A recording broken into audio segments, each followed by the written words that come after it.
So today is a historic day for peace, and Prime Minister Netanyahu and I have just concluded an important meeting on many vital issues, including Iran, trade, the expansion of the Abraham Accords, and most importantly, we discussed how to end the war in Gaza, but it's just a part of the bigger picture, which is peace in the Middle East. And let's call it eternal peace in the Middle East. So this is far more than anybody expected, but the level of support that I've had from the nations in the Middle East and surrounding Israel and neighbors of Israel has been incredible, incredible. Every single one of them. This afternoon, after extensive consultation with our friends and partners throughout the region, I'm formally releasing our principles for peace, which people have really liked, I must say.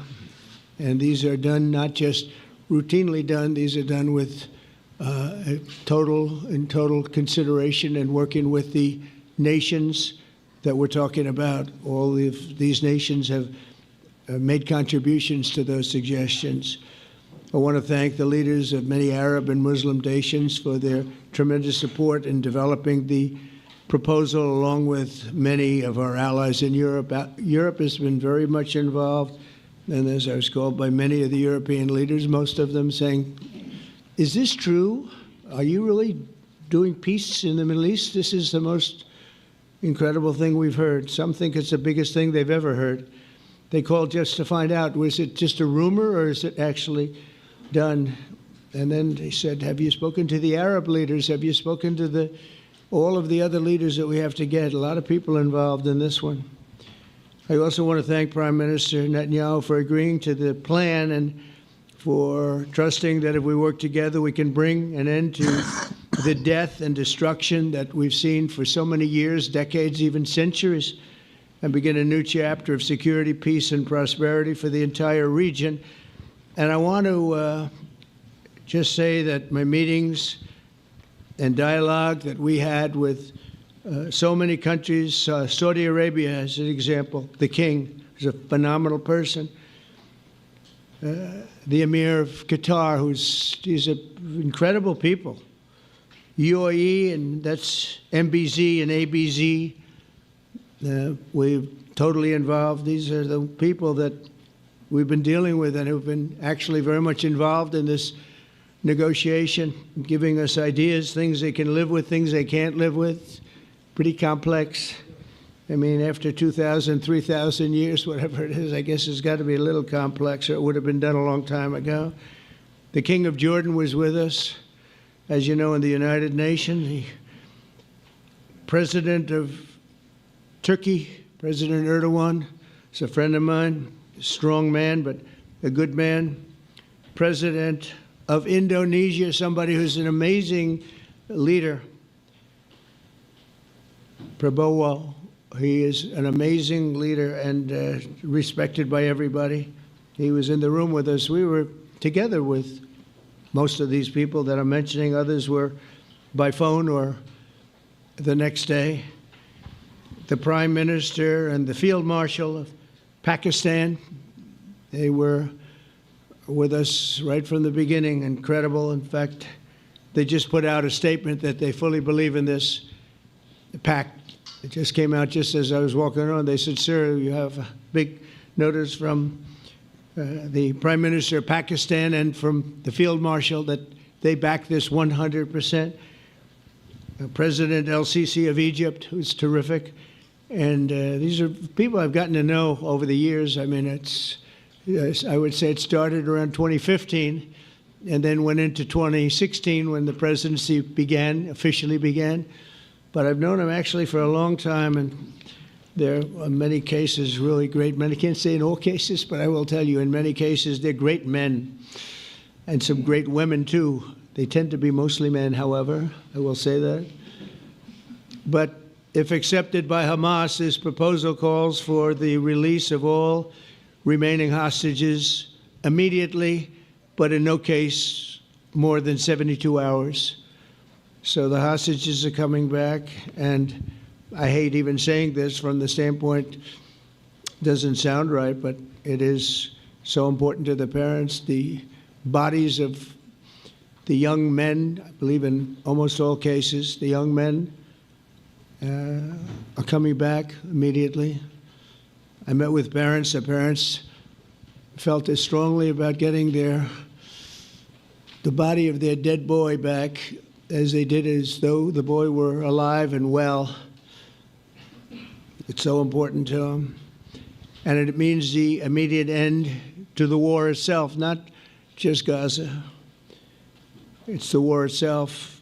Under the plan, Arab and Muslim countries have committed, and in writing in many cases, but I actually would take their word for it. The people I mentioned, I'd take their word for it, to demilitarize Gaza, and that's quickly. Decommission the military capabilities of Hamas and all other terror organizations. Do that immediately. And we're relying on the countries that I named and others to deal with Hamas. And I'm hearing that Hamas wants to get this done too, and that's a good thing. And destroy all terror infrastructure, including the tunnels, weapons of production facilities. They have a lot of production facilities that we're destroying. They'll also help train local police forces in the areas that we're discussing right now, in particular in and around Gaza, working with the new transitional authority in Gaza. All parties will agree on a timeline for Israeli forces to withdraw in phases. They'll be withdrawing in phases. No more shooting, hopefully.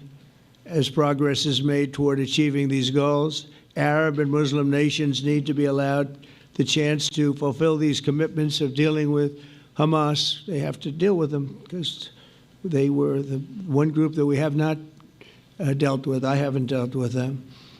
But the Arab countries are going to, and Muslim countries are going to be dealing with Hamas, and I believe they've already been there. I think they probably have an understanding, and they haven't maybe mentioned that, but I would imagine they do. Otherwise, they wouldn't have gone as far as they've gone.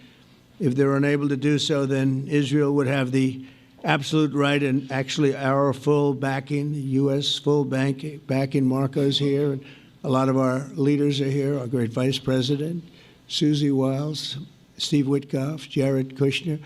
They've been so involved in this process. I don't think anybody else could have done it or even come close. But it's we're right there. We're right there. First time in thousands of years, I think you can probably say, if you really look into it, if you study back, if you're a scholar, you would say thousands of years. Israel would have my full backing to finish the job of destroying the threat of Hamas. But I hope that we're going to have a deal for peace. And if Hamas rejects the deal, which is always possible, they're the only one left. Everyone else has accepted it. But I have a feeling that we're going to have a positive answer. But if not, as you know, Bibi, you'd have our full backing to do what you would have to do. Everyone understands that the ultimate result must be the elimination of any danger posed in the region, and that danger is caused by Hamas. The tyranny of terror has to end, and this is, again, something that we're looking for. This is eternity. This is for forever. To ensure the success of this effort, my plan calls for the creation of a new international oversight body, the Board of Peace, we call it, the Board of Peace, sort of a beautiful name, the Board of Peace, which will be headed, not at my request, believe me, I'm very busy, but we have to make sure this works. The leaders of the Arab world, and Israel, and everybody involved asked me to do this, so it would be headed by a gentleman known as President Donald J. Trump of the United States. That's what I want, is some extra work to do, but it's so important that I'm willing to do it, and we'll do it right, and we're going to put leaders from other countries on, and leaders that are very distinguished leaders, and we'll have a board, and one of the wants to be on the board is the UK former Prime Minister, Tony Blair, good man, very good man, and some others. And they'll be named over the next few days. And it'll be quite the board. Working, everybody wants to be on it now. I don't know if that had anything to do. They named me and everybody else wanted to be on it. I guess they figure, well, he's a soft touch. He'll be easy to deal with. Working with the World Bank and others, it will be responsible for recruiting and training a new government that will be made up of Palestinians along with highly qualified experts from all around the world. Hamas and other terrorist factions will play no role in the board, but they'll play no role in the governance of Gaza at all, directly or indirectly. As you know, thousands of Hamas leaders have been killed and soldiers have been killed. And we can never forget October 7th, but thousands have paid the price for that. And now it's time to get our hostages back and get back to trying to build something that's really great and very important. In our meeting today, Prime Minister Netanyahu was very clear about his opposition to a Palestinian state. And he continuously mentions October 7th, and I understand that. Most people do. And I understand and respect his position on many things, but what he's doing today is so good for Israel. I notice that they have large crowds gathering in Israel all the time, and they have my name up. They like me for whatever reason, Bibi, I don't know, but they do like me. But they say two things. Please get the hostages back and please end the war. They've had it. It's had it. So I think it's a very popular thing you do because he's a warrior. He doesn't know about getting back to a normal way of life, but he is a warrior, and Israel's lucky to have him. But now the people want to get back to peace. They want to get back to normalization in a true sense. Several countries have foolishly recognized the Palestinian state. As you know, some of our European friends, allies, good people, but they're really, I think, doing that because they're very tired of what's going on for so many decades. They've been presidents and prime ministers for years, and during this time, having to do with the Middle East, all they're doing is talking about the same thing over and over. They want to see it get back. And nobody wants that more than me, or I believe Bibi too. But the people of Israel want it. They really want it. They want the hostages back. That includes the probably 32 bodies that we're talking about, 20 people that are living, 32 or so people that are dead, and they want to have peace. So let us not forget how we got here. Hamas was elected by the Palestinian people. Israel withdrew from Gaza thinking they would live in peace. Remember that a long time ago, they withdrew. They said, you take it. This is our contribution to peace. But that didn't work out. That didn't work out. It was the opposite of peace. They pulled away. They let them have it. And I never forgot that because I said, that doesn't sound like a good deal to me. As a real estate person, I mean, they gave up the ocean, right? Ron, they gave up the ocean. They said, who would do this deal? And it still didn't work out. They were very generous, actually. And they gave up the most magnificent piece of land in many ways in the Middle East. And they said, all we want to do now is have peace. And that request was not honored. Instead of building a better life for the Palestinians, Hamas diverted resources to build over 400 miles of tunnels and terror infrastructure, rocket production facilities, and hid their military command posts and launch sites in hospitals, schools, and mosques. So if you went after them, you'd be after them, and you wouldn't even realize you ended up knocking out a hospital or school or a mosque. That terrible thing, terrible way to have to fight. No fight is good, but that's a real bad one. So there are many Palestinians who wish to live in peace. Many. I've seen so many of them. And they have support. And I challenge the Palestinians to take responsibility for their destiny, because that's what we're giving them. We're giving them responsibility for their destiny, fully condemn and prohibit terrorism and earn their way to a brighter future. They don't want the life that they've had. They've had a rough life with Hamas. If the Palestinian Authority does not complete the reforms that I laid out in my vision for peace in 2020, they'll have only themselves to blame. We're giving them an amazing footprint, and they have amazing support from the leaders of the Arab world and the Muslim world, the great leaders. These are great leaders. These are unbelievable leaders that have built great countries and very wealthy countries. What the future holds for the Palestinians, no one really knows, but the plan that we put forward today is focused on ending the war immediately, getting all of our hostages back, getting everything back. Hard to believe when you even say it, and creating conditions for durable Israeli security and Palestinian success. Israeli security is going to be involved. We're going to help you.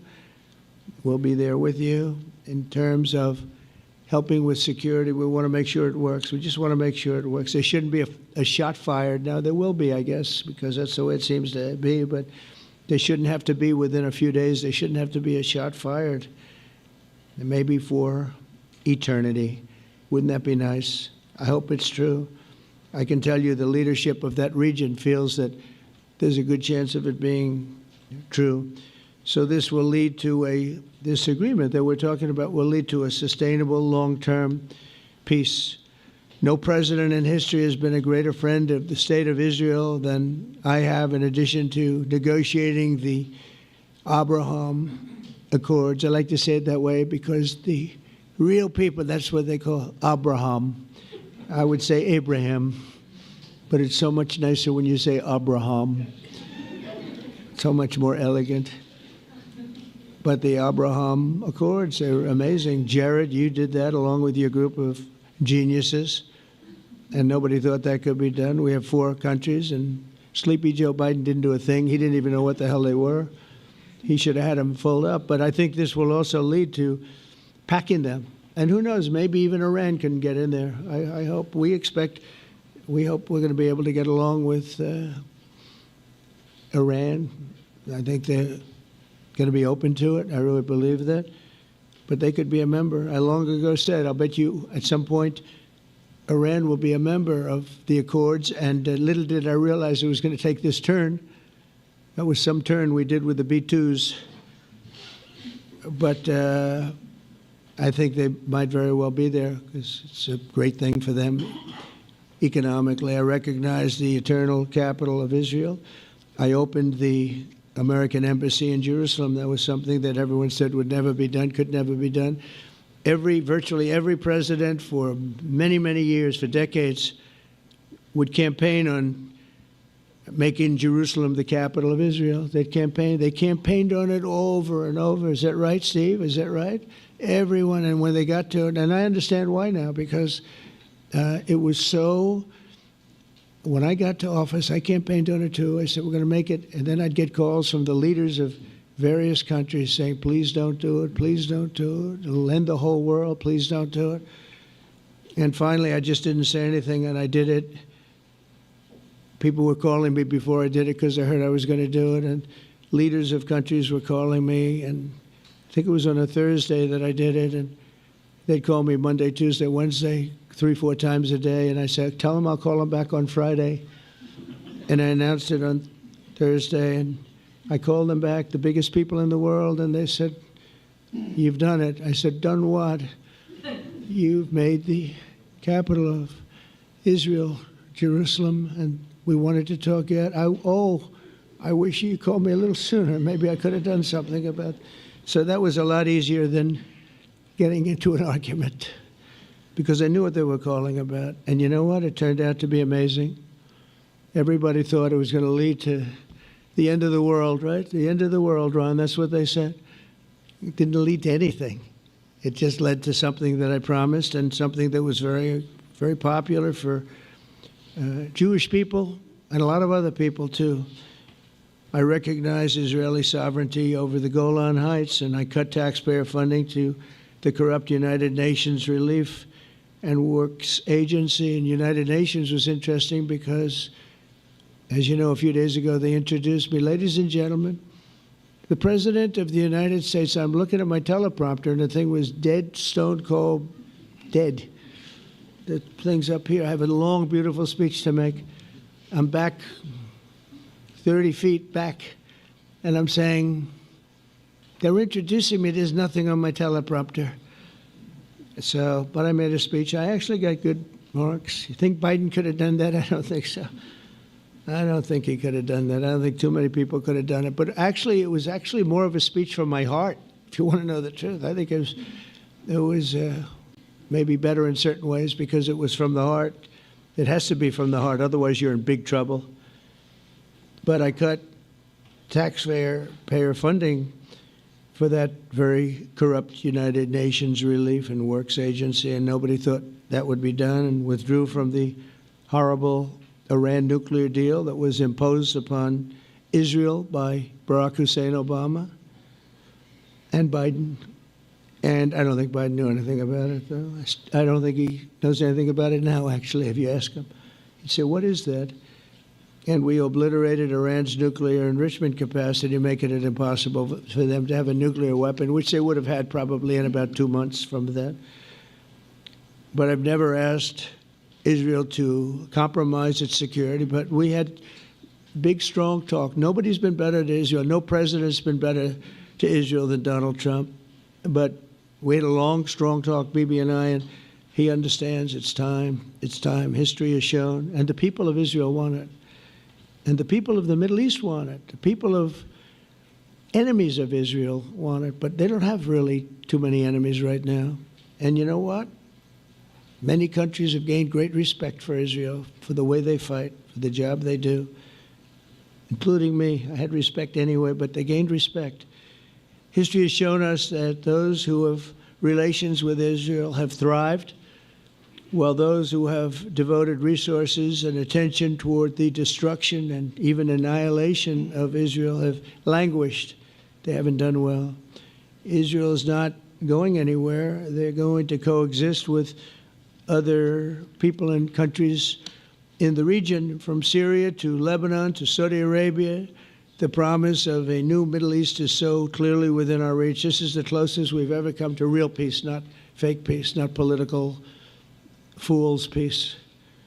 If we can get this difficult problem solved, the opportunities for all within that vast region of this world, it's a vast region, it's unlimited. The Abraham Accords show that all countries are better off when they communicate and work together and embrace new opportunities. I hope Jared and Steve and Susie and Marco and JD, we have great people. I hope you guys are going to work very hard to get these other countries in, because now they have no excuse. There's no longer an excuse. They were somewhere hesitant. And I tell you, the 4 countries that went in, I give them tremendous credit, and it's worked out incredibly well for them. In the same spirit, I'm pleased to report that earlier today, we took another important step toward greater understanding in the region. A short time ago, we had a historic phone call in the Oval Office with Prime Minister Tani, who's really a great person. So we had a great talk, and I was on the phone, and Bibi was talking. Prime Minister Al-Thani was of Qatar. They really had a heart-to-heart conversation. It was a great conversation, I thought. It was productive. It was everything that you need to have something turn out to be successful. And I want to thank Bibi, and I want to thank the Prime Minister. It was fantastic. We agreed to launch a formal trilateral mechanism between Israel, Qatar, and the United States to begin a dialogue to enhance mutual security, correct misperceptions, and avoid future misgivings. And I want to thank Qatar, its leadership, and the Emir. He's a fantastic person. I think, I'm going to be his public relations man because I know him differently than a lot of people know him.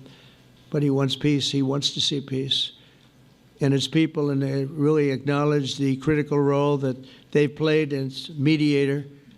And again, we're not quite finished. We have to get Hamas, but I think they're going to be able to do that. So now it's time for Hamas to accept the terms of the plan that we've put forward today. And again, this is a different Hamas than we were dealing with, because I guess over 20,000 have been killed. Their leadership has been killed 3 times over So you're really dealing with different people than we've been dealing with over the last 4 years, 5 years. Everyone has done their part and come to the table in good faith. Our Arab and Muslim partners are fully prepared to step up and fulfill their commitments for the benefit of the people of Gaza and the entire region. They're willing to step up and do a lot. They really are. There are a lot of good people involved. Everybody who wants to see an end to the violence and destruction should be united in calling for Hamas to accept the extremely fair proposal so that we can end the war and get us back our hostages right now and have everlasting peace. And I look forward to having relationships with everyone. As the chairman of the board, I'll be involved, and we'll have meetings with some very smart people that'll be working over there to make sure that we haven't just been wasting time with an agreement that doesn't get done. The task of building peace will not be easy. There are some of the hardest problems in the world to solve, and that's why it's been going on for so many centuries. But too many lives are at stake not to try, and this was more than a try. I mean, I think this is something that gets done when you have virtually every country, and these are powerful, powerful countries that have a lot of money, and the money can make things happen. A lot of countries try, and they don't have any money. These are very rich countries that can make things happen. So together we'll forge a much safer and more hopeful future for everybody, including Israel. And I want to thank Prime Minister Netanyahu for his partnership. And I want to thank all of the leaders, the kings and the emirs and the presidents and prime ministers, people I mentioned. And they've been absolutely fantastic to work with. And it's just happened very quickly. It's happened from a couple of weeks before I had a couple of meetings, but a couple of weeks before we went to the United Nations, and we had some incredible meetings. It all came to place. It all took place, and everybody wanted to be a part of it. I don't have anybody that's saying we don't want anything to do with it. It's just the opposite. And I'll tell you, a couple of years ago, a year ago, I don't think we would have had this kind of participation, Mr. VP, right? I don't think we would have had. It's been amazing. The participation was 100%. Everybody wants to be a part of it. And everybody, those very strong countries, everybody wants it to work. So, Bibi, congratulations on this. I think this will be your crowning achievement, frankly. If this all works out, we think it will. It's going to be your crowning achievement. And I want to thank you very much for being here. Thank you. Please. Thank you. Thank you. Mr. President, first I want to thank you for graciously hosting me once again in the White House. And second, I want to thank you for your friendship and for your leadership. From Jerusalem to Tehran, from the Golan Heights to Gaza, you've proven time and again what I've said many times. You are the greatest friend that Israel has ever had in the White House. And Mr. President, you and I both know it's not even close. While you focus at home on making America great again, your leadership abroad is changing the world for the better, ending wars and advancing peace. I believe that today we're taking a critical step towards both ending the war in Gaza and setting the stage for dramatically advancing peace in the Middle East, and I think beyond the Middle East, in very important Muslim countries. I support your plan to end the war in Gaza, which achieves our war aims. It will bring back to Israel all our hostages, dismantle Hamas's military capabilities, end its political rule, and ensure that Gaza never again poses a threat to Israel. We would not have achieved this turning point without the courage and sacrifice of our incredibly brave soldiers.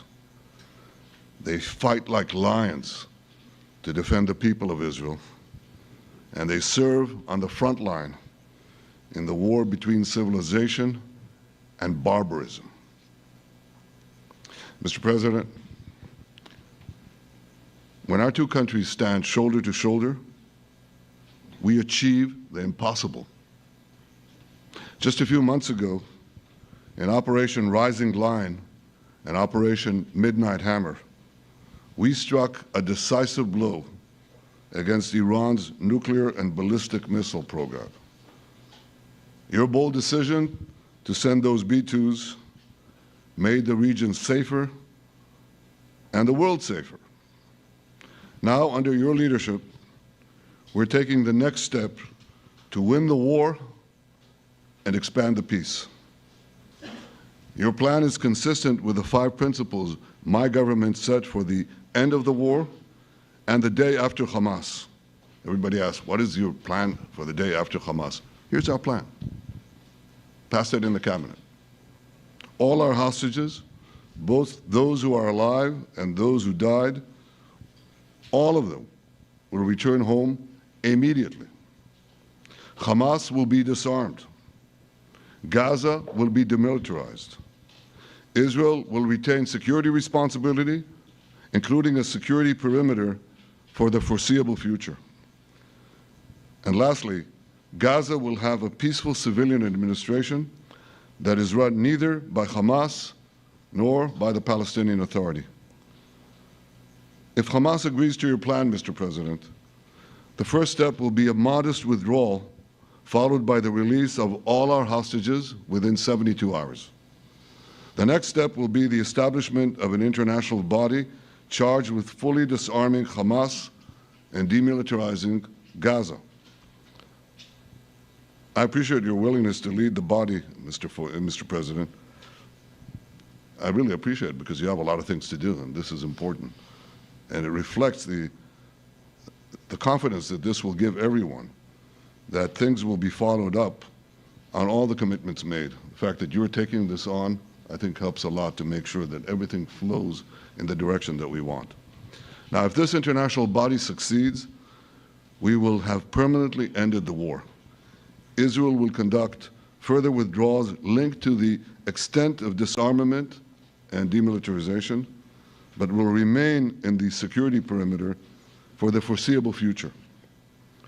I think we should understand that we're giving everybody a chance to have this done peacefully, something that will achieve all our war objectives without any further bloodshed. But if Hamas rejects your plan, Mr. President, or if they supposedly accept it and then basically do everything to counter it, then Israel will finish the job by itself. This can be done the easy way, or it can be done the hard way, but it will be done. We prefer the easy way, but it has to be done. All these goals must be achieved because we didn't fight this horrible fight, sacrifice the finest of our young men to have Hamas stay in Gaza and threaten us again and again and again with these horrific massacres. Mr. President, I was encouraged by your clear statement at the UN against the recognition of a Palestinian state. That would be an outcome that, after October 7th, would reward terrorism, undermine security, and endanger Israel's very existence. As for the Palestinian Authority, I appreciate your firm position that the PA could have no role whatsoever in Gaza without undergoing a radical and genuine transformation. In your 2020 peace plan, which you mentioned just now, you made clear what that transformation requires. It's not lip service. It's not checking a box. It's a fundamental, genuine, and enduring transformation. And that means ending pay to slay, changing the poisonous textbooks that teach hatred to Jews, to Palestinian children, stopping incitement in the media, ending lawfare against Israel at the ICC, the ICJ, recognizing the Jewish state, and many, many other reforms. It won't come as a surprise to you that the vast majority of Israelis have no faith that the PA Leopard will change its spots. But rather than wait for this miraculous transformation, your plan provides a practical and realistic path forward for Gaza in the coming years, in which Gaza will be administered neither by Hamas nor the Palestinian Authority, but by those committed to a genuine peace with Israel. I think this can be not only a new beginning for Gaza, I think it can be a new beginning for the entire region. Under your leadership, we can re-energize, I've got to contribute my own, we can re-energize the Abraham Accords. That's what it's called in the original Hebrew, Abraham. Abraham is fine, Abraham, however you want to call it. Under your leadership, Mr. President, we can re-energize the Abraham Accords that we forged 5 years ago. We can expand them to many more Arab and Muslim nations that choose moderation over extremism. I think there's an opportunity here. It's not going to be easy, it's tough going, but I think if we succeed, you're absolutely right. We're going to open possibilities that nobody even dreamed of. But I think we dream of them. As you've told me, Mr. President, and you've told the world many, many times, you said, remember October 7th. Remember October 7th.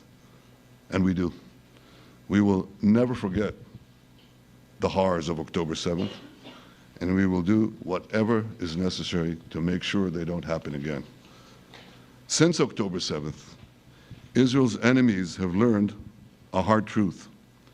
Those who attack us pay a heavy price, but those who partner with us advance progress and security for their peoples. President Trump just said it, it's also in the Bible. It says, those who will bless you will be blessed, and those who will curse you will be cursed. And that's actually what is happening. We want the blessings. I think we've done a lot in the past 2 years to end the curse. We're not finished, but we've done a lot. And we've done a lot together to end the curse. I want to thank your entire team for their efforts to get to this point. I especially want to thank Steve Witkoff and Jared Kushner for their indefatigable work to bring Israel and Arab states in the region closer together. I am deeply grateful to both of them for their work. We had a phone call today just to make it clear. I said to the Prime Minister of Qatar, Israel was targeting terrorists, wasn't targeting Qatar. And of course, we regretted the loss of the Qatari citizen, wasn't our target. And I very much appreciate President Trump's proposal to have a trilateral body, the United States, Israel, and Qatar, to work out respective grievances. There are quite a few. But if we could try to mitigate them or put it on a different footing, I think that'll be good for everyone. Above all the people, the fine team, and many helpers who've done this, I want to thank you, Mr. President. History has already shown that under your leadership, Israel and America can change the face of the Middle East. And today I'm hopeful that your plan to end the war in Gaza will do so again and do so soon. It will free our hostages, end Hamas's tyranny in Gaza, and enable a more secure and prosperous future for the peoples of our region. Thank you, Mr. President. May God bless America. May God bless Israel. May God bless the indispensable alliance between our countries. And may I add in Hebrew, G'mal Chatima Tova, may we all be inscribed in the book of life. Thank you. Thank you very much, Bibi. So I think while we wait for these documents to be signed and get everybody in line, I think it maybe is not really appropriate to take questions. I'm meeting with, as you know, a couple of Democrats in a little while about the country, about keeping our country open. They're going to have to do some things because their ideas are not very good ones. They're very bad for our country. So we'll see how that works out. But this is something that was really historic today. This was something that was amazing. I think, Bibi, I mean, depending on you, I think while we're waiting for signatures and waiting for approvals from a lot of different countries that are involved in this, we probably shouldn't take questions, or would you like to take a question or two from perhaps a friendly Israeli reporter, if there's such a thing? That's a very, very tough proposition. But I would think, Mr. President, that I would go by your instinct that this is, we'll have enough time for questions. Let's settle the issue first, I think. Thank you very much, everybody. Thank you.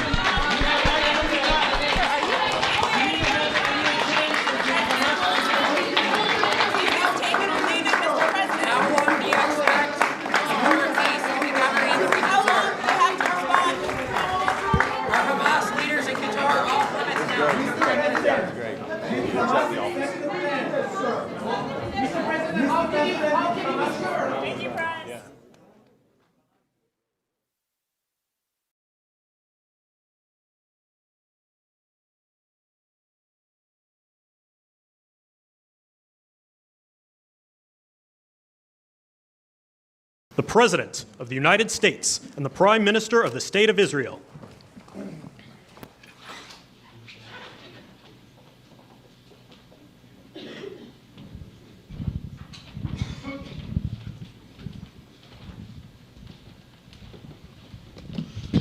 Thank you very much, everybody. So this is a big, big day, a beautiful day, potentially one of the great days ever in civilization. Things that have been going on for hundreds of years and thousands of years. We're going to, at least we're at a minimum very, very close, and I think we're beyond very close. And I want to thank Bibi for really getting in there and doing a job. We've worked well together, as we have with many other countries, both of us, with many other countries, which is the only way this whole situation gets solved. And I'm not just talking about Gaza. Gaza is one thing, but we're talking about much beyond Gaza. The whole deal, everything getting solved. It's called peace in the Middle East. So today is a historic day for peace, and Prime Minister Netanyahu and I have just concluded an important meeting on many vital issues, including Iran, trade, the expansion of the Abraham Accords, and most importantly, we discussed how to end the war in Gaza, but it's just a part of the bigger picture, which is peace in the Middle East, and let's call it eternal peace in the Middle East. So this is far more than anybody expected, but the level of support that I've had from the nations in the Middle East and surrounding Israel and neighbors of Israel has been incredible, incredible. Every single one of them. This afternoon, after extensive consultation with our friends and partners throughout the region, I'm formally releasing our principles for peace, which people have really liked, I must say. And these are done, not just routinely done, these are done with total consideration and working with the nations that we're talking about. All of these nations have made contributions to those suggestions. I want to thank the leaders of many Arab and Muslim nations for their tremendous support in developing the proposal, along with many of our allies in Europe. Europe has been very much involved, and as I was called by many of the European leaders, most of them saying, is this true? Are you really doing peace in the Middle East? This is the most incredible thing we've heard. Some think it's the biggest thing they've ever heard. They called just to find out, was it just a rumor or is it actually done? And then they said, have you spoken to the Arab leaders? Have you spoken to all of the other leaders that we have to get? A lot of people involved in this one. I also want to thank Prime Minister Netanyahu for agreeing to the plan and for trusting that if we work together, we can bring an end to the death and destruction that we've seen for so many years, decades, even centuries, and begin a new chapter of security, peace, and prosperity for the entire region. And I want to just say that my meetings and dialogue that we had with so many countries, Saudi Arabia as an example, the king is a phenomenal person. the Emir of Qatar, he's an incredible people. UAE, and that's MBZ and ABZ. We're totally involved. These are the people that we've been dealing with and who've been actually very much involved in this negotiation, giving us ideas, things they can live with, things they can't live with. Pretty complex. I mean, after 2,000, 3,000 years, whatever it is, I guess it's got to be a little complex, or it would have been done a long time ago. The King of Jordan was with us, as you know, in the United Nations. The President of Turkey, President Erdogan, is a friend of mine, a strong man, but a good man. President of Indonesia, somebody who's an amazing leader, Prabowo. He is an amazing leader and respected by everybody. He was in the room with us. We were together with most of these people that I'm mentioning. Others were by phone or the next day. The Prime Minister and the Field Marshal of Pakistan, they were with us right from the beginning. Incredible. In fact, they just put out a statement that they fully believe in this pact. It just came out just as I was walking around. They said, "Sir, you have a big notice from the Prime Minister of Pakistan and from the Field Marshal that they back this 100%. President El-Sisi of Egypt, who's terrific. And these are people I've gotten to know over the years. I mean, I would say it started around 2015 and then went into 2016 when the presidency officially began. But I've known him actually for a long time, and there are many cases really great men. I can't say in all cases, but I will tell you in many cases they're great men and some great women too. They tend to be mostly men, however, I will say that. But if accepted by Hamas, this proposal calls for the release of all remaining hostages immediately, but in no case more than 72 hours. So the hostages are coming back, and I hate even saying this from the standpoint, doesn't sound right, but it is so important to the parents. The bodies of the young men, I believe in almost all cases, the young men are coming back immediately. I met with parents. The parents felt as strongly about getting the body of their dead boy back as they did as though the boy were alive and well. It's so important to them. And it means the immediate end to the war itself, not just Gaza. It's the war itself. Under the plan, Arab and Muslim countries have committed, and in writing in many cases, but I actually would take their word for it, the people I mentioned, I'd take their word for it, to demilitarize Gaza, and that's quickly. Decommission the military capabilities of Hamas and all other terror organizations. Do that immediately. And we're relying on the countries that I named and others to deal with Hamas. And I'm hearing that Hamas wants to get this done too, and that's a good thing. And destroy all terror infrastructure, including the tunnels, weapons of production facilities. They have a lot of production facilities that we're destroying. They'll also help train local police forces in the areas that we're discussing right now, in particular in and around Gaza, working with the new transitional authority in Gaza. All parties will agree on a timeline for Israeli forces to withdraw in phases. They'll be withdrawing in phases.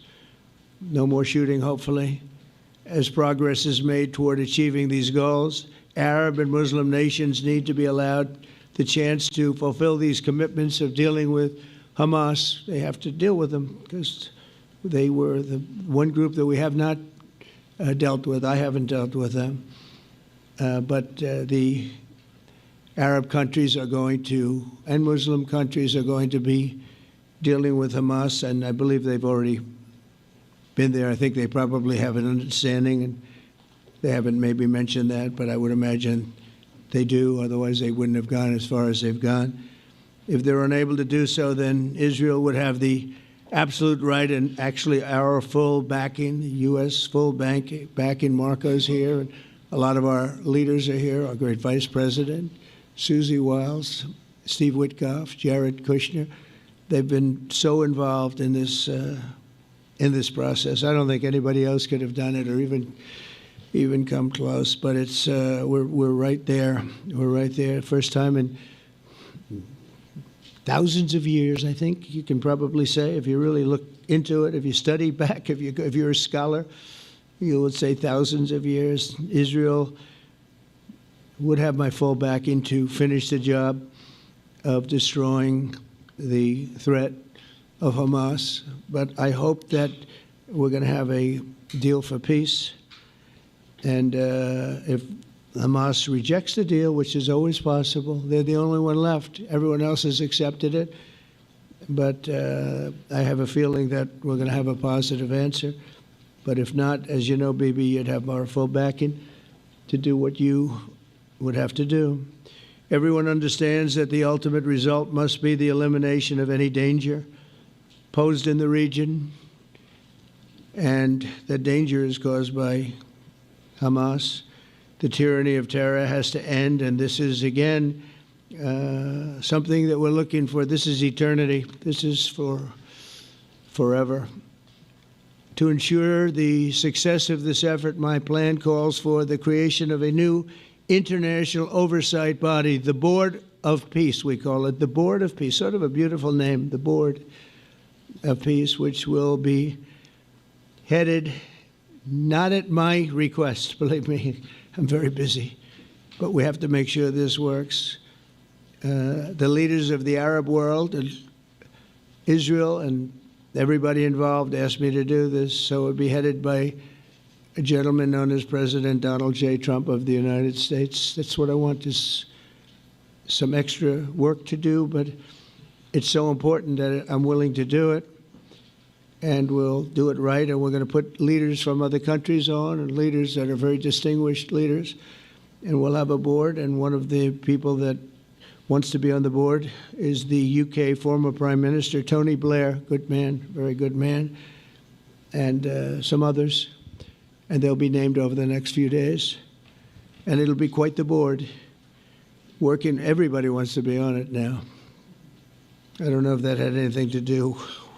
They named me and everybody else wanted to be on it. I guess they figure, well, he's a soft touch. He'll be easy to deal with. Working with the World Bank and others, it will be responsible for recruiting and training a new government that will be made up of Palestinians, along with highly qualified experts from all around the world. Hamas and other terrorist factions will play no role in the board, but they'll play no role in the governance of Gaza at all, directly or indirectly. As you know, thousands of Hamas leaders have been killed and soldiers have been killed. And we can never forget October 7th, but thousands have paid the price for that. And now it's time to get our hostages back and get back to trying to build something that's really great and very important. In our meeting today, Prime Minister Netanyahu was very clear about his opposition to a Palestinian state. And he continuously mentions October 7th, and I understand that. Most people do. And I understand and respect his position on many things, but what he's doing today is so good for Israel. I notice that they have large crowds gathering in Israel all the time, and they have my name up. They like me for whatever reason, maybe I don't know, but they do like me. But they say two things: please get the hostages back, and please end the war. They've had it. It's had it. So I think it's a very popular thing you do, because he's a warrior. He doesn't know about getting back to a normal way of life, but he is a warrior, and Israel's lucky to have him.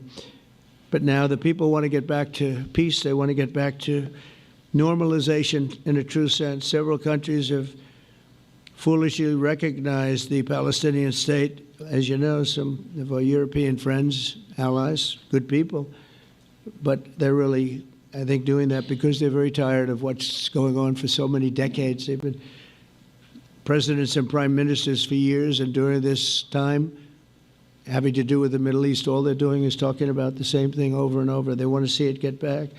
And nobody wants that more than me, or I believe Bibi too. But the people of Israel want it. They really want it. They want the hostages back.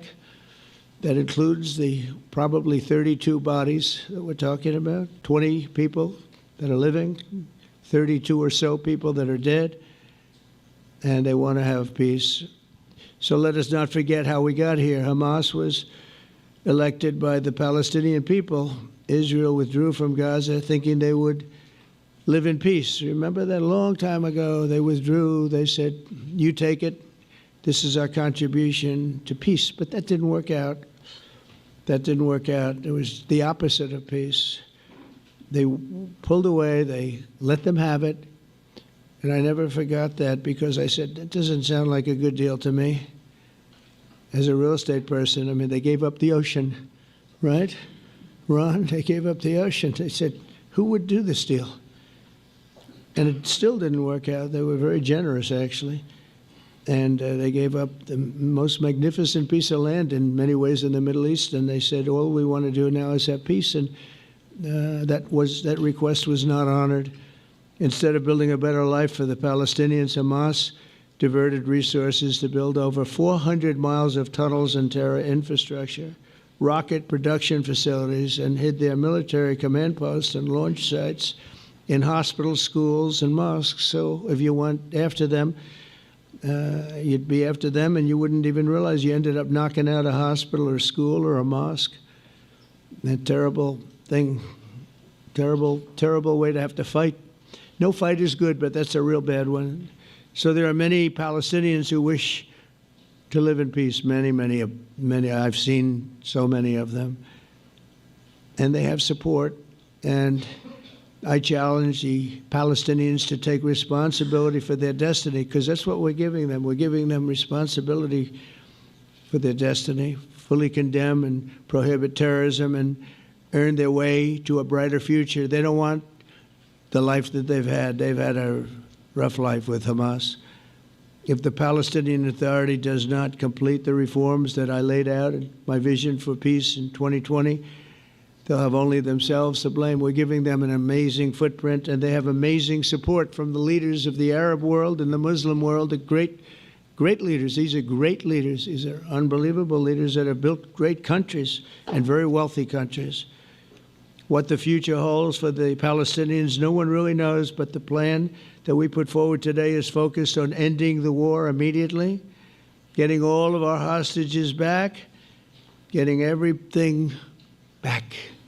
Hard to believe when you even say it, and creating conditions for durable Israeli security and Palestinian success. Israeli security is going to be involved. We're going to help you.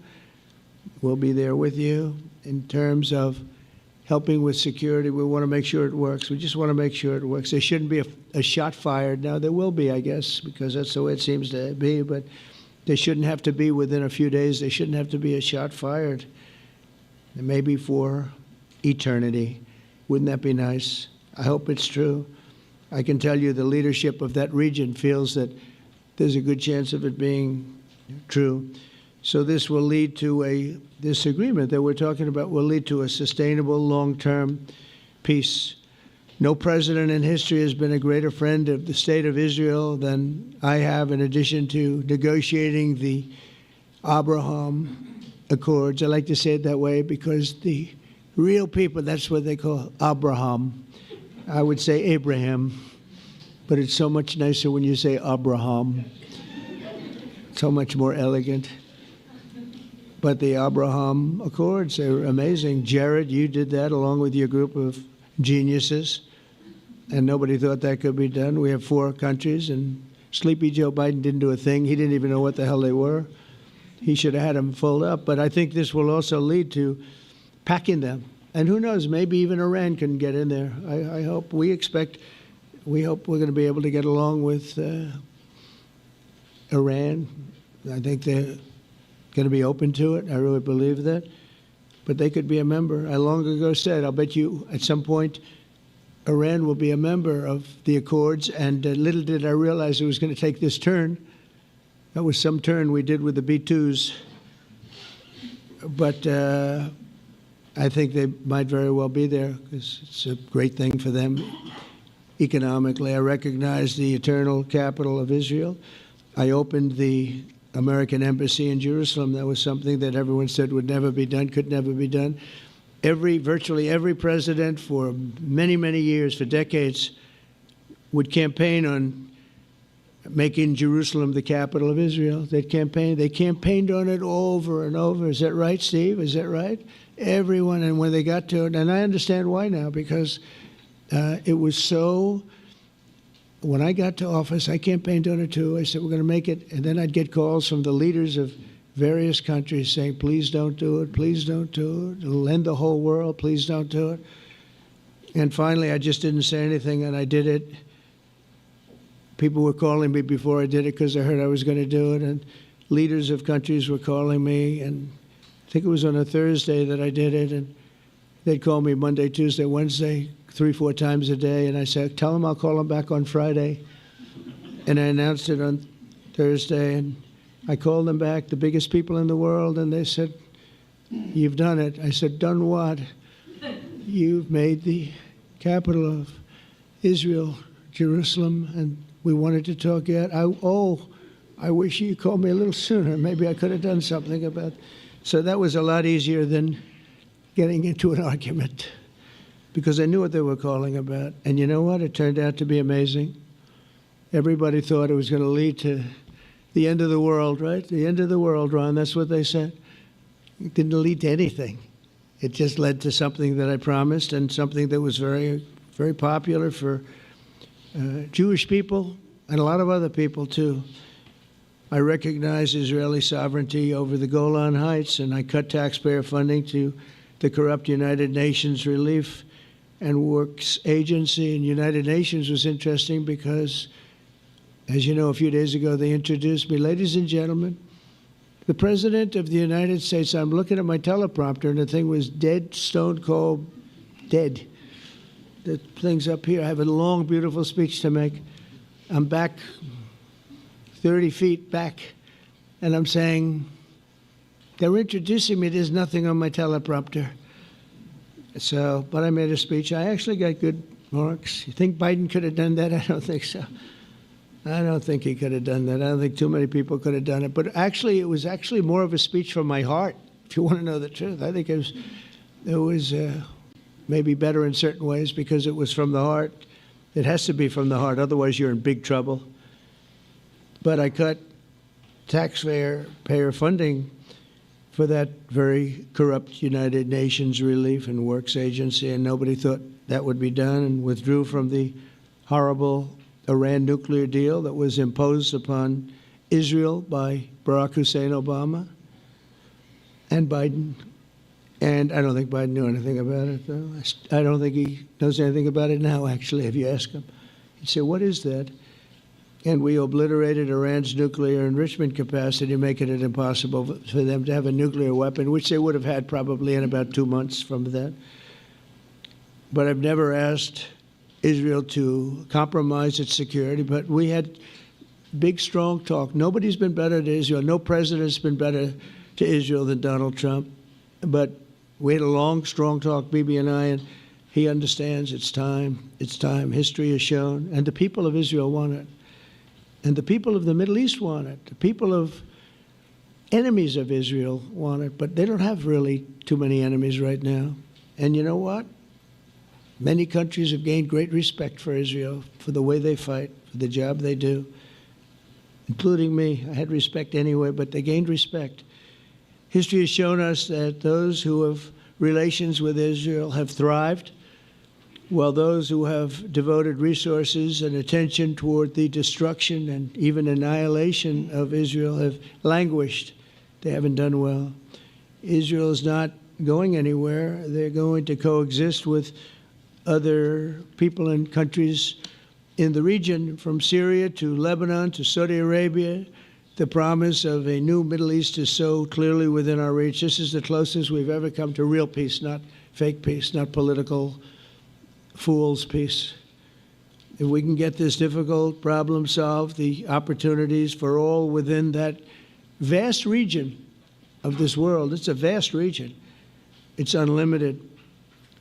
The Abraham Accords show that all countries are better off when they communicate and work together and embrace new opportunities. I hope Jared and Steve and Susie and Marco and JD, we have great people. I hope you guys are going to work very hard to get these other countries in, because now they have no excuse. There's no longer an excuse. They were somewhere hesitant. And I tell you, the 4 countries that went in, I give them tremendous credit, and it's worked out incredibly well for them.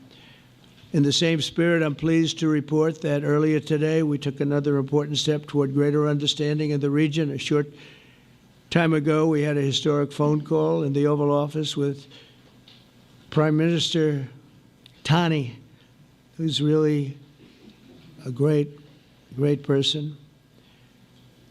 So we had a great talk, and I was on the phone, and Bibi was talking. Prime Minister Al Thani was of Qatar. They really had a heart-to-heart conversation. It was a great conversation, I thought.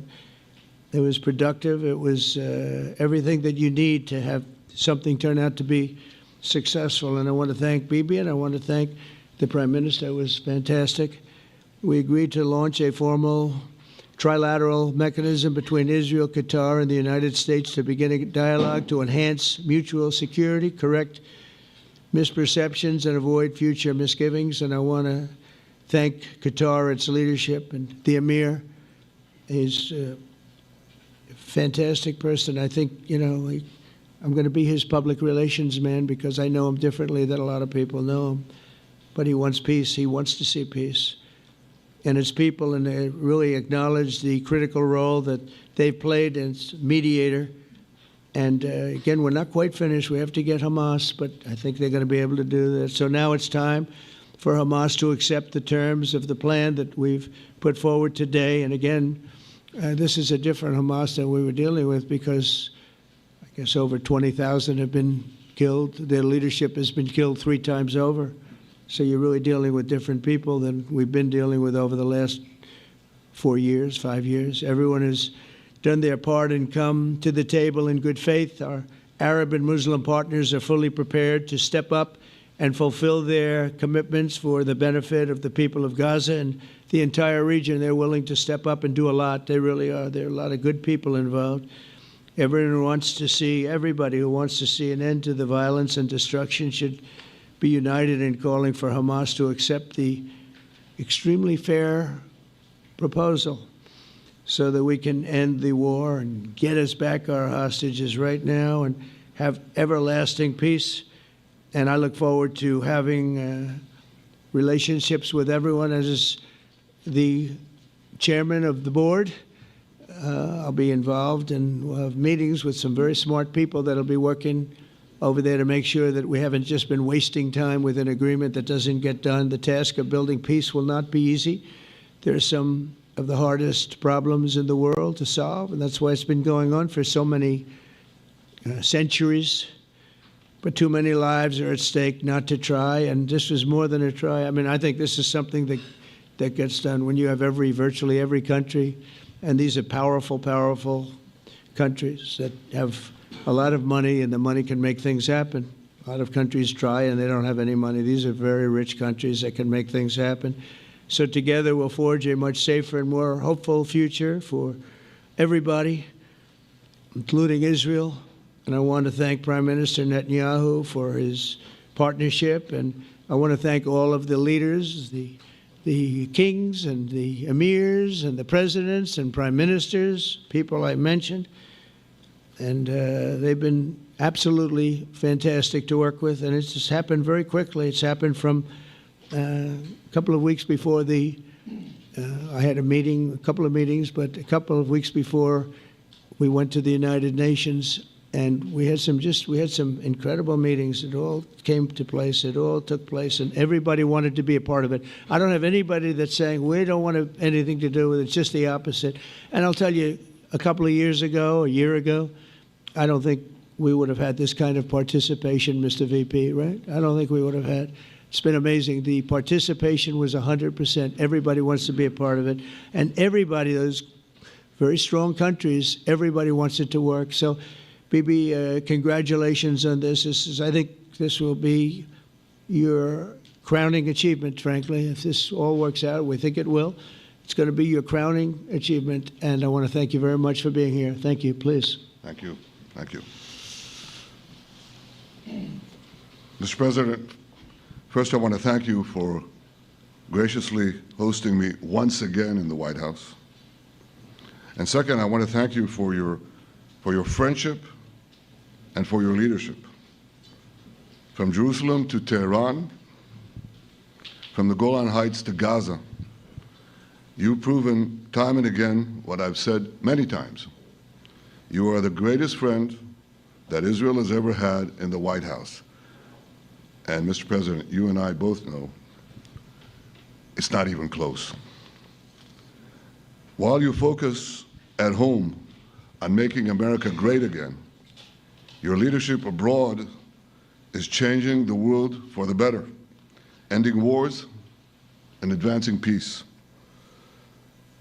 I believe that today we're taking a critical step towards both ending the war in Gaza and setting the stage for dramatically advancing peace in the Middle East, and I think beyond the Middle East, in very important Muslim countries.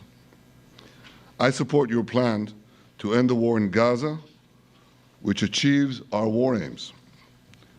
It will bring back to Israel all our hostages, dismantle Hamas's military capabilities, end its political rule, and ensure that Gaza never again poses a threat to Israel. We would not have achieved this turning point without the courage and sacrifice of our incredibly brave soldiers.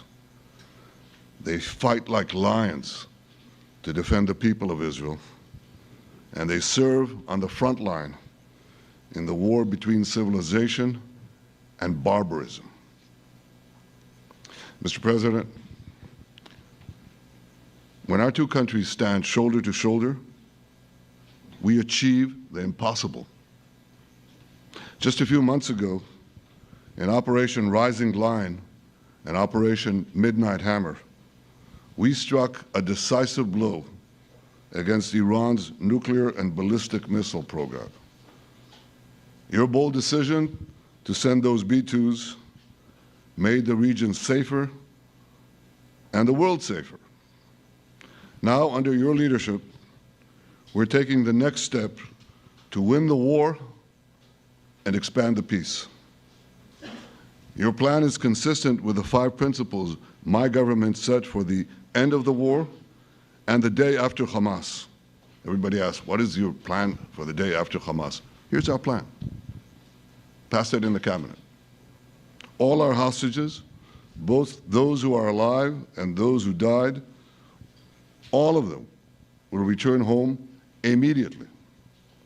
Hamas will be disarmed. Gaza will be demilitarized. Israel will retain security responsibility, including a security perimeter for the foreseeable future. And lastly, Gaza will have a peaceful civilian administration that is run neither by Hamas nor by the Palestinian Authority. If Hamas agrees to your plan, Mr. President, the first step will be a modest withdrawal, followed by the release of all our hostages within 72 hours. The next step will be the establishment of an international body charged with fully disarming Hamas and demilitarizing Gaza. I appreciate your willingness to lead the body, Mr. President. I really appreciate it because you have a lot of things to do, and this is important. And it reflects the confidence that this will give everyone, that things will be followed up on all the commitments made. The fact that you're taking this on, I think, helps a lot to make sure that everything flows in the direction that we want. Now, if this international body succeeds, we will have permanently ended the war. Israel will conduct further withdrawals linked to the extent of disarmament and demilitarization, but will remain in the security perimeter for the foreseeable future. I think we should understand that we're giving everybody a chance to have this done peacefully, something that will achieve all our war objectives without any further bloodshed. But if Hamas rejects your plan, Mr. President, or if they supposedly accept it and then basically do everything to counter it, then Israel will finish the job by itself. This can be done the easy way, or it can be done the hard way, but it will be done. We prefer the easy way, but it has to be done. All these goals must be achieved because we didn't fight this horrible fight, sacrifice the finest of our young men to have Hamas stay in Gaza and threaten us again and again and again with these horrific massacres. Mr. President, I was encouraged by your clear statement at the UN against the recognition of a Palestinian state. That would be an outcome that, after October 7th, would reward terrorism, undermine security, and endanger Israel's very existence. As for the Palestinian Authority, I appreciate your firm position that the PA can have no role whatsoever in Gaza without undergoing a radical and genuine transformation. In your 2020 peace plan, which you mentioned just now, you made clear what that transformation requires. It's not lip service. It's not checking a box. It's a fundamental, genuine, and enduring transformation. And that means ending pay to slay, changing the poisonous textbooks that teach hatred to Jews, to Palestinian children, stopping incitement in the media, ending lawfare against Israel at the ICC, the ICJ, recognizing the Jewish state, and many, many other reforms. It won't come as a surprise to you that the vast majority of Israelis have no faith that the PA Leopard will change its spots. But rather than wait for this miraculous transformation, your plan provides a practical and realistic path forward for Gaza in the coming years, in which Gaza will be administered neither by Hamas nor the Palestinian Authority, but by those committed to a genuine peace with Israel. I think this can be not only a new beginning for Gaza, I think it can be a new beginning for the entire region. Under your leadership, we can re-energize, well, I've got to contribute my own, we can re-energize the Abraham Accords. That's what it's called in the original Hebrew, Abraham. Abraham is fine, Abraham, however you want to call it. Under your leadership, Mr. President, we can re-energize the Abraham Accords that we forged 5 years ago. We can expand them to many more Arab and Muslim nations that choose moderation over extremism. I think there's an opportunity here. It's not going to be easy, it's tough going, but I think if we succeed, you're absolutely right. We're going to open possibilities that nobody even dreamed of. But I think we dream of them. As you've told me, Mr. President, and you've told the world many, many times, you said, remember October 7th. Remember October 7th. And we do. We will never forget the horrors of October 7th, and we will do whatever is necessary to make sure they don't happen again. Since October 7th, Israel's enemies have learned a hard truth. Those who attack us pay a heavy price, but those who partner with us advance progress and security for their peoples. President Trump just said it. It's also in the Bible. It says, those who will bless you will be blessed, and those who will curse you will be cursed. And that's actually what is happening. We want the blessings. I think we've done a lot in the past 2 years to end the curse.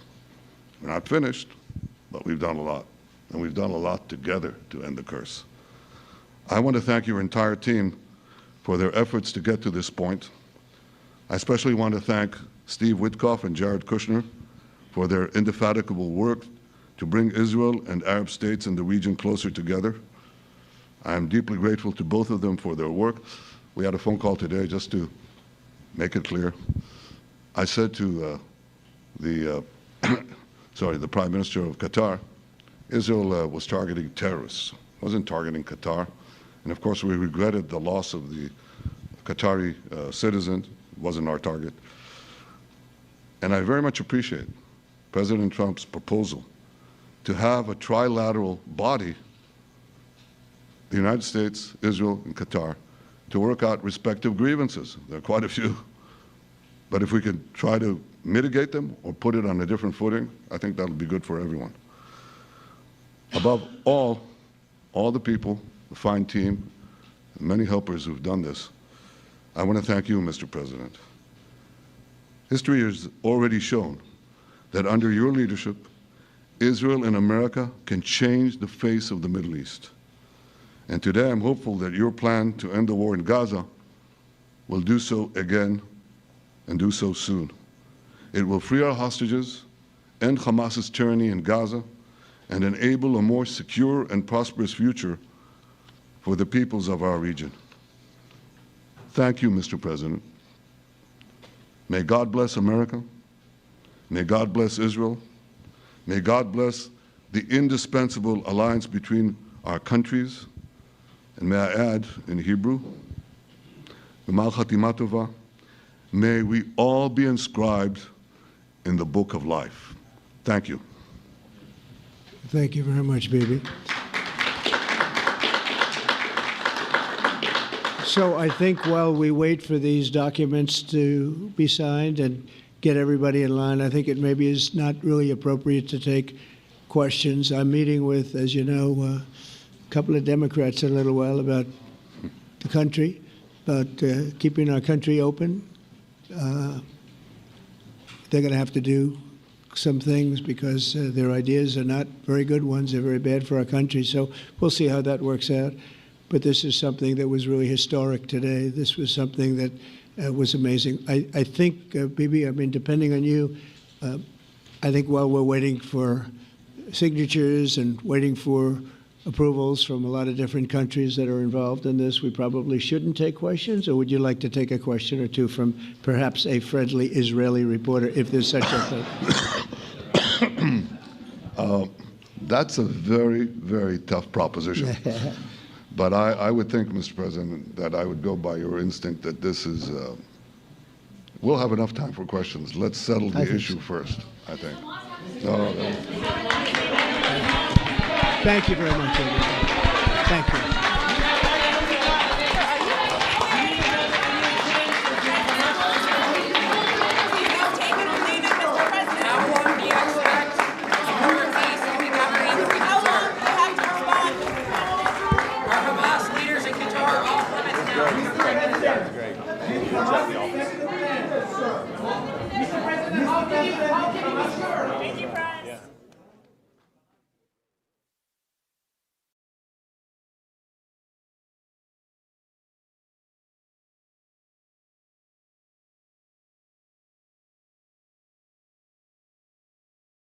The President of the United States and the Prime Minister of the State of Israel.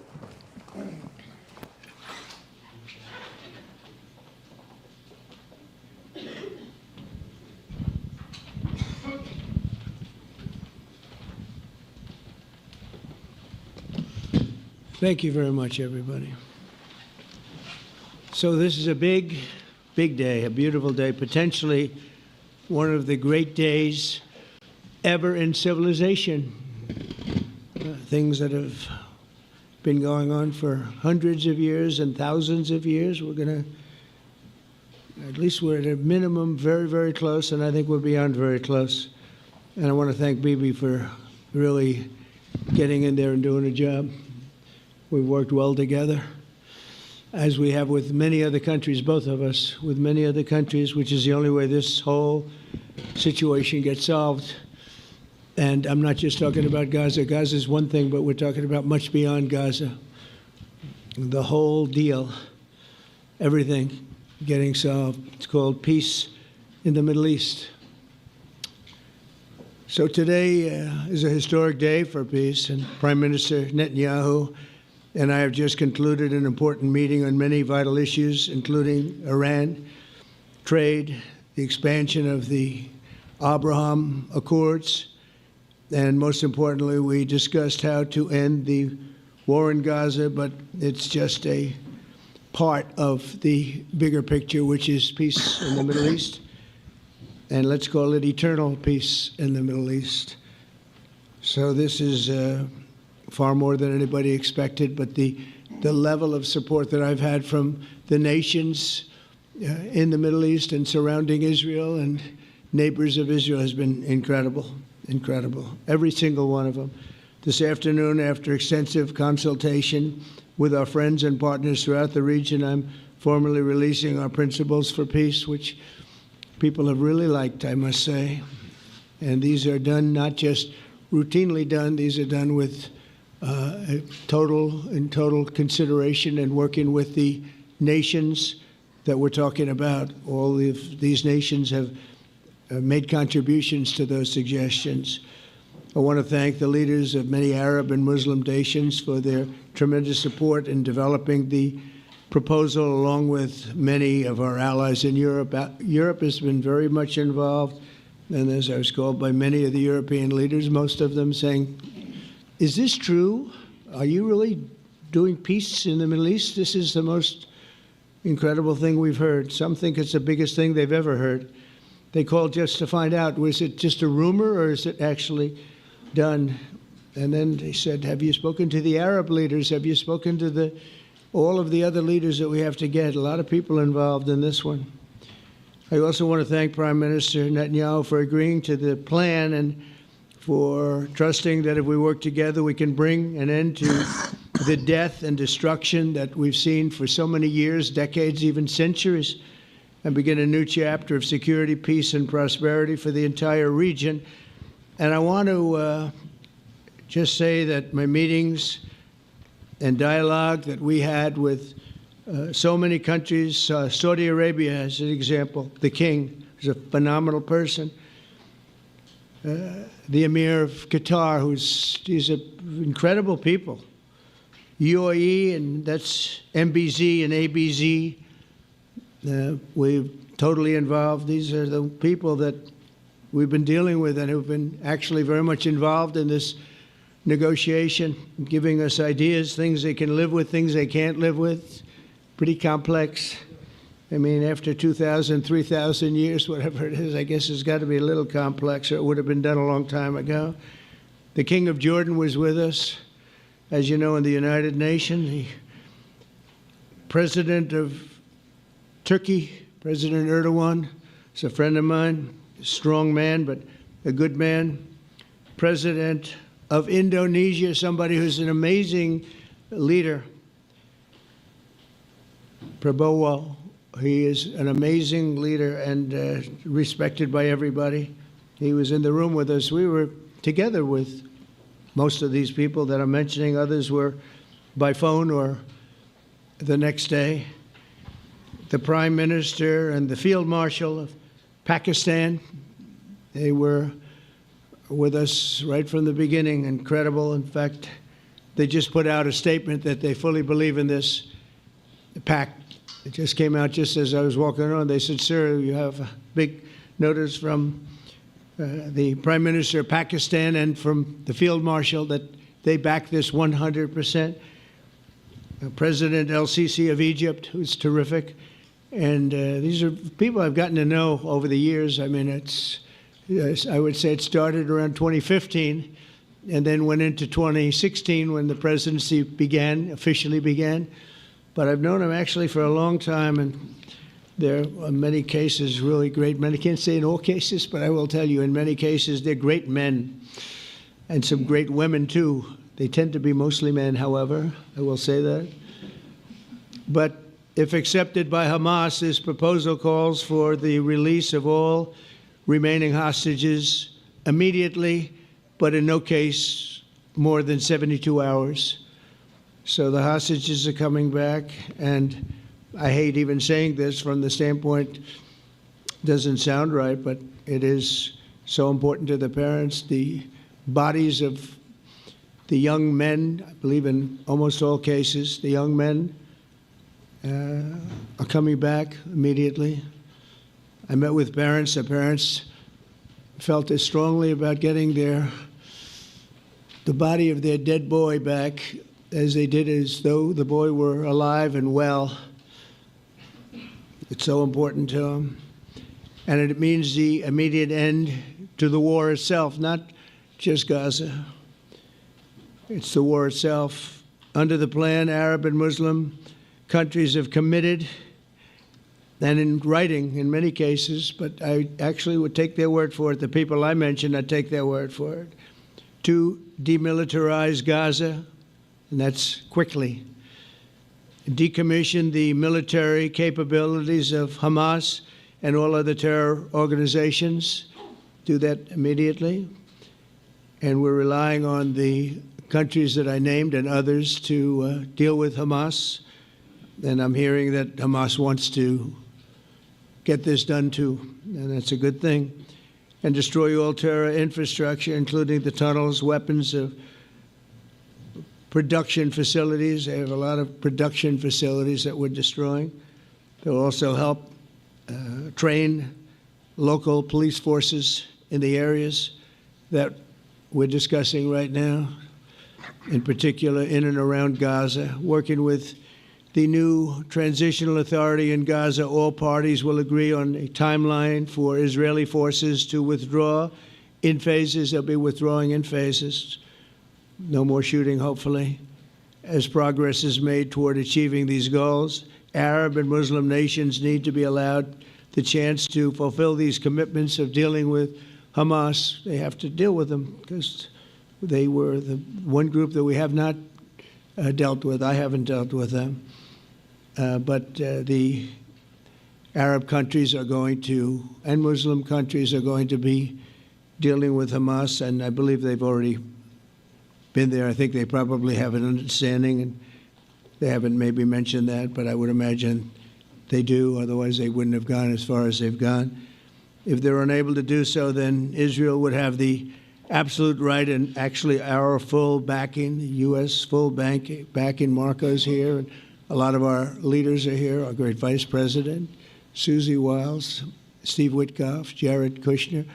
They've been so involved in this process. I don't think anybody else could have done it or even come close. But it's we're right there. We're right there. First time in thousands of years, I think you can probably say, if you really look into it, if you study back, if you're a scholar, you would say thousands of years. Israel would have my full backing to finish the job of destroying the threat of Hamas. But I hope that we're going to have a deal for peace. And if Hamas rejects the deal, which is always possible, they're the only one left. Everyone else has accepted it. But I have a feeling that we're going to have a positive answer. But if not, as you know, Bibi, you'd have our full backing to do what you would have to do. Everyone understands that the ultimate result must be the elimination of any danger posed in the region, and that danger is caused by Hamas. The tyranny of terror has to end, and this is, again, something that we're looking for. This is eternity. This is for forever. To ensure the success of this effort, my plan calls for the creation of a new international oversight body, the Board of Peace, we call it, the Board of Peace, sort of a beautiful name, the Board of Peace, which will be headed, not at my request, believe me, I'm very busy, but we have to make sure this works.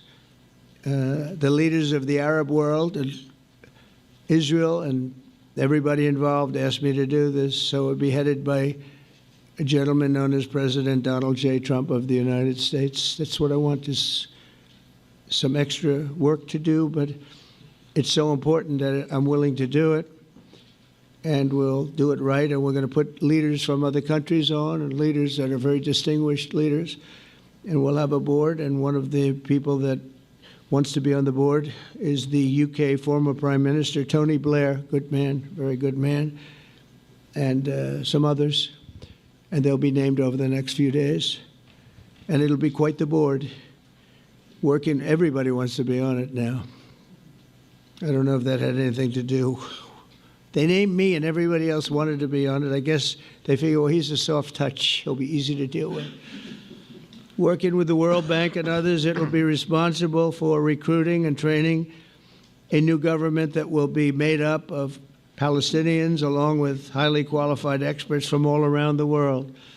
Hamas and other terrorist factions will play no role in the board, but they'll play no role in the governance of Gaza at all, directly or indirectly. As you know, thousands of Hamas leaders have been killed and soldiers have been killed. And we can never forget October 7th, but thousands have paid the price for that. And now it's time to get our hostages back and get back to trying to build something that's really great and very important. In our meeting today, Prime Minister Netanyahu was very clear about his opposition to a Palestinian state. And he continuously mentions October 7th, and I understand that. Most people do. And I understand and respect his position on many things, but what he's doing today is so good for Israel. I notice that they have large crowds gathering in Israel all the time, and they have my name up. They like me for whatever reason, maybe I don't know, but they do like me. But they say two things. Please get the hostages back and please end the war. They've had it. It's had it. So I think it's a very popular thing you do because he's a warrior. He doesn't know about getting back to a normal way of life, but he is a warrior, and Israel's lucky to have him.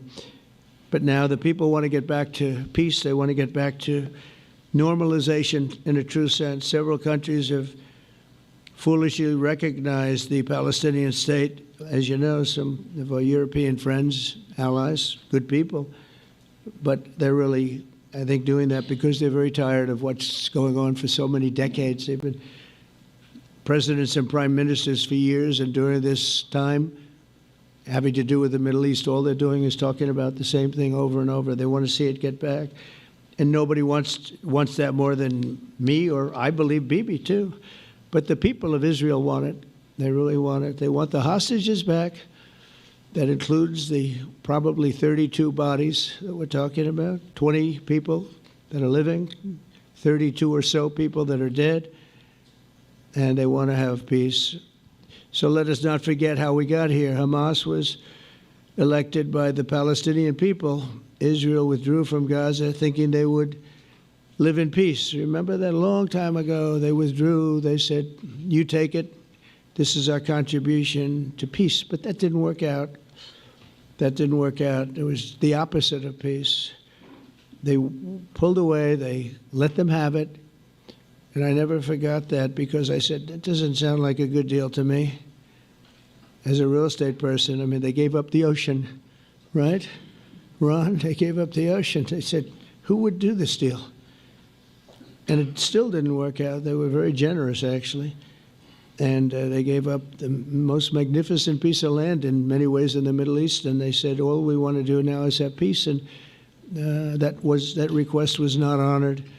Instead of building a better life for the Palestinians, Hamas diverted resources to build over 400 miles of tunnels and terror infrastructure, rocket production facilities, and hid their military command posts and launch sites in hospitals, schools, and mosques. So if you went after them, you'd be after them, and you wouldn't even realize you ended up knocking out a hospital or school or a mosque.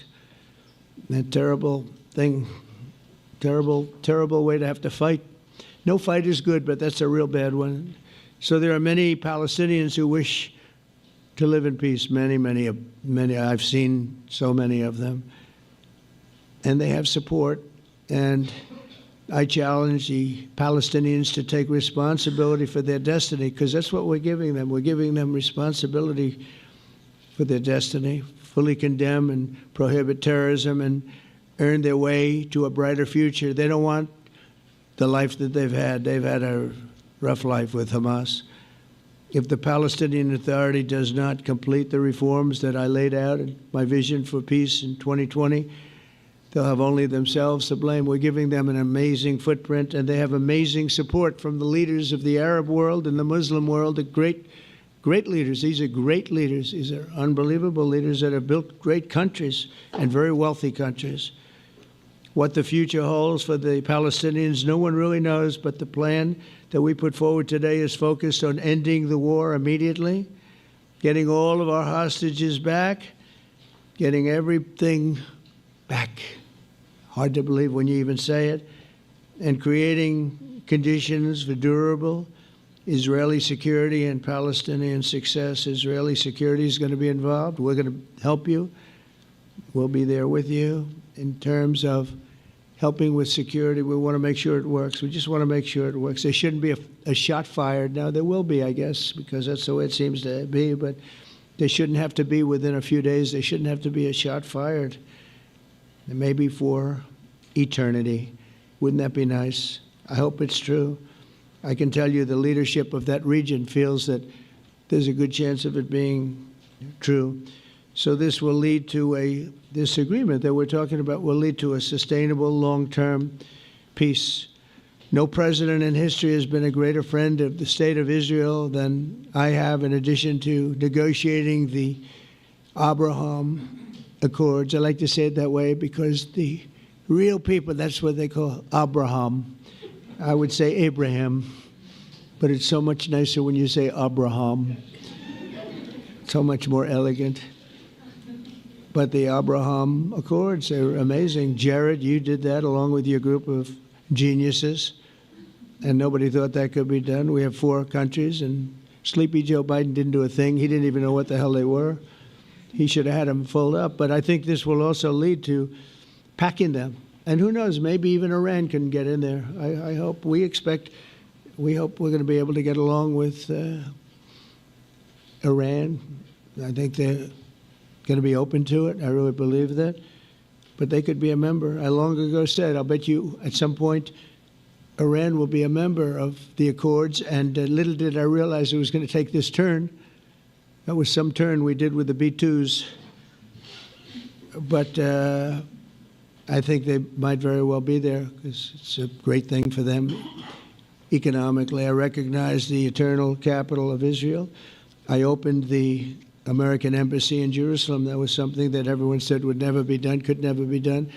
Virtually every president for many, many years, for decades, would campaign on making Jerusalem the capital of Israel. They campaigned on it over and over. Is that right, Steve? Is that right? Everyone, and when they got to it, and I understand why now, because it was so. When I got to office, I campaigned on it too. I said, we're going to make it. And then I'd get calls from the leaders of various countries saying, please don't do it. Please don't do it. It'll end the whole world. Please don't do it. And finally, I just didn't say anything, and I did it.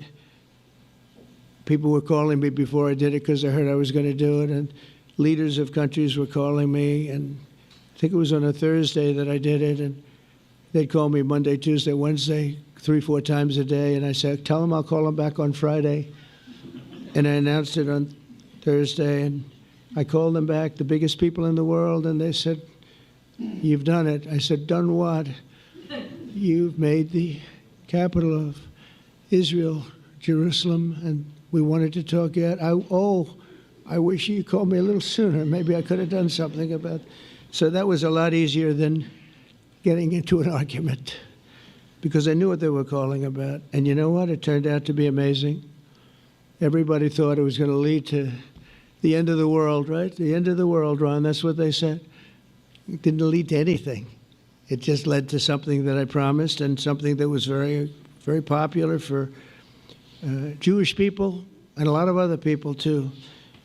I recognize Israeli sovereignty over the Golan Heights, and I cut taxpayer funding to the corrupt United Nations Relief and Works Agency. And United Nations was interesting because, as you know, a few days ago they introduced me. Ladies and gentlemen, the President of the United States. I'm looking at my teleprompter, and the thing was dead, stone cold, dead. the things up here. I have a long, beautiful speech to make. I'm back 30 feet back, and I'm saying, they're introducing me. There's nothing on my teleprompter. So, but I made a speech. I actually got good marks. You think Biden could have done that? I don't think so. I don't think he could have done that. I don't think too many people could have done it. But actually, it was actually more of a speech from my heart, if you want to know the truth. I think it was maybe better in certain ways because it was from the heart. It has to be from the heart. Otherwise, you're in big trouble. But I cut taxpayer funding for that very corrupt United Nations Relief and Works Agency, and nobody thought that would be done, and withdrew from the horrible Iran nuclear deal that was imposed upon Israel by Barack Hussein Obama and Biden. And I don't think Biden knew anything about it, though. I don't think he knows anything about it now, actually, if you ask him. He'd say, what is that? And we obliterated Iran's nuclear enrichment capacity, making it impossible for them to have a nuclear weapon, which they would have had probably in about 2 months from that. But I've never asked Israel to compromise its security, but we had big, strong talk. Nobody's been better to Israel. No president's been better to Israel than Donald Trump. But we had a long, strong talk, Bibi and I, and he understands it's time. It's time. History has shown. And the people of Israel want it. And the people of the Middle East want it. The people of enemies of Israel want it. But they don't have really too many enemies right now. And you know what? Many countries have gained great respect for Israel, for the way they fight, for the job they do, including me. I had respect anyway, but they gained respect. History has shown us that those who have relations with Israel have thrived, while those who have devoted resources and attention toward the destruction and even annihilation of Israel have languished. They haven't done well. Israel is not going anywhere. They're going to coexist with other people and countries in the region, from Syria to Lebanon to Saudi Arabia. The promise of a new Middle East is so clearly within our reach. This is the closest we've ever come to real peace, not fake peace, not political fool's peace. If we can get this difficult problem solved, the opportunities for all within that vast region of this world, it's a vast region, it's unlimited. The Abraham Accords show that all countries are better off when they communicate and work together and embrace new opportunities. I hope Jared and Steve and Susie and Marco and JD, we have great people. I hope you guys are going to work very hard to get these other countries in, because now they have no excuse. There's no longer an excuse. They were somewhere hesitant. And I tell you, the 4 countries that went in, I give them tremendous credit, and it's worked out incredibly well for them. In the same spirit, I'm pleased to report that earlier today we took another important step toward greater understanding in the region. A short time ago, we had a historic phone call in the Oval Office with Prime Minister Tani, who's really a great person. So we had a great talk, and I was on the phone, and Bibi was talking. Prime Minister Al-Thani was of Qatar. They really had a heart-to-heart conversation. It was a great conversation, I thought. It was productive. It was everything that you need to have something turn out to be successful. And I want to thank Bibi, and I want to thank the Prime Minister. It was fantastic. We agreed to launch a formal trilateral mechanism between Israel, Qatar, and the United States to begin a dialogue to enhance mutual security, correct misperceptions, and avoid future misgivings. And I want to thank Qatar, its leadership, and the Emir. He's a fantastic person. I think, I'm going to be his public relations man because I know him differently than a lot of people know him. But he wants peace. He wants to see peace. And his people, and they really acknowledge the critical role that they've played as mediator. And again, we're not quite finished. We have to get Hamas, but I think they're going to be able to do that. So now it's time for Hamas to accept the terms of the plan that we've put forward today. And again, this is a different Hamas than we were dealing with because I guess over 20,000 have been killed. Their leadership has been killed 3 times over. So you're really dealing with different people than we've been dealing with over the last 4 years, 5 years. Everyone has done their part and come to the table in good faith. Our Arab and Muslim partners are fully prepared to step up and fulfill their commitments for the benefit of the people of Gaza and the entire region. They're willing to step up and do a lot. They really are. There are a lot of good people involved. Everyone who wants to see, everybody who wants to see an end to the violence and destruction should be united in calling for Hamas to accept the extremely fair proposal so that we can end the war and get us back our hostages right now and have everlasting peace. And I look forward to having relationships with everyone. As the chairman of the board, I'll be involved, and we'll have meetings with some very smart people that'll be working over there to make sure that we haven't just been wasting time with an agreement that doesn't get done. The task of building peace will not be easy. There are some of the hardest problems in the world to solve, and that's why it's been going on for so many centuries. But too many lives are at stake not to try, and this was more than a try. I mean, I think this is something that gets done when you have virtually every country, and these are powerful, powerful countries that have a lot of money, and the money can make things happen. A lot of countries try, and they don't have any money. These are very rich countries that can make things happen. So together we'll forge a much safer and more hopeful future for everybody, including Israel. And I want to thank Prime Minister Netanyahu for his partnership. And I want to thank all of the leaders, the kings and the emirs and the presidents and prime ministers, people I mentioned. And they've been absolutely fantastic to work with. And it's just happened very quickly. It's happened from a couple of weeks before I had a couple of meetings, but a couple of weeks before we went to the United Nations, and we had some incredible meetings. It all came to place. It all took place, and everybody wanted to be a part of it. I don't have anybody that's saying we don't want anything to do with it. It's just the opposite. And I'll tell you, a couple of years ago, a year ago, I don't think we would have had this kind of participation, Mr. VP, right? I don't think we would have had. It's been amazing. The participation was 100%. Everybody wants to be a part of it. And everybody, those very strong countries, everybody wants it to work. So, Bibi, congratulations on this. I think this will be your crowning achievement, frankly. If this all works out, we think it will. It's going to be your crowning achievement. And I want to thank you very much for being here. Thank you. Please. Thank you. Thank you. Mr. President, first I want to thank you for graciously hosting me once again in the White House. And second, I want to thank you for your friendship and for your leadership. From Jerusalem to Tehran, from the Golan Heights to Gaza, you've proven time and again what I've said many times. You are the greatest friend that Israel has ever had in the White House.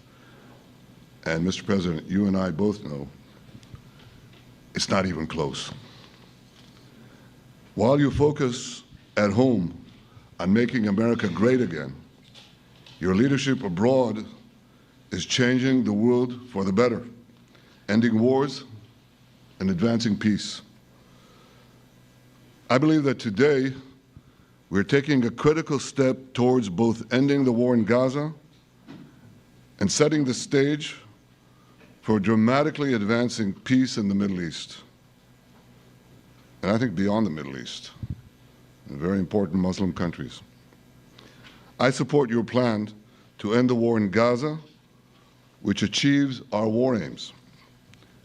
It will bring back to Israel all our hostages, dismantle Hamas's military capabilities, end its political rule, and ensure that Gaza never again poses a threat to Israel. We would not have achieved this turning point without the courage and sacrifice of our incredibly brave soldiers. They fight like lions to defend the people of Israel, and they serve on the front line in the war between civilization and barbarism. Mr. President, when our two countries stand shoulder to shoulder, we achieve the impossible. Just a few months ago, in Operation Rising Lion and Operation Midnight Hammer, we struck a decisive blow against Iran's nuclear and ballistic missile program. Your bold decision to send those B-2s made the region safer and the world safer. Now, under your leadership, we're taking the next step to win the war and expand the peace. Your plan is consistent with the 5 principles my government set for the end of the war and the day after Hamas. Everybody asks, what is your plan for the day after Hamas? Here's our plan. Passed it in the cabinet.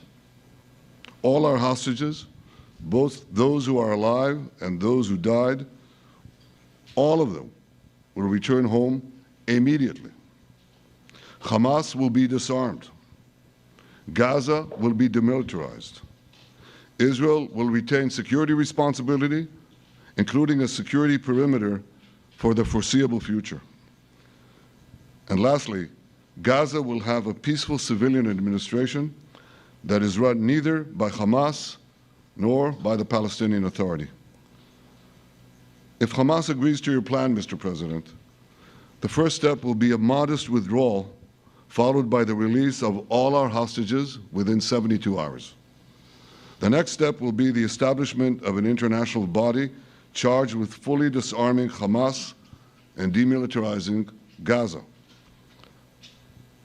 I appreciate your willingness to lead the body, Mr. President. I really appreciate it because you have a lot of things to do, and this is important. And it reflects the confidence that this will give everyone, that things will be followed up on all the commitments made. The fact that you're taking this on, I think, helps a lot to make sure that everything flows in the direction that we want. Now, if this international body succeeds, we will have permanently ended the war. Israel will conduct further withdrawals linked to the extent of disarmament and demilitarization, but will remain in the security perimeter for the foreseeable future. I think we should understand that we're giving everybody a chance to have this done peacefully, something that will achieve all our war objectives without any further bloodshed. But if Hamas rejects your plan, Mr. President, or if they supposedly accept it and then basically do everything to counter it, then Israel will finish the job by itself. This can be done the easy way, or it can be done the hard way, but it will be done.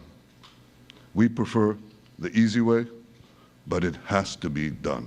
All these goals must be achieved because we didn't fight this horrible fight, sacrifice the finest of our young men to have Hamas stay in Gaza and threaten us again and again and again with these horrific massacres. Mr. President, I was encouraged by your clear statement at the UN against the recognition of a Palestinian state. That would be an outcome that, after October 7th, would reward terrorism, undermine security, and endanger Israel's very existence. As for the Palestinian Authority, I appreciate your firm position that the PA can have no role whatsoever in Gaza without undergoing a radical and genuine transformation. In your 2020 peace plan, which you mentioned just now, you made clear what that transformation requires. It's not lip service. It's not checking a box. It's a fundamental, genuine, and enduring transformation. And that means ending pay to slay, changing the poisonous textbooks that teach hatred to Jews, to Palestinian children, stopping incitement in the media, ending lawfare against Israel at the ICC, the ICJ, recognizing the Jewish state, and many, many other reforms. It won't come as a surprise to you that the vast majority of Israelis have no faith that the PA Leopard will change its spots. But rather than wait for this miraculous transformation, your plan provides a practical and realistic path forward for Gaza in the coming years, in which Gaza will be administered neither by Hamas nor the Palestinian Authority, but by those committed to a genuine peace with Israel. I think this can be not only a new beginning for Gaza, I think it can be a new beginning for the entire region. Under your leadership, we can re-energize, I've got to contribute my own, we can re-energize the Abraham Accords. That's what it's called in the original Hebrew, Abraham. Abraham is fine, Abraham, however you want to call it. Under your leadership, Mr. President, we can re-energize the Abraham Accords that we forged 5 years ago. We can expand them to many more Arab and Muslim nations that choose moderation over extremism. I think there's an opportunity here. It's not going to be easy, it's tough going, but I think if we succeed, you're absolutely right. We're going to open possibilities that nobody even dreamed of. But I think we dream of them. As you've told me, Mr. President, and you've told the world many, many times, you said, remember October 7th. Remember October 7th. And we do. We will never forget the horrors of October 7th, and we will do whatever is necessary to make sure they don't happen again. Since October 7th, Israel's enemies have learned a hard truth. Those who attack us pay a heavy price, but those who partner with us advance progress and security for their peoples. President Trump just said it. It's also in the Bible. It says, those who will bless you will be blessed, and those who will curse you will be cursed. And that's actually what is happening. We want the blessings. I think we've done a lot in the past 2 years to end the curse. We're not finished, but we've done a lot. And we've done a lot together to end the curse. I want to thank your entire team for their efforts to get to this point. I especially want to thank Steve Witkoff and Jared Kushner for their indefatigable work to bring Israel and Arab states in the region closer together. I am deeply grateful to both of them for their work. We had a phone call today just to make it clear. I said to the Prime Minister of Qatar, Israel was targeting terrorists, wasn't targeting Qatar. And of course, we regretted the loss of the Qatari citizen, wasn't our target. And I very much appreciate President Trump's proposal to have a trilateral body, the United States, Israel, and Qatar, to work out respective grievances. There are quite a few. But if we could try to mitigate them or put it on a different footing, I think that'll be good for everyone. Above all the people, the fine team, and many helpers who've done this, I want to thank you, Mr. President. History has already shown that under your leadership, Israel and America can change the face of the Middle East. And today I'm hopeful that your plan to end the war in Gaza will do so again and do so soon. It will free our hostages, end Hamas's tyranny in Gaza, and enable a more secure and prosperous future for the peoples of our region. Thank you, Mr. President. May God bless America. May God bless Israel. May God bless the indispensable alliance between our countries. And may I add in Hebrew, G'mal Chatima Tova, may we all be inscribed in the book of life. Thank you. Thank you very much, Bibi.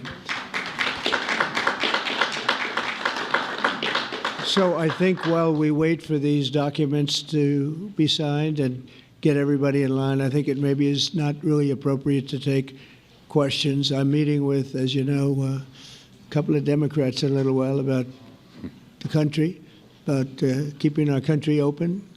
They're going to have to do some things because their ideas are not very good ones. They're very bad for our country. So we'll see how that works out. But this is something that was really historic today. This was something that was amazing. I think, Bibi, I mean, depending on you, I think while we're waiting for signatures and waiting for approvals from a lot of different countries that are involved in this, we probably shouldn't take questions, or would you like to take a question or two from perhaps a friendly Israeli reporter, if there's such a thing? That's a very, very tough proposition. But I would think, Mr. President, that I would go by your instinct that this is, we'll have enough time for questions. Let's settle the issue first, I think. No. Thank you very much, everybody. Thank you.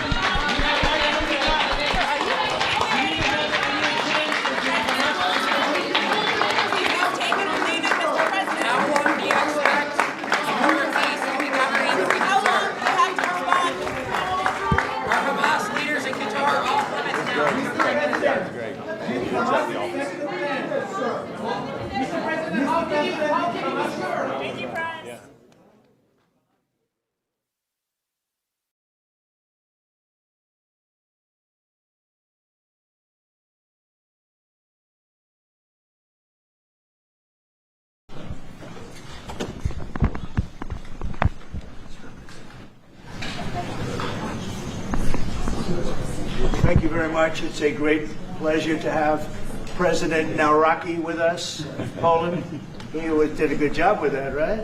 Gave me a little different pronunciation. I said, I want to get it perfect. Did I get it right? Yeah. Good. Good. Nawrocki. I better get it right. And the president's been amazing. He had an incredible race. He came from behind and he won very handily. The people of Poland have taken to him immediately. They really love him. There's great love and respect. He's a very successful man, but he went into a political hatchet, so to speak. It was a pretty tough race, pretty nasty race, and he beat them all, and he beat them all very easily. And now he's become even more popular as they got to know him and know him better. He's doing a really fantastic job. So it's an honor to. I also endorsed him, so I'm very proud of that. I don't endorse too many people, but I endorsed him, and I was very proud of that, the job he's done. I want to thank Vince Haley for that recommendation. Vince was fantastic, and I appreciate it. And I can tell you who really appreciates it, Poland, because they're very happy with their president. And I just want to say it's an honor to have you. We'll be discussing trade and various other things, the things that you discuss. We'll have a few questions from you, and then we'll get on to a discussion. Then we'll have lunch, and then he goes and he meets with the Pope. And that'll be very exciting. And say hello to the Pope for me. Yeah, okay? I will. Thank you very much for being here. Thank you very much, Mr. Mr. President, thank you very much, and I would like to express my gratitude for your invitation. Only after 1 month from my sworn and from celebration for my inauguration, it means that Polish-American relations are very important, very strong. I think that we have so strong relations that we have never had, and it's very important for me. Our relations are based, of course, on the values. Right. Thank you very much for your support, for your endorsement during my very hard campaign. I remember it, and I'm very grateful for your support. It was the fight me against others, so your support was very important, and the support of Polish people, Polish diaspora in the United States of America. We have almost more than 10 million people here, and they voted for Donald Trump. They voted for me. Yeah, and in vast majority they voted also for me, so I would like to say hello to Polish diaspora in the United States of America. Those relations for me, for Poland, for Poles, are very important with the United States of America, and they are based on values: independence, sovereignty, democracy, and I think, Mr. President, that those values are epitomized by our common heroes. Yes. Kazimierz Pułaski and Tadeusz Kościuszko. So That's right. thank you very much, and I hope it will be very fruitful discussion around the energy, around the economy and military service. Yeah. And the flyover was very much in honor of your great pilot who just passed away recently, who was a legend in Poland. You might want to say something about him. Yes, of course, it was a terrific accident in Poland. Thank you for this gesture that F-35 opened our meeting. Major Krakowian was one of the best Polish pilots well-honed Polish pilot, and he died. He lost 2 children, so it was a great tragedy. He was a legend in Poland, actually, a legend as a pilot. He was an incredible pilot. And I think he went to the Air Force Academy, actually. But he was a fantastic pilot, and it was a big setback. The people of Poland are very, very sad. So we thought we'd do that. That was the single plane that swooped up.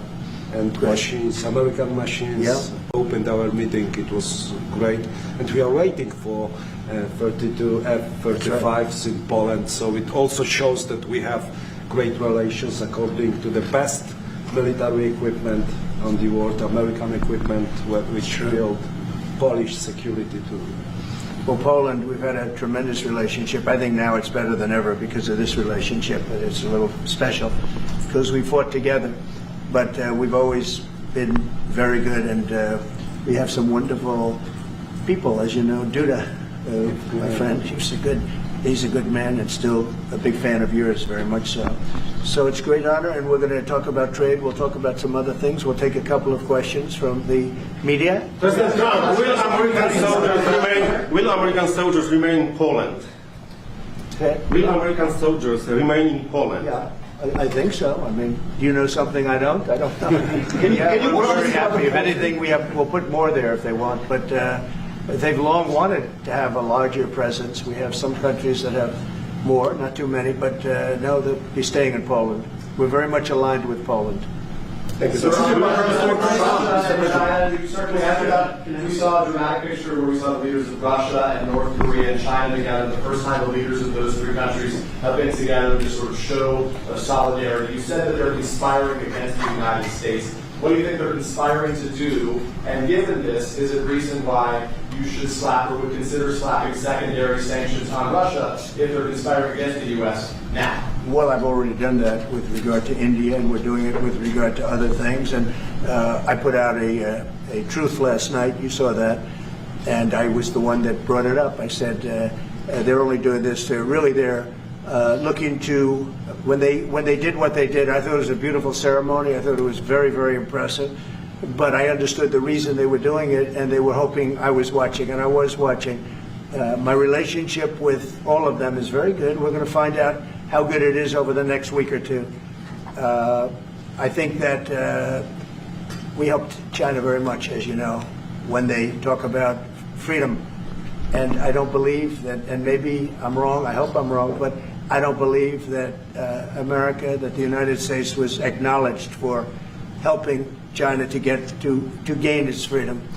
But perhaps I was just that was a sleight of hand. I mean, I was very surprised. I watched the speech last night. President Xi's a friend of mine, but I thought that the United States should have been mentioned last night during that speech because we helped China very, very much.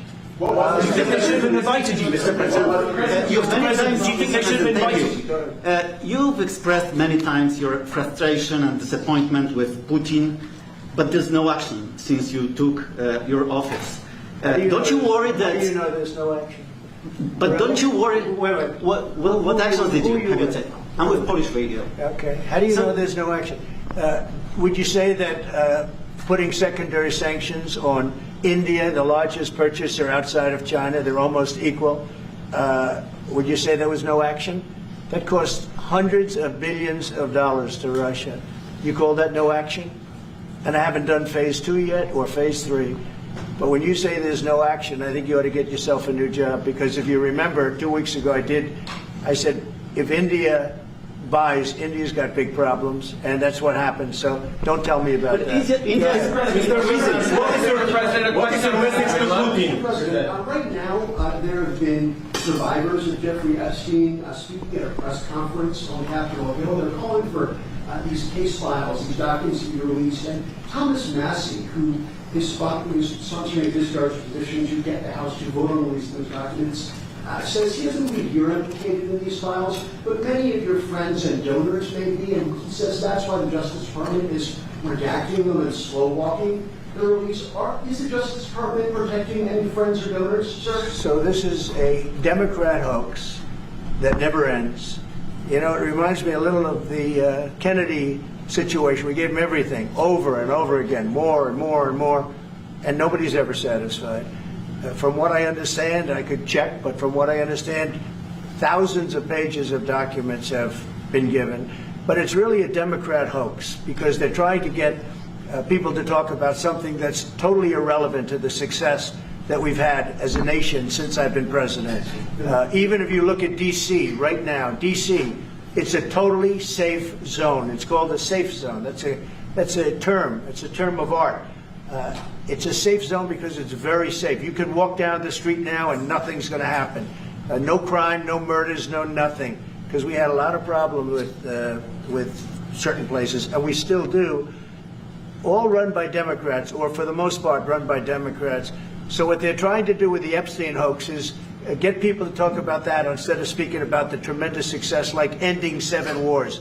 I ended 7 wars. Nobody's going to talk about because they're going to talk about the Epstein whatever. I understand that we were subpoenaed to give files, and I understand we've given thousands of pages of files. And I know that no matter what you do, it's going to keep going. And I think it's enough because I think we should talk about the greatness of our country and the success that we're having. I think we're probably having, according to what I read, even from 2 people in this room, we're having the most successful 8 months of any president ever. And that's what I want to talk about. That's what we should be talking about, not the Epstein hoax. When are you going to make a decision on your wage, Mr. President? What is your message to Putin? Mr. President, your message to Putin? I have no message to President Putin. He knows where I stand, and he'll make a decision one way or the other. Whatever his decision is, we'll either be happy about it or unhappy. And if we're unhappy about it, you'll see things happen. Mr. President, question on Venezuela. Can you give us a sense of what the U.S. policy or what you're trying to achieve with the aircraft carriers, or the boats, I should say, in near Venezuela, and also the boat that you mentioned yesterday where 11 people were killed? What was found on that boat, and why were the men killed instead of taken into On the boat, you had massive amounts of drugs. We have tapes of them speaking. There was massive amounts of drugs coming into our country to kill a lot of people. And everybody fully understands that. In fact, you see it. You see the bags of drugs all over the boat. And they were hit. Obviously, they won't be doing it again. And I think a lot of other people won't be doing it again when they watch that tape. They're going to say, let's not do this. We have to protect our country, and we're going to.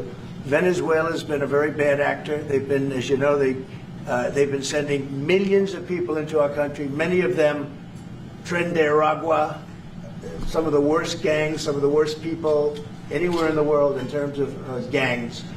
And we had some in Washington, D.C. We took care of them very quickly, but they're out of here. They've gone.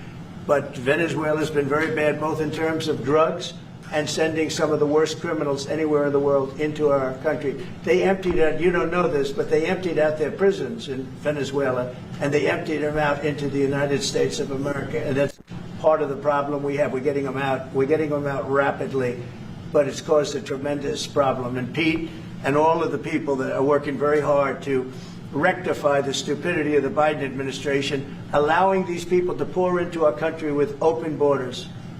We are paying a big price as a country for the incompetence of the Biden administration. But think of it, opened up prisons, drug dealers, drug lords, everything coming out of Venezuela. They said, and we said, we're not going to put up with it anymore. So Venezuela has been one of the worst actors in the whole group, and we have a group of pretty bad actors. Are you wanting to force Maduro on his guard? Go ahead. Yeah, thank you, Mr. President. At the end of this month, the government or the Congress has to pass a budget. Do you think we can avoid the government shutdown? Yeah, I do. I think the Republicans will vote for an extension. We won't have any Democrat votes. We could give the greatest budget ever. Tax cut of 50%, everybody taken care of, perfect for women, perfect for men, perfect for minorities, perfect for everything, and we wouldn't get one vote for the Democrats because they've lost their mind. They are so deranged. They have Trump derangement syndrome, and I don't want to burn the Republican Party with it, but they really are. They've become almost sick. They actually think there is a disease. It's called Trump derangement syndrome. They've got it. No matter what we did, no matter how good, you could give them everything that they've ever dreamed of, and you wouldn't get one vote. These are sick people, and I think we're going to have a tremendous midterm. We just approved the largest tax decrease in the history of our country. We have things, if you think of it, no tax on tips, no tax on Social Security for our seniors, no tax on overtime, deductions when you buy a car and you borrow money to buy a car. First time they've ever seen anything like this. Middle-income people get deductions. You get a deduction when you buy a car. Nobody's ever seen. And by the way, they're selling cars like crazy. Cars are pouring back because of the fact that we have tariffs.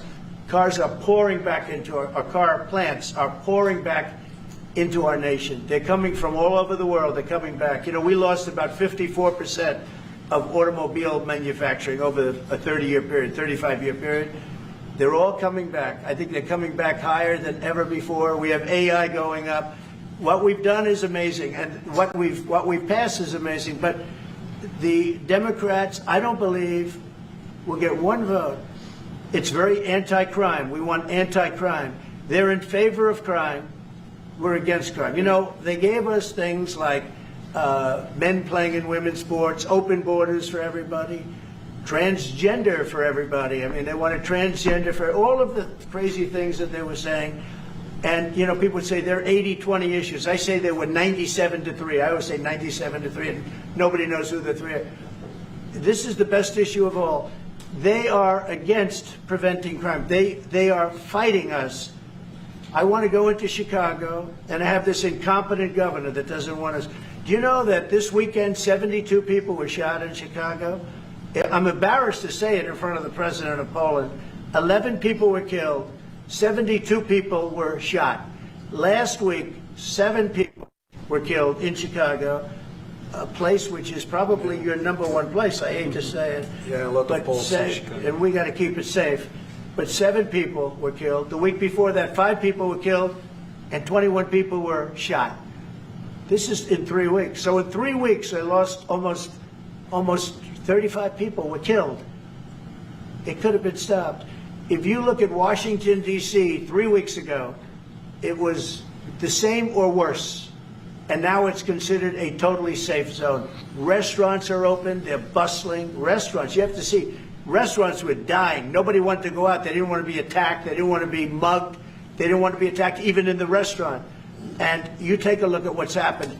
Friends of mine that haven't gone to a restaurant in 4 years, one of them went out 5 times in the last 2 weeks to a restaurant with his family. They feel totally safe. Washington, D.C. is a totally safe city. You're not reporting any crime because there is none. They said crime is down 87%, and I said, no, it's not. It's down 100%. We have a great thing going. I could do that with Chicago. We could do that with New York. We could do it with Los Angeles. So we're making a determination now. Do we go to Chicago, or do we go to a place like New Orleans, where we have a great governor, Jeff Landry, who wants us to come in and straighten out a very nice section of this country that's become quite tough, quite bad. So we're going to be going to maybe Louisiana, and you have New Orleans, which has a crime problem. We'll straighten that out in about 2 weeks. It'll take us 2 weeks, easier than D.C. But we could straighten out Chicago. All they have to do is ask us to go into Chicago if we don't have the support of some of these politicians. But I'll tell you who is supporting us, the people of Chicago. And I sort of want them to let it be known. They have incompetent people. A guy like Gavin Newsom, he's the governor of a state that if we didn't go into Los Angeles with our soldiers, with our National Guard, you wouldn't even be having the Olympics there. They were going to take it. And remember this, your top law enforcement officer in Los Angeles said, there's no way we could have done this without President Trump coming in with the troops. We saved Los Angeles and we saved the Olympics. Thank you very much. Question for President Dombrovskis. Thank you. Mr. President, in regards to Gavin Newsom, would you be open to a congressional investigation in regards to the specific Palisades fire where it killed 12 seniors to see whether there's any negligence on Gavin Newsom or Karen Bass in regards to those deaths? Well, hey, there's negligence on not getting people permits. That is negligent. We got all of the federal permits. Lee Zeldin, the federal permits are much more difficult. They were all gotten within 30 days. People could go build their houses. it's going to be years before they are allowed to build the house. And Karen Bass is grossly incompetent. And this is a very incompetent guy. I watched him with the hands. I'm saying, what's going on with the hands? There's something wrong with him. You watch him. There's something wrong with this guy. But more importantly, he didn't allow the water to come from the Pacific Northwest. You know, they have tremendous amounts of water in California. People don't know. They send the water out to the Pacific Ocean. So I demanded it be open. If that were open during the fire, before the fire, you wouldn't have had the fire because all the sprinklers would have worked in the houses. They had no water. They had no water in the fire hydrants. You wouldn't have had the fires. It would have been put out after one house, two houses. But he stopped the water from coming in. And I had to send in the military to have that water opened after the fires. And now they have water, but he should have more because they've restricted, they still restricted. There's something wrong with these people. There's something really wrong. As to investigation, I view it as a gross incompetence. I view it as an ideology that's wrong. It's a radical left ideology. And if I didn't win this election, I think our country would be destroyed. I don't believe you'd be here right now, and our country would be destroyed. Yeah. Mr. President Trump, thank you, sir. What's the most important branches of interest between Poland and U.S., in your opinion? Well, it's just the relationship we have. I think there's a great trust and a great, more than most countries, more than almost any countries. We have some in a category that's very special, and Poland is in that category. We have a very special relationship. It's like the question about the soldiers that was asked. We never even thought in terms of removing soldiers from Poland. We do think about it with regard to other countries, but we would never know. We're with Poland all the way, and we will help Poland protect itself. Okay? I would like to add something. Yeah, of course, security is most important also for our relation. And I'm a historian, as you know, maybe, Mr. President. Sure. I'm a historian, and this is the first time in Polish history, in 20th century and the 21st century, that the Poles are happy that we have foreign soldiers in Poland. So the American soldiers are the part of our society nowadays. We have almost 10,000 soldiers, and this is the signal to the whole world and also to the Russian Federation that we are together. But we are not like the Poland free riders in Europe and in NATO. Mr. President Trump knows it, because our GDP for military service achieved 4.7. So we are probably the one NATO nation which is on this level, and we will not stop. Me, as the President of Poland, we are going to achieve 5% of GDP for military service, but with American soldiers on Polish soil, we solidify and we are secure. Mr. President, are you satisfied? Just about that, you know, Poland was one of two nations that paid more than they were supposed to with NATO. I don't know if anyone knows that, but there were two nations, and Poland paid more than they were supposed to. They thought it was low. And by the way, since then, at my request, they've raised it from 2% to 5%. But Poland was one of two nations that paid more than they were supposed to, which was a very nice thing. Yeah. What's your message for that you were not invited to the parade in Beijing?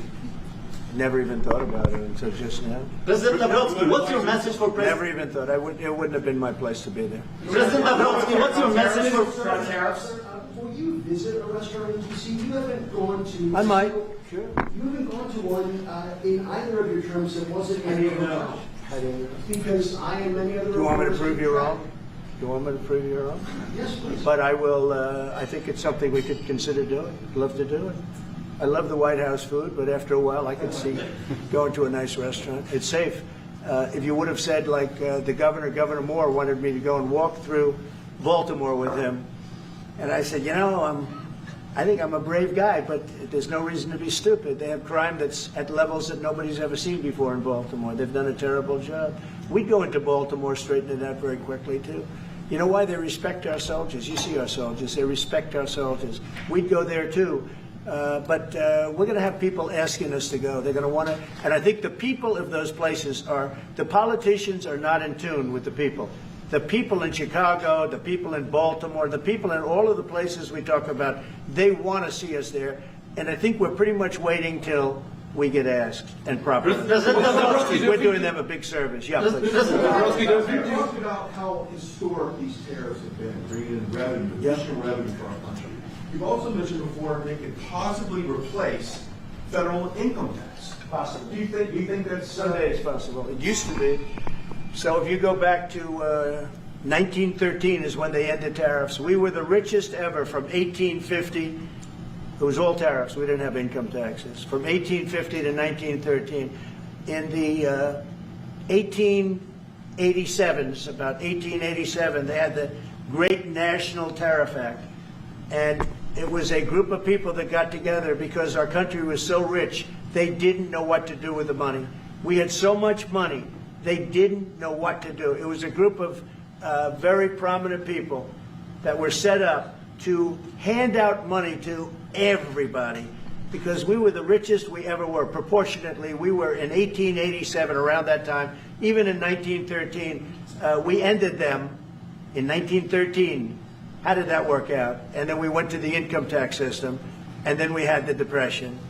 And by the way, a lot of people try and say that, oh, tariffs with the Depression. No, they ended in 1913, and then we went to income tax, and then in 1929 you had the Depression. They did try and bring it back in 1931-32, but the Depression had long started, and this poor, beautiful nation was gone. It was gone. We suffered for 25 years. It took 25, 30 years to really recover from the Depression. And we don't ever want to see that happen again. The tariffs are vital to the success of this country. When I say I ended 7 wars, at least half of those wars were ended because of the power of tariffs. I was able to say, well, we're not doing any business with you, or if you're going to war, we're putting a big tariff on you. And all of a sudden they announced that the war was settled. I settled 7 different wars, one going 31 years, one, look at the Congo and Rwanda, look at that, 31 years, 10 million people dead, I got it settled.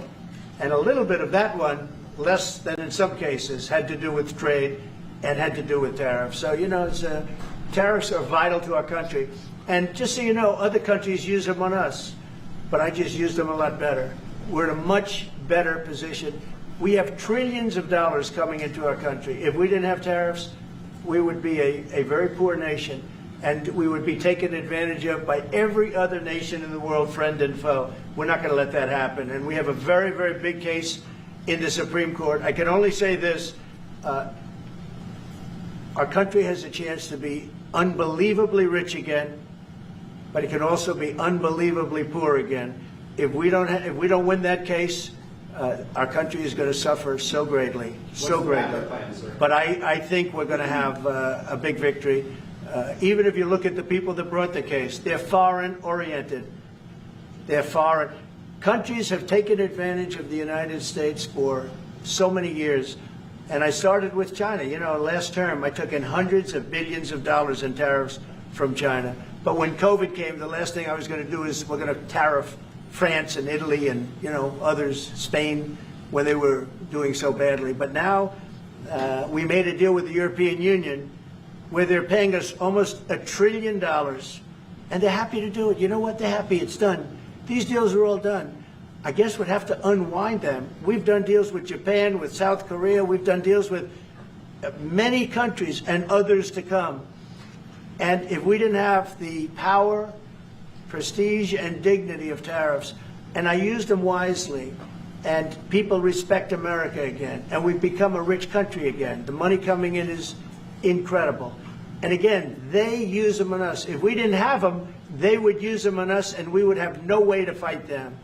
We would be a third world nation. So I think it's one of the most important cases I've ever seen go before the Supreme Court of the U.S. 2 weeks ago, you gave Vladimir Putin a 2-week deadline to agree to talks with Volodymyr Zelensky.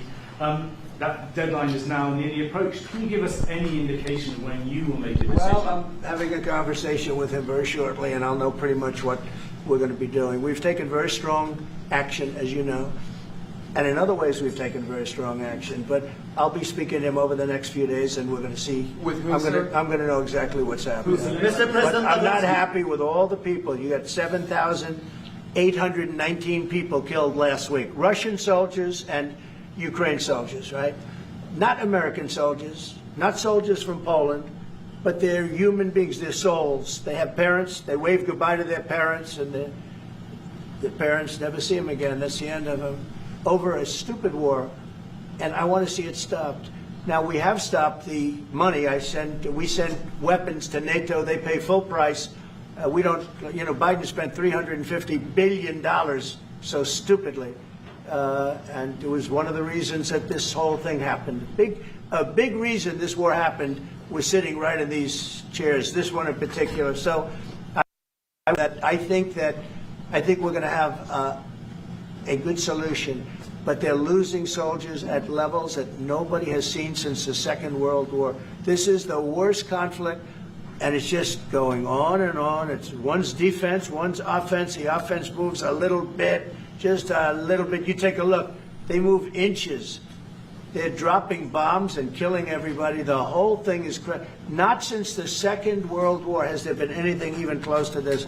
And they're not soldiers from my country. This is my country. But I have a power to end things. That's why I was able to end 7 other wars. And you know that I thought of the 7, basically 7. Those were tough wars to end. Much tougher, I thought, than the war with Ukraine and Russia. I thought that Ukraine and Russia have a very good relationship with President Putin. I thought that would be much easier. I thought that would be in the middle of the pack, maybe one of the easiest. Sometimes you never know with war. War is a very interesting thing. You never know with war. War is complex and dangerous, and what a mess, what a bloody mess. It's going to get done one way or the other. But they have to stop killing all of these souls. They're souls, and we have to stop killing. Thank you very much.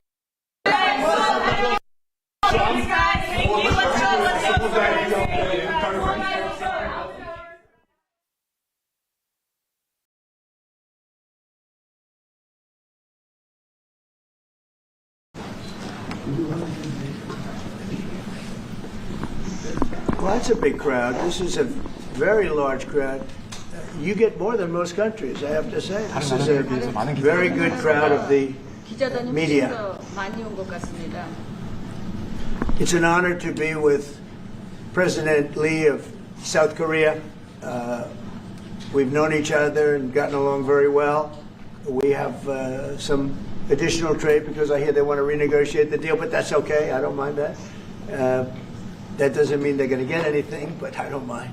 But we're going to have some very serious discussions about different things, including trade, where we do a lot of trade with South Korea, as you know.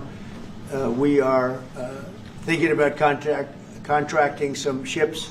They build them very well in South Korea. They're also thinking about coming to our country with some shipyards to start us on the process of building ships again. You know, at World War II, we'd build a ship a day. And today we don't build ships anymore, which is ridiculous. We're going to start that again. But we were like you. We were building ships all the time for everybody. And presidents and people allowed that to slip by. And now we buy ships. But we're going to be buying ships from South Korea. But we're also going to have them make ships here with our people, using our people. And we're going to go back into the shipbuilding business again. Because really, essentially, we don't build ships anymore, which is ridiculous how that ever happened. But we were the best at it, and you can take a look at World War II in particular, where we were doing virtually a ship a day. And it's hard to believe these were tankers and different kinds of ships, but we were very active. And you see a lot of those shipyards sitting there idle, but they're not so idle anymore. And you're going to come in also, and you're going to be doing a lot of ships in this country, so I look forward to that. But we have a lot of other trade things. They're a big purchaser of our military equipment. We make the best military equipment in the world. And you saw that recently with, take a look at what we did with the B-2 bomber, which you have one right there. They gave that to me. I guess the company gave that to me. The B-2 bomber was so successful in what took place in the little excursion that we made, 36 hours, and it wiped out nobody's ever seen anything like it. 36 hours back and forth. Not a thing went wrong. Not a screw was missing. Not a bolt was missing. Not a plane had not even a little bit of a problem. And we actually had 52 tankers. we had many planes, but you looked at the B-2, the way they handled that. Every single bomb hit its target. So they understand that we make the best military equipment in the world, and South Korea is a big buyer of military equipment, and we're going to talk about that also. And we have many things to talk about, and I look forward to it, and it's a great honor to be with you, and congratulations on your election. That was a big one, and we're with you 100%. Thank you. 네, 이재명 대통령님 오늘 백악관에 오신 것을 진심으로 환영합니다. 우리 그 양국 정상들 사실 서로 잘 알고 있습니다. 지금까지 또 잘 지내고 있습니다. 제가 알기로는 한국 측에서 어떤 추가적인 그런 그 관세 협상에 대해서 좀 관심이 있다고 하는데 괜찮습니다. 뭐 원한다고 다 줄 것은 아니지만 그렇다고 그 요청하는 것은 받아들이겠습니다. 오늘 우리는 여러 가지 주제를 다룰 예정입니다. 일단은 먼저 무역에 대해서 얘기를 할 것입니다. 한국은 상당한 많은 그런 무역량을 미국과 함께 하고 있습니다. 그 외에 또 선박 계약, 특히 한국은 조선업이 상당히 성공적으로 유지가 되고 있습니다. 그래서 조선소라든지 선박 건조에 대해서 우리는 많은 얘기를 나눌 것입니다. 사실 미국은 제2차 세계대전 때 선박을 하루에 한 개씩 건조하는 그런 굉장히 성공적인 선박업을 운영하고 있었습니다. 그런데 이제 미국은 선박이 굉장히 아주 폐쇄한 그런 상황입니다. 하지만 이제 우리가 한국에서 선박을 구매해야 되겠죠. 그렇지만 앞으로 한국과의 협력을 통해서 미국에서 선박이 다시 건조되기를 바라고 있습니다. 그럼으로써 또 미국의 조선업을 한국과 협력해서 부흥하는 그러한 기회를 갖게 되기 바랍니다. 아까도 말씀드렸습니다만 제2차 세계대전 때 미국은 하루에 한 개 선박을 건조했습니다. 그렇지만 지금 미국의 조선선은 상당히 황폐해져 있는 상황입니다. 그렇지만 한국이 와서 우리가 함께 재건하기 바랍니다. 또 하나 우리가 의논해야 될 일은 군사장비 구매에 대한 것입니다. 미국은 세계 최고의 군사장비를 만듭니다. B-2 버머 같은 것은 보셨겠지만 굉장히 성공적이었습니다. 이번에 최근에 그런 작전에서 이 B-2 버머가 왕복 36시간을 비행을 했는데 전혀 아무런 문제 없이 임무를 마치고 성공적으로 다시 돌아온 것입니다. 거기에는 또 52개의 탱커도 들어갔습니다. 하지만 어쨌든 그 버머라든지 추격기 최고의 군사장비를 가지고 있습니다. 한국이 이러한 미국의 아주 뛰어난 군사장비를 많이 구매할 것을 기대하고 있습니다. 오늘 다시 한번 이재명 대통령을 백악관에 모시게 된 것을 매우 영광으로 생각합니다. 그리고 그 전에 아주 선거에 이긴 것을 다시 한번 축하드립니다. 감사합니다. 네, 대통령님 감사드립니다. 이렇게 시간을 내주셔서 우리 대한민국 국민을 대표해서 감사 말씀을 드리면서 우리 대통령께서 이 오벌 오피스를 새로 꾸미고 있다는데 정말로 밝고 황금색으로 빛나는 게 정말 보기 좋습니다. 품격이 아주 있어 보이고 미국의 새로운 번영을 상징하는 것 같습니다. Mr. President, let me begin by thanking you on behalf of the Korean people. I would like to thank you for giving your time for today's meeting. And I heard that you recently redecorated the Oval Office, and I would like to say that it looks very bright and beautiful, and it has the dignity of America, and it symbolizes the new future and prosperity of America. 미국을 다시 위대하게 만드는 것이 우리 대통령님의 꿈인데 미국이 다시 위대하게 변하고 있는 것 같고 그게 다우존스 지수에서도 그게 나타나는 것 같습니다. 제가 보니까 사상 최고치를 경신하고 있던데 오늘은 잠깐 조정되고 있지만 아주 훌륭하게 미국이 다시 위대해지고 있는 것 같습니다. I believe that making America great again is your goal, and I believe that that is what is currently taking place in America. And I think the most symbolic thing of that is the Dow Jones Index, which reached a record high recently, although it went down a bit, but it reached a record high. And so I think that America is becoming great again. 말씀하신 조선 분야뿐만이 아니라 제조업 분야에서 르네상스가 이루어지고 있고 그 과정에서 대한민국도 함께하게 되길 기대합니다. So I believe that there is a renaissance taking place not only in the shipbuilding sector but also in the manufacturing industry, and I hope that Korea can be a part of that renaissance.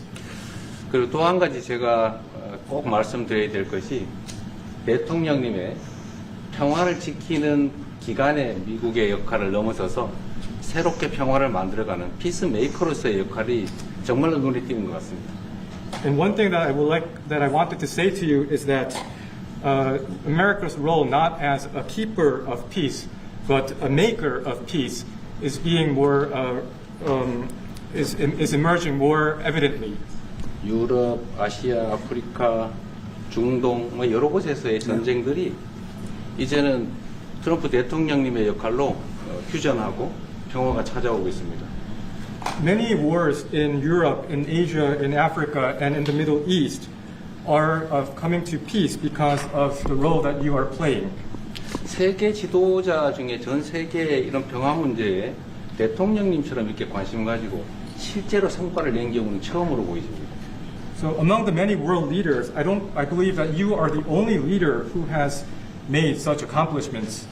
그리고 가급적이면 전 세계에서 유일하게 분단 국가로 남아있는 한반도의 그 평화를 좀 만들어 주셔서 김정은과도 만나시고 북한에 트럼프 월드도 하나 지어서 거기서 저도 골프도 칠 수 있게 해주시고 그래서 전 세계가 인정하는 정말 세계사적인 평화의 메이커로서의 역할을 꼭 해주시기를 기대합니다. And I would like to mention that the only remaining divided nation in the world is the Korean Peninsula, and I would like to ask for your role in establishing peace on the Korean Peninsula. So I look forward to your meeting with Chairman Kim Jong-un and construction of a Trump Tower in North Korea and playing golf at that place. 아마 기다리고 있을 것 같습니다. 다시 한 번만. 기다리고 있을 것 같습니다. So I believe he will be waiting for you. 그리고 마지막으로 든든한 한미 동맹을 기반으로 대한민국이 성장 발전해 왔고 앞으로도 이 한미 동맹을 군사 분야뿐만이 아니라 경제 분야 또 다른 과학 기술 분야까지 다 확장해서 미래형으로 발전시켰으면 좋겠습니다. Korea was able to attain economic growth and development through our ironclad alliance. And going forward, I hope to develop our alliance into a future-oriented alliance that encompasses areas not only limited to security, but also the economy and science and technology. 대한민국 국민들은 트럼프 대통령님에 대해서 정말로 큰 기대를 가지고 있다는 말씀을 드리면서 다시 한번 이런 시간 내주셔서 감사드립니다. The Korean people have great expectations for you, Mr. President. Thank you once again for your time. Well, thank you very much. It's an honor to be with you. I will say that Kim Jong-un and I had a very good relationship, as you remember, and still do.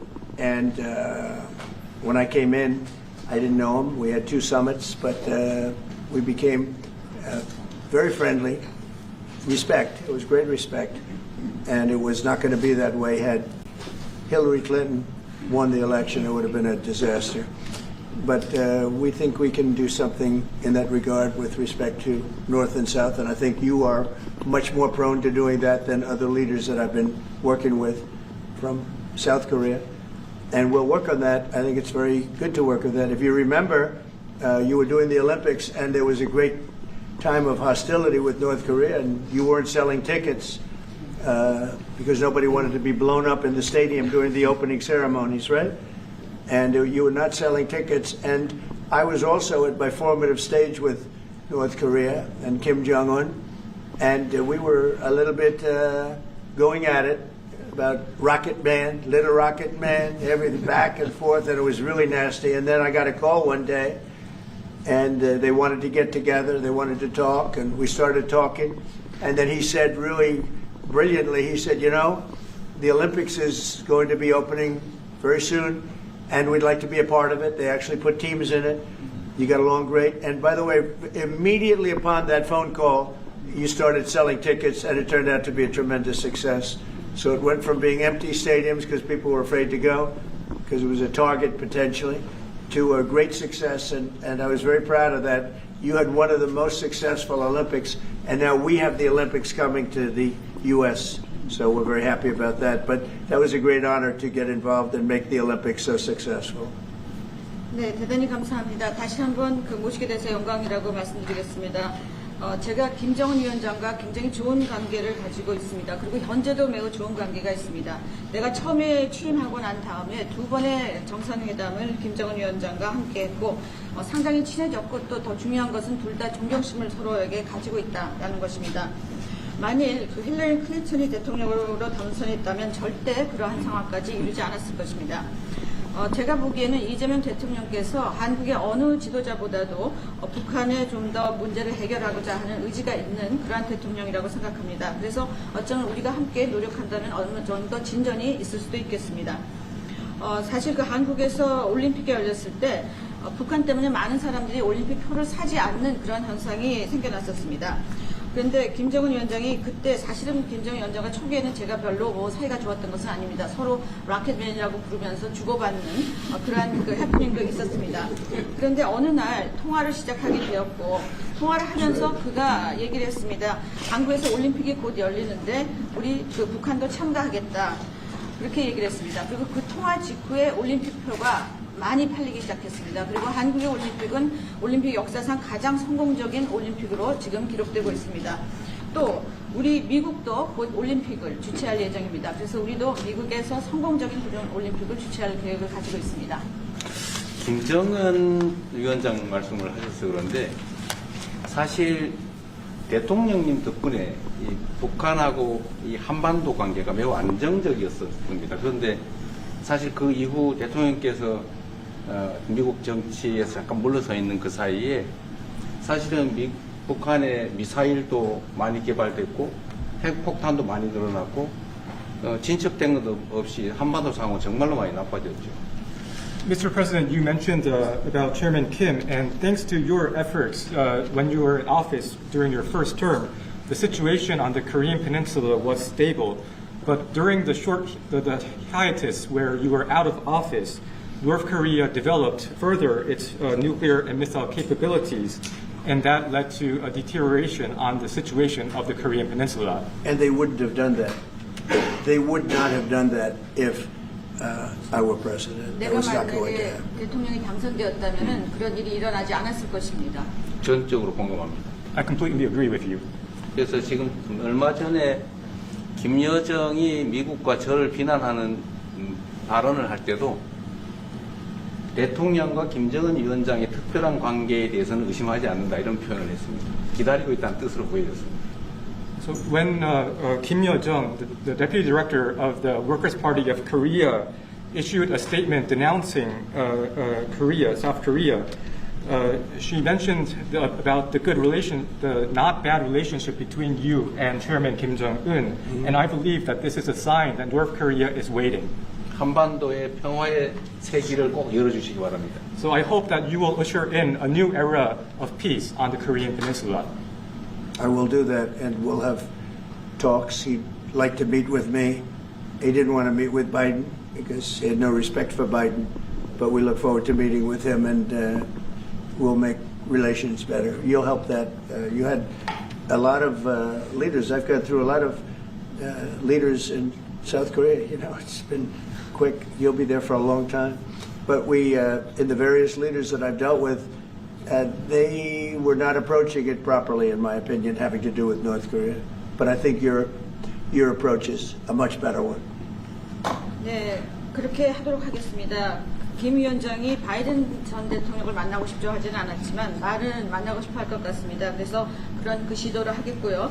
내가 한국의 지도자들을 여러 번을 만나봤는데 제 개인적인 생각으로는 대북 정책이 그렇게 적절하지 않지 않았나 하는 생각이 듭니다. 그래서 이 대통령께서 그 적절한 대북 정책을 통해서 좀 더 그 진전이 있었으면 하는 생각입니다. 저의 관여로 남북 관계가 잘 개선되기 쉽지 않은 상태인데 실제로 이 문제를 풀 수 있는 유일한 인물이 트럼프 대통령이십니다.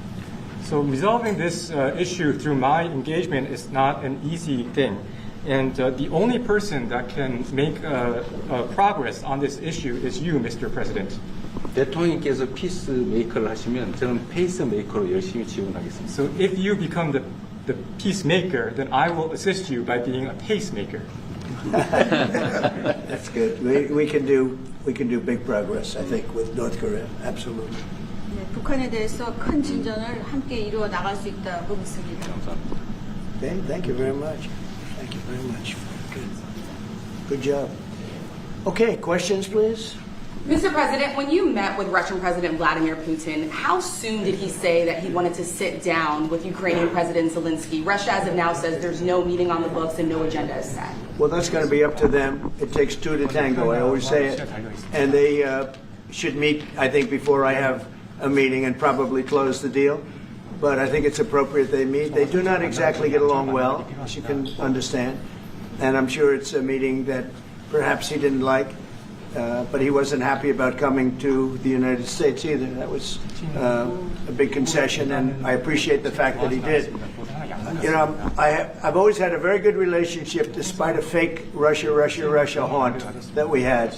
But we've always had a great relationship, very good relationship, strong relationship with Russia. That's a good thing, not a bad thing, by the way. That's a very good thing. And it's good to get along with Kim Jong-un, and it's good to get along with everybody, including President Lee. It's good to get along, and I get along with the foreign leaders. You see that with the biggest group of foreign leaders that we've ever had. Don't forget the European Union was here also representing a large group of countries just recently. So I believe that we're going to get that war straightened out. We're going to get it done. I don't know that they'll meet. Maybe they will. Maybe they won't. They'd like me to be at the meeting. I said, you guys ought to work it out. It's between you. It's not us. Now, in the meantime, we're not spending any money on, as you know, on Ukraine. We're selling military equipment to NATO.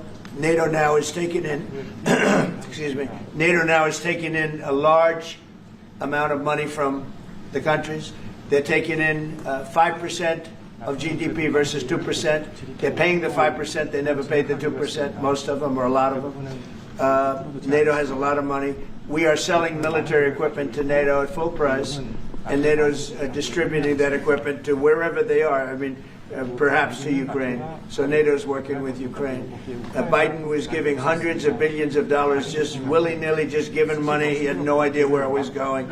It was terrible what was happening. So we're not involved anymore in terms of the cost. We're in for $350 billion.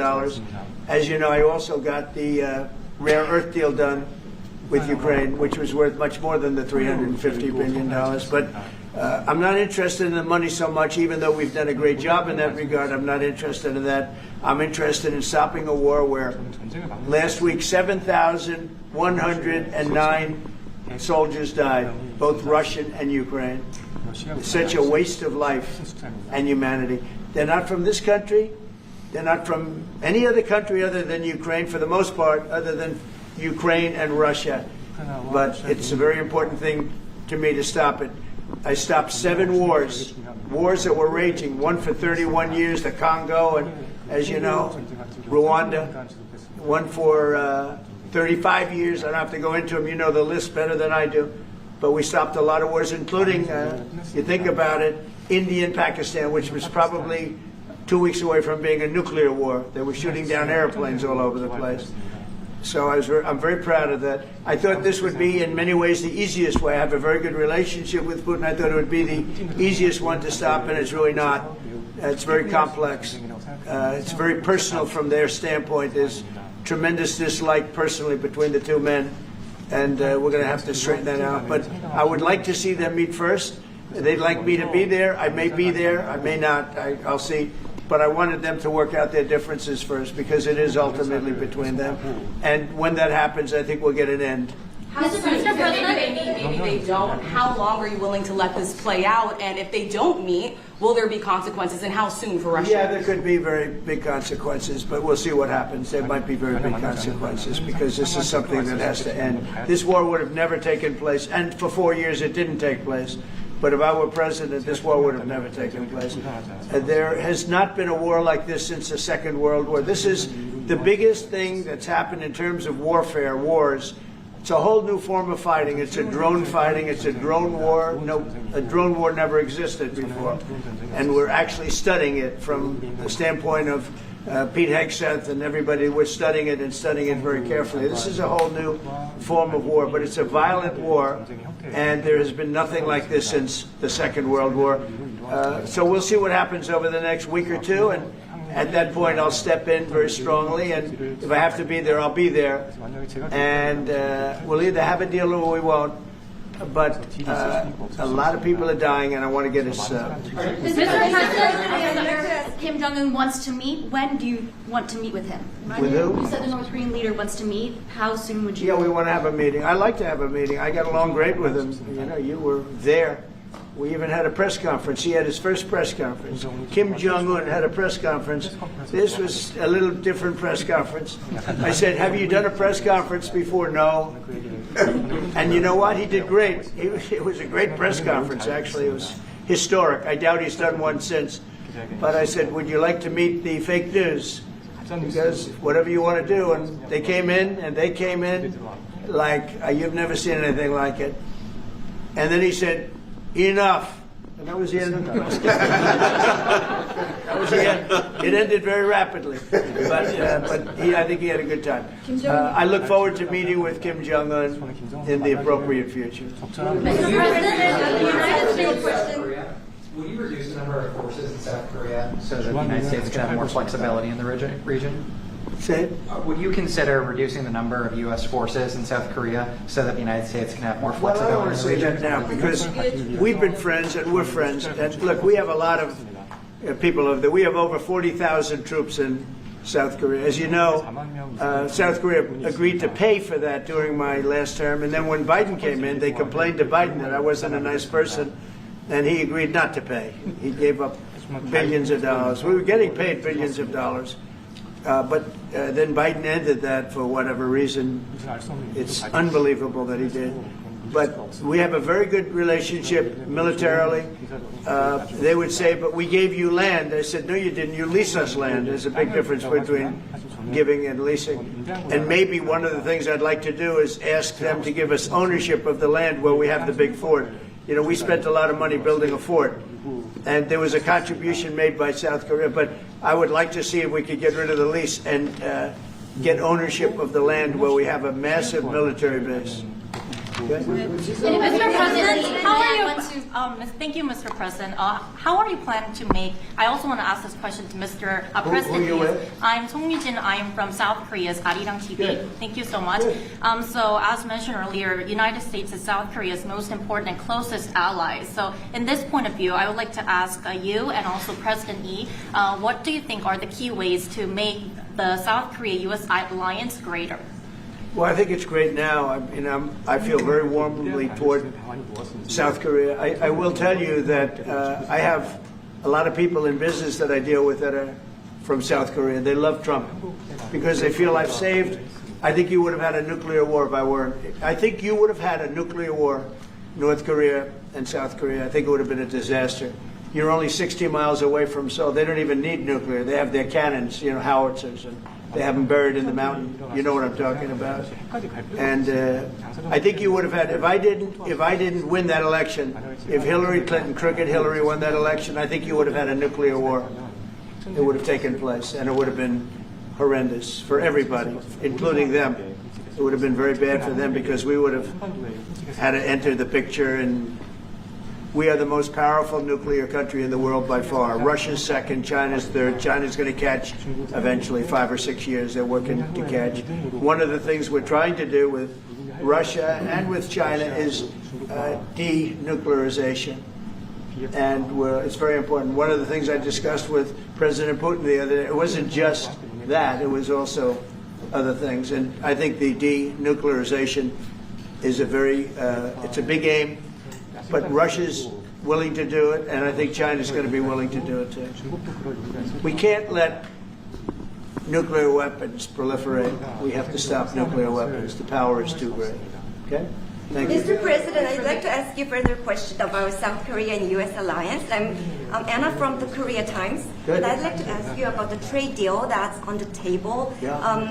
You mentioned about the shipbuilding industry, and President Lee mentioned about the manufacturing industry. And what other areas or sectors that you intend to focus on this trade deal? Because Korea is bringing in many investments and create jobs as well. So I'd like to know the opinions of both, how to get a beneficial outcomes for both countries through this deal. Well, we're going to get along great because we really sort of need each other. We love what they do. We love their product. We love their ships. We love a lot of the things that they make. And they love what we have. We're dealing with them on Alaska having to do with the oil. You need oil and we have it. So we have a big advantage in that way. We have more oil and gas and coal and energy than any other country in the world by far. No, for whatever reason, God was very good to us. He gave us the greatest. We didn't use it. We started to use wind. Wind doesn't work.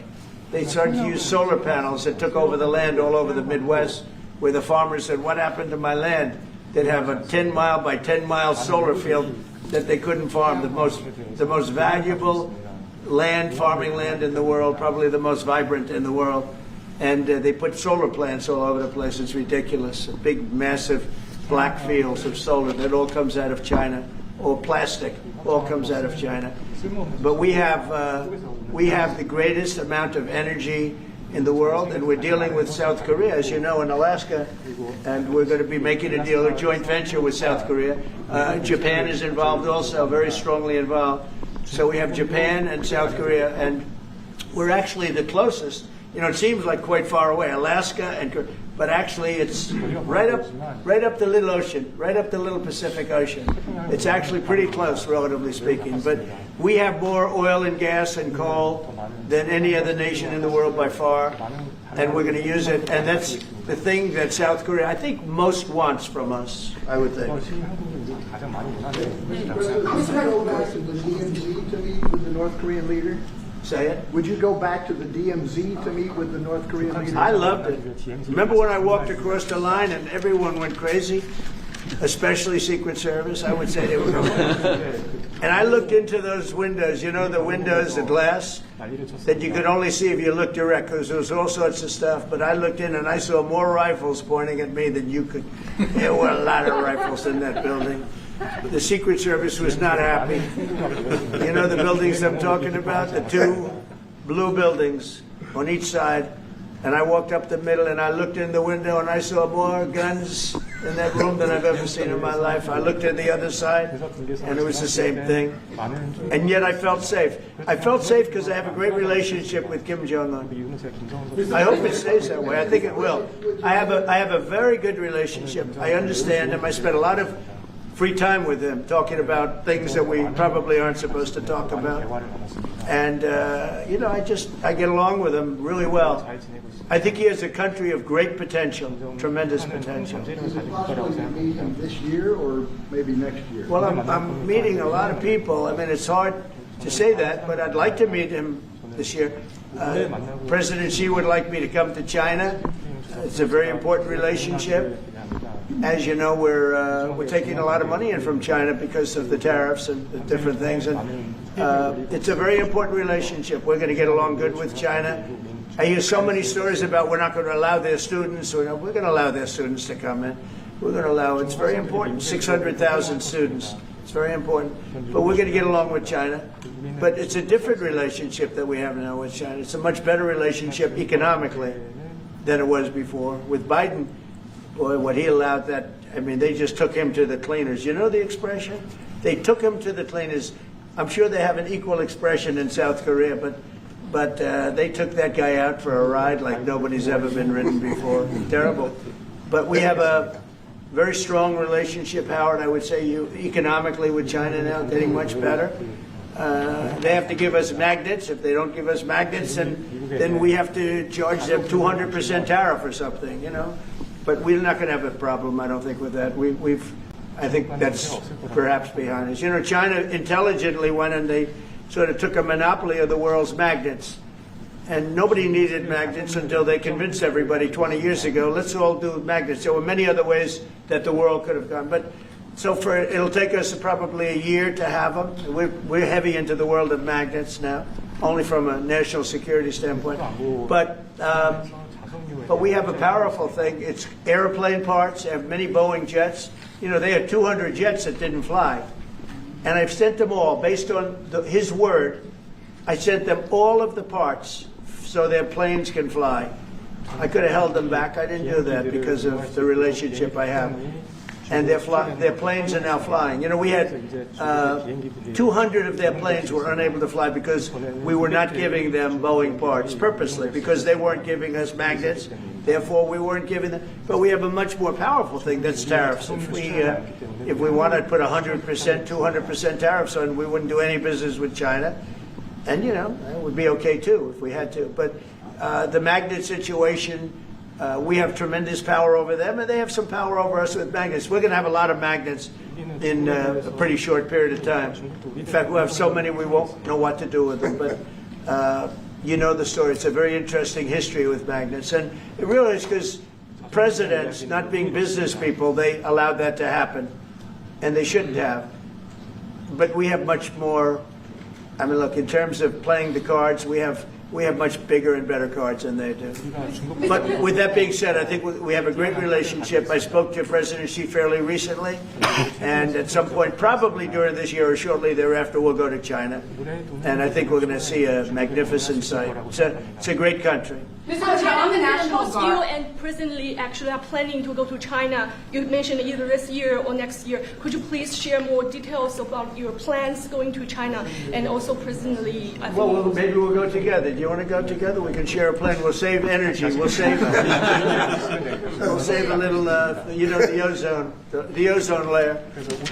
Remember President Obama used to talk about the ozone layer, and then he'd fly to Hawaii to play around the golf in the 747. Mr. President, on the accept the invitation, Mr. Lee? 중국에서 만약 I was sort of meant jokingly, but if you want, you can. 대통령하고 같이 가면 좋겠습니다. I would like to go together with President. Do I accept? He doesn't accept. If you want to go, I'm going to get special permission. I'm sure you can go, but. We're going to have a great relationship with China. I mean, it's happening. You see it. It's happening. They have some cards. We have incredible cards, but I don't want to play those cards. If I played those cards, that would destroy China. I'm not going to play those cards. Mr. President, on the National Guard, you've talked a lot about Democratic-run cities and states. Yeah. Would you also consider sending the National Guard into red states and red cities that are also seeing high crime? Sure, but there aren't that many of them. If you look at the top 25 cities for crime, just about every one of those cities is run by Democrats. And you know, one of the bad things they did, cashless bail, if you look back on time, when they allowed a murderer out that afternoon, you know, he'd kill somebody and then a couple of hours later he's walking the streets again, oftentimes killing again rapidly. Cashless bail is a disaster. You saw we had a news conference today on that. We're wiping it out in D.C., immediately wiping it out. It started in New York, I must tell you, and it's been a horrible thing for crime, especially violent crime. So we're going to end cashless bail, yes. Thank you. When will you deploy to Chicago, and how long are you keeping troops here in Washington, D.C.? Discussion. I really want to be appreciated. You know, when we go into a city and wipe out the crime, so D.C., it sounds so horrible. I'm embarrassed to say it in front of you because they don't have anything like this. Washington, D.C., sir, has not had a murder in 11 days. Now, he's saying that's a horrible thing to hear because they don't have murders for ever. But Washington, D.C., if you go back and check, it's been many years since we went a week without having a murder. Now we haven't had, and I would say that Washington, D.C. right now is much safer than Seoul. You know why? Because we have a friendly neighbor. We have more friendly neighbors. You have a different kind of problem. We all have different problems. But Washington, D.C. is a very safe city right now. People are going out to dinner. Restaurants are opening. Restaurants that were going to close are now going to stay open. Friends of mine are going out to dinner all the time. They didn't go out to dinner for 4 years. It went rampant during the Biden years. Just rampant. That's why Susie is very close to the mayor and has a lot of respect for her, but I view it maybe a little differently because the mayor would say that it's gotten better. For 30 years it's gotten better. No, it's gotten worse.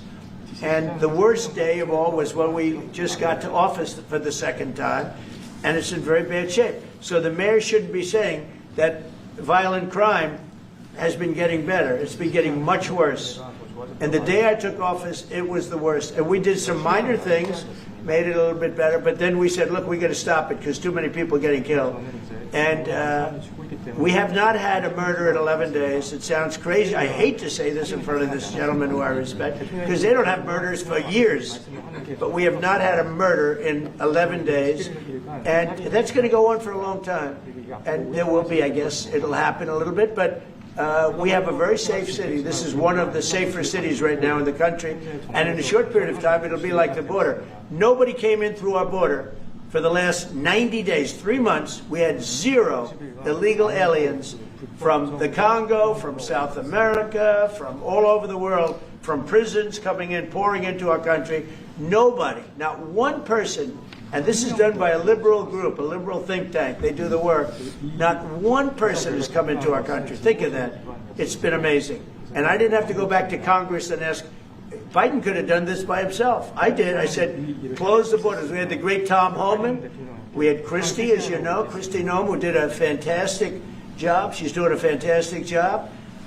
Pete Hegseth has been incredible with the, as I call it, the Department of War. You know, we call it the Department of Defense, but between us, I think we're going to change the name. You want to know the truth? I think we're going to have some information on that maybe soon. But I think because, Department of Defense, we won the World War I, World War II. It was called the Department of War. And to me, that's really what it is. It's defense is a part of that. But I have a feeling we're going to be changing. I'm talking to the people. Everybody likes that. We had an unbelievable history of victory when it was Department of War. Then we changed it to Department of Defense. So that's a little thing, has nothing to do with your country, but it's something that I think you're going to be hearing about or seeing about over the next couple of weeks. Probably that change is going to be made over the next week or so. Are there two Koreas, North and South, or is there one Korea waiting to be unified? Well, I know it is 2 Koreas. I mean, there was one Korea. It was a very large country and a very powerful country. And it was a country that went to war with China. President Xi explained it. Went to war with China many times over the last 2,000 years. You had many, I think he told me 51 times. So I remember I went to President Xi. I said, we're having a problem with North Korea. Straighten it out, would you please? He said, well, we have been to war with them. And I think he said 51 times. But at that time, it was the whole of Korea. It wasn't, North and South. And after he explained it, I said, all right, not going to be that easy. I guess you're right. But, you had one Korea, and it was a very big, powerful nation. Now you have 2 big, powerful nations, but you have essentially a wall in between. Mr. President, can you elaborate comments, post and comments you made on South Korea early this morning, like raids on churches, going into U.S. military base, purge, revolution. How do you think about it? 이재명 대통령께도 질문드리겠는데요. 저희가 이제 빛의 혁명이나 내란 사태 극복하는 과정에서 이런 문제들이 좀 Right, I heard from Intel. 그 부분 설명해 주시면. I heard from Intel that there was a raid on churches. We're going to talk about that later. I haven't spoken about it yet, but when we meet, and that would be too bad if that's the case. But I did hear that from Intel, that there was a raid on churches, closing some churches. So we'll talk about that later. I could ask you now if you want. Mr. President, what conversation? Wait a minute, please. If you'd like. Because it didn't sound to me like South Korea. 정말 간단하게 말씀을 드리면 지금 대한민국은 아시는 것처럼 친위 쿠데타로 인한 혼란이 이제 극복된 지 얼마 안 된 상태고 그 내란 상황에 대한 국회가 임명하는 국회가 주도하는 특검에 의해서 사실 조사가 진행 중입니다. 물론 저의 통제하에 있지는 않지만 하여튼 대한민국 검찰이 하는 일은 팩트 확인, 팩트 체크인데 미군을 직접 수사한 게 아니고 그 부대 안에 있는 한국군의 통제 시스템이 어떻게 작동했나를 확인한 것 같습니다. 나중에 좀 더 자세히 설명을 드리도록 하겠습니다. So it hasn't been long since Korea has overcame the political turmoil following the self-coup by the former president. Currently, there is a fact-finding investigation by a special prosecutor that was appointed by the National Assembly. And this special Is prosecutor... his name Deranged Jack Smith, by any chance? They took him from our country. They put Deranged Jack. He's a deranged, sick individual. But go ahead. Go ahead, please. I'm only kidding. Maybe I'm not. And that special prosecutor is not under my control. And so the special prosecutor is conducting a fact-finding investigation. And I would like to explain about what you said about U.S. bases. They did not conduct a search and seizure of American bases, but they looked into the chain of command and the control system of the Korean military. Right. And I would be happy to That's okay. explain about this more in detail I'm sure it's during our lunch meeting. I am sure it's a misunderstanding, but you know there is a rumor going around about churches raiding churches. So we'll talk. I'm sure that's going to be worked out fine. Yeah, please go ahead. Mr. President, what conversations have you had with Israeli Prime Minister Benjamin Netanyahu about what is going on in Gaza? There was a UN-backed report that said there was a famine in Gaza. Based on what you know and what you've been briefed on, do you agree with that? So, I mean, I deal with Bibi Netanyahu quite a bit, and we had great success, obviously, in Iran. We knocked out their nuclear threat. That would have been a horror show having them have a nuclear weapon. They would have used it, too. We did very well there. Right now, they're talking about Gaza City. There's always talking about something. At some point, it's going to get settled. And I'm saying you better get it settled soon. You have to get it settled soon. And that means, you know, nobody can forget October 7th. People forget October 7th. That was one of the most brutal. I've seen some terrible things, some brutal things. That was about as bad as it gets. And nobody can forget that. With that being said, it's got to get over with. It's got to get over with because between the hunger and all of the other problems, worse than hunger, death, pure death, people being killed. And, you know, I'm the one that brought back the hostages, and I did it with that gentleman right there, Steve Witkoff, and with Marco. All of us, the whole team, we worked together. Even the trade people worked on it with us. And we brought back a lot of the hostages. Now we're left with, would you say 20, Steve, or would you say it's less than 20? I hope it's 20. He hopes it's 20 because some could be dead. That's what he means, I assume. Yes. So we have 20, but there's rumors that some could be dead. It's a terrible situation over there. Terrible, terrible situation. But it's coming to a head. It's coming to an end. We are sending, you know, we sent $60 million of food over there just recently. And I don't even know if people know it. We distributed ourselves. We're giving a lot of food, spending a lot of money on food, getting it over there. We have a lot of food. We have a lot of oil, and we have the greatest farmers in the world. So we have a lot of food, but we're sending a lot of it over to Gaza, and we're feeding a lot of people. But with all of that being said, it's a lot of people to feed. And I think that we will have, I think within the next 2 to 3 weeks, you're going to have pretty good conclusive a conclusive ending. And it's a hard thing to say because they've been fighting for thousands of years. If you want to know, that's been a hotbed forever. But I think we're doing a very good job. But it does have to end. But people can't forget October 7th either. Do you plan to attend APEC summit to be held in Korea? A summit in South Korea? Yes, South yeah, Korea I'd love in to. November. I'd love to. Last time I spoke in front of your parliament, and I love doing that. Beautiful respect they had for our country, and a beautiful room. I remember how beautiful it was, and I enjoyed doing it. No, I could see going. I think I'm going for a trade meeting to South Korea pretty soon. You're hosting a trade meeting. So I can sneak away from that trade meeting and we'll go and do something for the president if he'd like me to do that, okay? But so we'll be going there fairly soon. You know about that? If you attend, then it's a good chance to meet up Kim Jong-un again, or maybe Xi Jinping. Then how do you think of it? You mean set them up together? Yes. That'd be interesting. We'll arrange a meeting between you and Kim Jong-un. Would you like that? That's a very tough question right now. I don't know where that question is leading. Anyway, look, I get along great with Kim Jong-un, and if whatever I can do having to do with South Korea and getting people together, you should get together, right? Mr. President? Yes, ma'am. Beautiful yes. smile. Yeah. All right.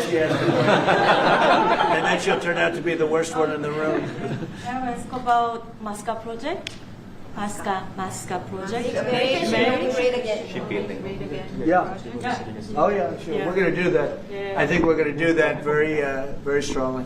We're going to have a big, within a period of, it takes a while. That's a hard one to start. Some companies you can start easily. Shipbuilding's a tough one to start, but we'll be doing that. Now, with that being said, we make the best submarines anywhere in the world. We make submarines. We're 25 years ahead of anybody else in submarines. So we do that, we do that. But we really gave up the shipbuilding industry foolishly many years ago. But we're gonna start it up again. We're gonna be making our own ships again soon. Okay, how about one or two more? Mr. President, have you been briefed on the search of John Bolton's home and office from Friday? Have you been briefed on that? I have not been briefed. No, I read it just like you did. I was never a fan of his. I thought he was stupid. I thought he was, a guy that only wanted to go into war. He liked killing people. I thought he was essentially a bad guy, but I'm not involved in that. No, you'd have to ask Pam Bondi about that. Are more raids like that coming, sir?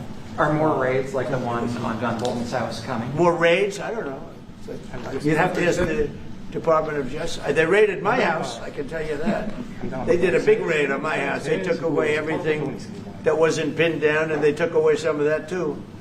No, they raided Mar-a-Lago. They started that. These were bad people that we had in our government before. They raided Mar-a-Lago. They went into my wife's area. They went into my son's area, my young son. And what they did was a disgrace. But how did it work out? I see. We're in the overall. I guess it didn't work out too well for them, did it? They are bad people. They're sick. They're sick people. And they came in with their guns into Mar-a-Lago, like 98 people. I wasn't there. Fortunately, I wasn't there. But they are very evil, very sick people, that group. And if they would have won the election, this country wouldn't exist as we know it. This country would have been a failed country. And now it's the hottest country anywhere in the world by far. We are the hottest country in the world by far. Okay. Mr. President? Yes, sir. Yeah. President Lee met with the Japanese Prime Minister before this summit. That's good. So is there something to discuss regarding the cooperation among South Korea, U.S., and Japan? I think so. Look, Japan is a great ally of us, and I had a little bit of a hard time getting you two together because you're still thinking about comfort women, right? Comfort women. That's all they wanted to talk about was comfort women. And I thought that was settled a few times over the decades. But there is an overlapping problem with that. Perhaps I'm wrong in saying it.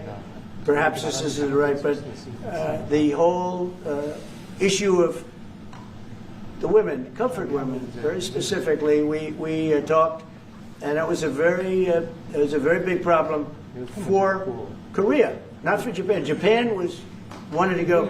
They want to get on, but Korea was very stuck on that. You understand? So I don't know. Perhaps you'd like to answer. It's a good question. It was hard getting Japan and Korea together because of what took place a long time ago. But Japan wants to do it, I can say. Korea is a little bit more tenuous, please. 지금 질문은 그 3자 협력에 대해서. 우리 한미일 협력은 매우 중요한 과제고 또 한미 관계의 발전을 위해서도 한일 관계가 어느 정도 수습이 돼야 됩니다. So trilateral cooperation among Korea, the U.S., and Japan is very important, and better Korea-Japan relations is also important for the Korea-U.S. relationship as well. 그래서 대통령께서 한미일 협력을 매우 중시하고 계시기 때문에 제가 대통령을 뵙기 전에 미리 일본과 만나서 대통령께서 걱정하실 문제를 다 미리 정리했다 이렇게 생각해 주시면 좋겠습니다. Because I know that President Trump, that you put emphasis on trilateral cooperation, right. I made a visit to Japan before coming to the U.S. to settle the difficult issues that we have. Good. Well, Japan wants to get along very well with you, and I find them to be great people, great country, obviously. and they want very much to get along with South Korea. And you have something in common. You know, you want to solve the North Korea problem. But Japan very much wants to get along with you, and I'm sure they will. I find the people that I deal with to be wonderful people, actually, as I do with you. 이번에 일본에 가서 이시바 총리를 만났을 때 그 전에 우리가 가지고 있던 여러 장애 요소들이 많이 제거됐다는 생각이 듭니다. So when I visited Japan and met with Prime Minister Ishiba, I realized that many of the obstacles that existed between our two countries have now been removed. Sure. During my term. We removed them during my term. There was an overlay a little bit, but we removed many of those obstacles during my term. And, you know, if you look at Prime Minister Abe, who was a great man, he was a great friend of mine, and he was assassinated. But he felt very warmly toward your country, I can tell you that. And the current Prime Minister, who I've gotten to know very well, feels the same way. So I think you're going to have a great relationship with Japan. Steve, go ahead. Just to close the loop on Gaza, is there a diplomatic push underway to try to get all this to end?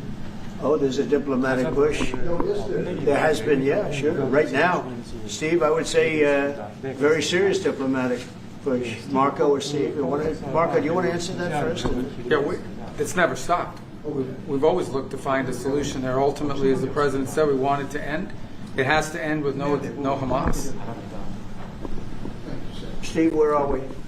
I would say that we wouldn't be anywhere but for the president's truth last week, which was a statement to Hamas that they better get their act together and get to the peace table. But for that, it would have been all stalled. So, as usual, he is the man who moves it. Thank you. Thank you very much, everybody. Thank you guys. Thank you guys. Thank you guys. Thank you guys. Thank you. Thank you guys.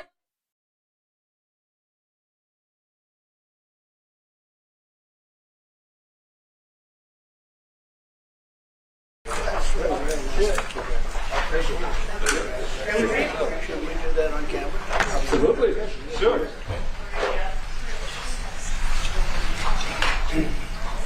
So to let you know, this is the birth certificate of Donald Trump's grandfather, born in 1869, close to Bad Dürkheim. Right? Yeah. That's called and his Sirius. Christian name was Friedrich. Right? That's serious German. Serious German. That's serious. Bad Dürkheim is serious German. But I want to thank you very much for, first of all, I want to thank you for that. That's my pleasure. Thank you very much. Thank you again. Fantastic. We'll put it up in a place of honor. Yeah. Maybe we can, let's see. We'll put it up there someplace. It's an honor to have you. As you know, the Chancellor just won a great election, very, very strong election.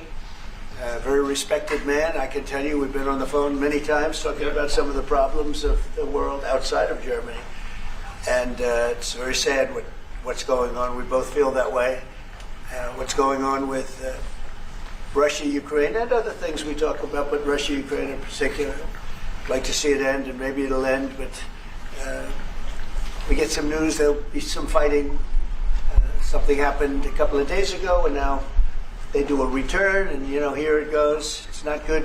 He's unhappy about it, I'm unhappy about it. But I think eventually we're going to be successful in stopping the bloodshed. It's pure bloodshed. 5,000-6,000 young soldiers a week are being killed. You know that those numbers? Yeah, we know the numbers. They're staggering. They're staggering numbers. But Chancellor, I just want to congratulate you, and I want to welcome you to the Oval Office. Thank you. It's an Oval Office that's in very good shape. We like fixing things up and having them tippy-top like they have in Germany. Yeah. They do that in Germany very much, and we do it here. We're having a very good run. I also had a great election, great win, won everything. Won the popular vote, all 7 swing states, which is a big deal. Yeah. It's pretty unusual to do that. And we have a great mandate from the people, and part of our mandate is we're going to have a great relationship with your country. So I just want to thank you very much for being here, and if you'd like to say a few words. Absolutely. So, thank you, first of all, Mr. President, for your kind invitation to come to Washington, D.C. I was in this building first time ever in 1982, I told you, when former President Ronald Reagan was in office. So I'm very happy to be here again and to offer our close cooperation with the United States of America. We are having so much in common, our history. We owe the Americans a lot. We will never forget about that. And so with your German provenance, I think this is a very good basis for close cooperation between America and Germany. So again, thank you. Thank you for the hospitality, and thank you for having your guest house for a night. This is a great place. Great place. Many thanks for that. I really enjoyed it. Thank you. It's a wonderful place. It's a landmark also. And Blair House, it's a nice place to stay. Good. Thank you very much for saying that. Would you have any questions, please? Mr. President, on your new travel ban, why now? And if the Boulder attack was part of your reasoning, why not include Egypt on that list where the suspect is from? Well, because Egypt has been a country that we deal with very closely. They have things under control. The countries that we have don't have things under control. And why now? I can say that it can't come soon enough, frankly. We want to keep bad people out of our country. The Biden administration allowed some horrendous people, and we're getting them out one by one, and we're not stopping until we get them out. We have thousands of murderers. I even hate to say this in front of the Chancellor. Of course, you have a little problem, too, with some of the people that were allowed into your country. It's not your fault. It's not your fault. It shouldn't have happened. I told her it shouldn't have happened, what she did. But you have your own difficulty with that, and we do, and we're moving them out, and we're moving them out very strongly. But it can't come fast enough. We want to get them out. We want to get them out now. We don't want to have other bad people coming into our country. But using the word bad, I'm being nice. Okay, the Democrats as a distraction. You put out on Truth Social a post regarding your conversation with President Xi. Right. Can you talk about whether or not you feel that trade talks, trade relations are back on track after appearing to be a little bit off track last week? A little bit off track. It was only the complexity. It's pretty complex stuff. We had a very good conversation with President Xi a little while ago, just before your arrival. In fact, we just hung up, and they said, "You're here." I said, "That's pretty good." Two great leaders of the world in a very short period of time. We had a very good talk, and we've straightened out any complexity. It's very complex stuff, and we straightened it out. The agreement was we're going to have Scott and Howard and Jameson will be going and meeting with their top people and continue it forward. But no, I think we have everything. I think we're in very good shape with China and the trade deal.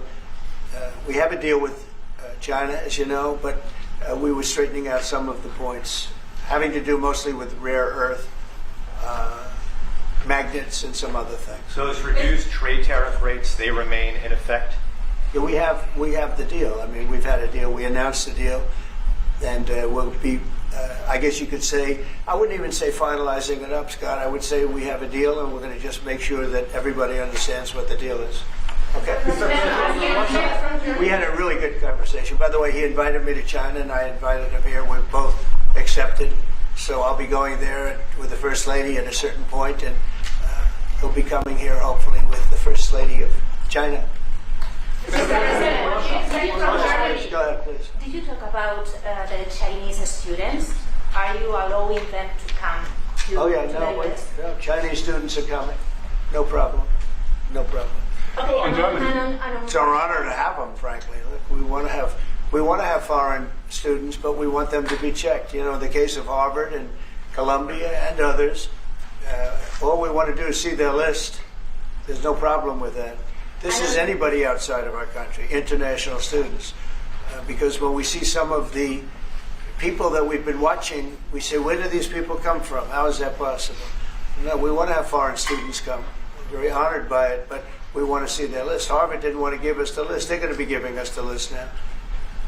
I think they're starting to behave, actually, if you want to know the truth. Okay. Mr. President. Yeah, please.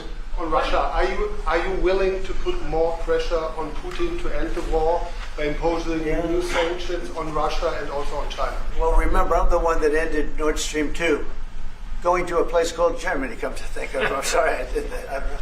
But I ended Nord Stream 2. Nobody else did. And then when Biden came in, he immediately approved it. That's the largest, essentially the largest pipeline in the world, going to Germany and other countries. And by the way, we have so much oil and gas, you will not be able to buy it all. I mean, you literally, we have so much, and I hope we're going to make that a part of our trade deal because we have more than anybody else. We have actually the most by far in the world, probably double what anyone else has. So we'll work on that. I'm sure that's something we'll discuss today. Mr. President, What do you expect from Germany and what do you expect from the Chancellor? Well, first of all, I'm glad to meet because I've been dealing with the Chancellor, and he's a very good man to deal with. He's difficult, I would say. Can I say that? It's a positive. Go ahead. You wouldn't want me to say you're easy, right? No. He's a very great representative of Germany. I think all we want is just going to have a good relationship. The rest will just sort of follow very easily. We'll have a good trade deal. I mean, I guess that will be mostly determined by the European Union, but you're a very big part of that, so you'll be involved. But we'll end up hopefully with a trade deal or we'll do something. You know, we'll do the tariffs. I mean, I'm okay with the tariffs, or we make a deal with the trade, and I guess that's what we're discussing now. Mr. President, Back there, please, go ahead. Mr. President? No, not you. Is Germany doing enough on defense, Mr. President? Is Germany doing enough on defense? What? Defense spending. is Germany doing enough on defense? The Chancellor wants to. Is Germany doing enough? The Chancellor wants to spend 3.5. Well, I don't know. I mean, I haven't discussed it very much. I know that you're spending more money on defense now, and quite a bit more money. And that's a positive thing.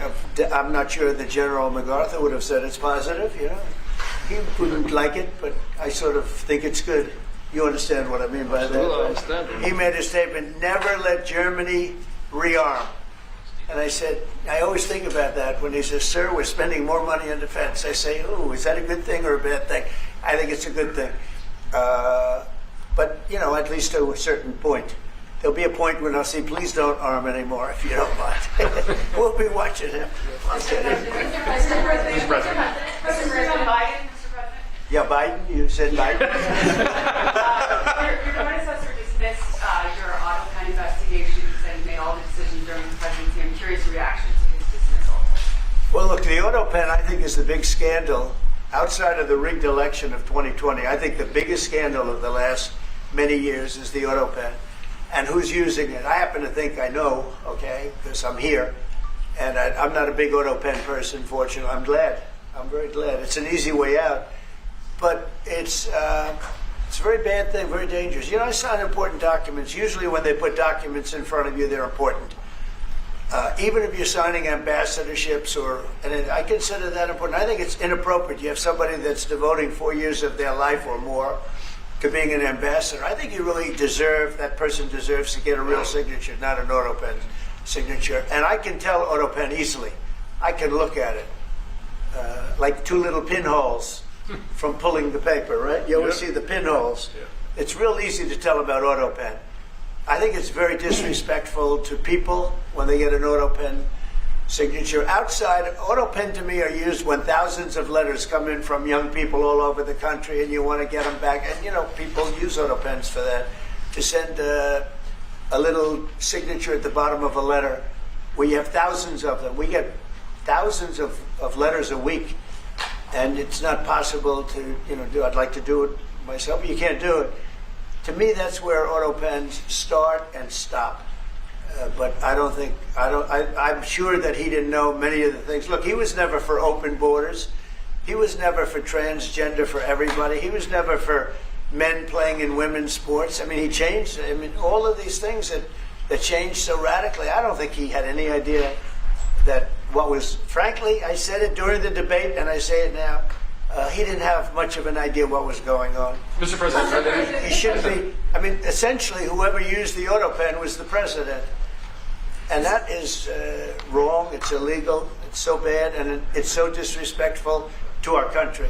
Mr. President. Mr. President, will you lead your troops in Germany? And if I may ask a question to the Chancellor to answer in German for the German audience, how has your first encounter been? The answer is yes. We'll talk about that. But if they'd like to have them there, we have a lot of them, about 45,000. It's a lot of troops. It's a city when you think of it. That's good economic development. They're highly paid troops, and they spend a lot of money in Germany. but the relationship with Germany is very important. Yeah, we'll be doing that. No problem. May I say a few words in German? Yes, please. So, danke für die Frage. Wir sind hier im Weißen Haus und ich bedanke mich beim Präsidenten für den sehr freundlichen Empfang im Oval Office in diesem weltweit bekannten Raum. Ich freue mich sehr, hier zu sein und wir bereiten eine Vertiefung unserer Zusammenarbeit vor. Ich freue mich sehr darüber. Mr. President, you've made Do you speak English because you speak such good English? Is it as good as your German, would you say? Now, do you it's feel not more my comfortable? mother tongue. No, it's not my mother tongue, but I try to understand almost everything and very to good. speak as good as I can. Very good. You know, it's, Mr. President, you've made it's an achievement, actually. Mr. President, can I follow up on the criticism thank you, Mr. President. The criticism that I've seen, and I'm sure you've seen, regarding Elon Musk and your big, beautiful bill. What's your reaction to that? Do you think it in any way hurts passage in the Senate, which is, of course, what is you're seeking? Well, look, you know, I've always liked Elon, and it's always very surprised. You saw the words he had for me, the words of, and he hasn't said anything about me that's bad. I'd rather have him criticize me than the bill, because the bill is incredible. It's the biggest cut in the history of our country. We've never cut. It's about 1.6 trillion in cuts. It's the biggest tax cut. You would say, people's taxes will go way down, but it's the biggest tax cut in history. It's we are doing things in that bill that are unbelievable. And when you look at what we're doing for small businesses, for people, for middle-income people, all of the things that we're doing, nobody's ever seen anything like it. And, you know, Elon's upset because we took the EV mandate, and, you know, which was a lot of money for electric vehicles. And, you know, they're having a hard time, the electric vehicles. And they want us to pay billions of dollars in subsidy. And, you know, Elon knew this from the beginning. He knew it for a long time ago. That's been in there. That's been, I would say, JD, that hasn't changed. That's been right from the beginning. I think, Mr. Secretary, that hasn't changed at all, right from the beginning. But I know that disturbed him. He wanted, and rightfully, you know, he recommended somebody from that he, I guess, knew very well. I'm sure he respected him, but to run NASA, and I didn't think it was appropriate. And he happened to be a Democrat, like totally Democrat. And I say, you know, look, we won. We get certain privileges, and one of the privileges we don't have to appoint a Democrat. NASA is very important. We have great people. General Kane is going to be picking somebody with our. We'll be checking him out, seeing. But he wanted that person, a certain person, and we said no. And you know, I can understand why he's upset. Remember, he was here for a long time. You saw a man who was very happy when he stood behind the Oval desk, and even with the black eye, I said, "Do you want a little makeup? We'll get you a little makeup." But he said, "No, I don't think so," which is interesting and very nice. He wants to be who he is, so you could make that statement too, I guess. Look, Elon and I had a great relationship. I don't know if we're well anymore. I was surprised because you were here. Everybody in this room practically was here as we had a wonderful send-off. He said wonderful things about me. You couldn't have nicer. Said the best thing. He's worn the hat. Trump was right about everything. And I am right about the great, big, beautiful bill. We call it a great, big, beautiful bill because that's what it is. And again, biggest tax cuts in history, biggest economic development moves anywhere. We've never done anything like it. Business is spurred. And I don't know if you've seen the numbers, but the numbers came out. Even the CBO, which is run by Democrats, said that we're going to be doing, you know, I'd like you to discuss it, the 2.8 trillion that CBO, this is a group of people that are Democrats. They're very hostile to us. They just came out with phenomenal numbers, what it does. You want to mention that, Scott? Yes, sir. So what we've seen is we keep hearing from the CBO that there's going to be a large deficit from the bill, which we disagree with, but using the CBO scoring, they came out and scored the tariff revenue. We think it'll be the minimum of $2.8 trillion over the 10-year window, which actually puts the bill in surplus if you include the tariff revenue, which they won't do. It gives you a tremendous surplus, but we're not allowed to use that. For some reason, they say scoring. Nobody knows what scoring means. Maybe a couple of people, but nobody. Somebody sits in the background. They say, well, we're not going to allow that. they're not allowing other things that we have that are tremendously profitable for our country. But if you saw the other day, CNBC, they came out with numbers, and the people on the show, very good people, I've watched them for a long time, they couldn't believe the numbers, how good they are. The numbers were incredible. And that was personal income and also very low inflation. We have very low inflation. We're down to 2% now, and maybe even lower than that. And when I took it over, it was a mess. Remember, we had the worst inflation probably in the history of our country. They say 48 years, but let's say I think it's worse than that. So we had the worst inflation in the history of our country under the Biden administration. Now we're down to a beautiful number, 2%. You'd actually like to keep it there. Better than 0 is 2%. It's going down maybe to 1, and 1% is like perfect. That's perfect. You don't want to have 0 for certain reasons that nobody is very interested to listen to. But we have almost perfect inflation. Grocery prices are down. Everything. Remember eggs? Eggs, we weren't going to buy another egg for the next 20 years. They were so expensive, right? Remember? You guys all hit me about eggs. Eggs have come down 400%. Everybody has eggs now. They're having eggs for breakfast again. But if you look at gasoline, very important. I think always the most important because it's the energy is the biggest factor. That's what happened. He screwed up our energy policy, and everything went up because energy went up. But now energy is way down, and they have states where you're at $1.98 a gallon for gasoline. So the costs have come way down, and one of the things I ran on was that. I ran on the border. We have the best border in the history of our country, 99.99%. It was last week, 3 people came in, 2 of them for medical reasons. We let them in because one of them had a heart attack. I think it was a nice thing to do, and one of them had something else. So we've never I had very good numbers for 4 years, but we really topped it. And I want to thank Christie and Tom Holman. They've done a fantastic job. But nobody mentions that anymore. Remember, a few months ago, the border was a total disaster. People were coming in by the hundreds of thousands of people a day, a week, a month. I mean, we had a month, 2 million people came in 1 month.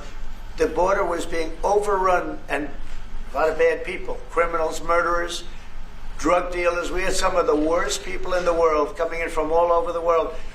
It's totally closed. And you know what? People are coming into our country, but they're coming in legally. So we've done a great job. Elon knew that. Elon endorsed me very strongly. He actually went up and campaigned for me. I think I would have won. Susie would say I would have won Pennsylvania easily anyway, even if the governor ran, the real governor, not the governor from Minnesota, he's a sick puppy, that guy. That poor guy, I feel sorry for him. But they made a bad choice with him.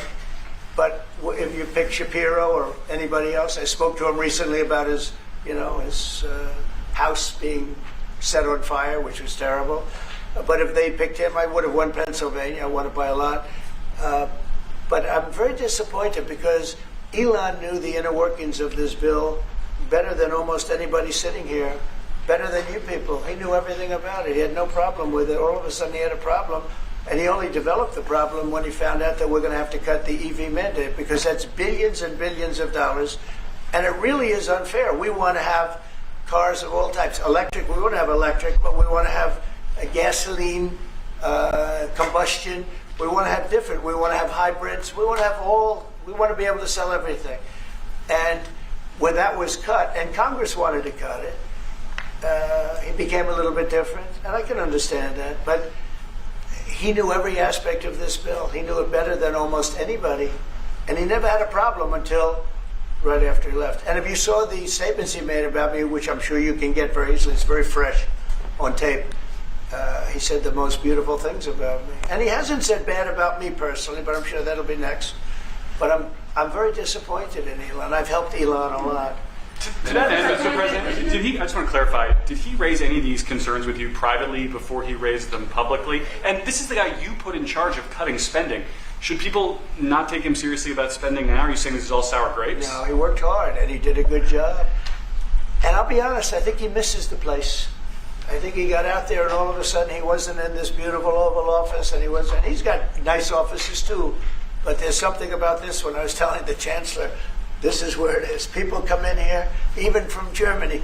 They come in and they walk into the Oval Office, and it's just a special place. It's, you know, World War I, it started and it ended here, and World War II, and so many other things. Everything big comes right from this beautiful space. It's now much more beautiful than it was 6 months ago.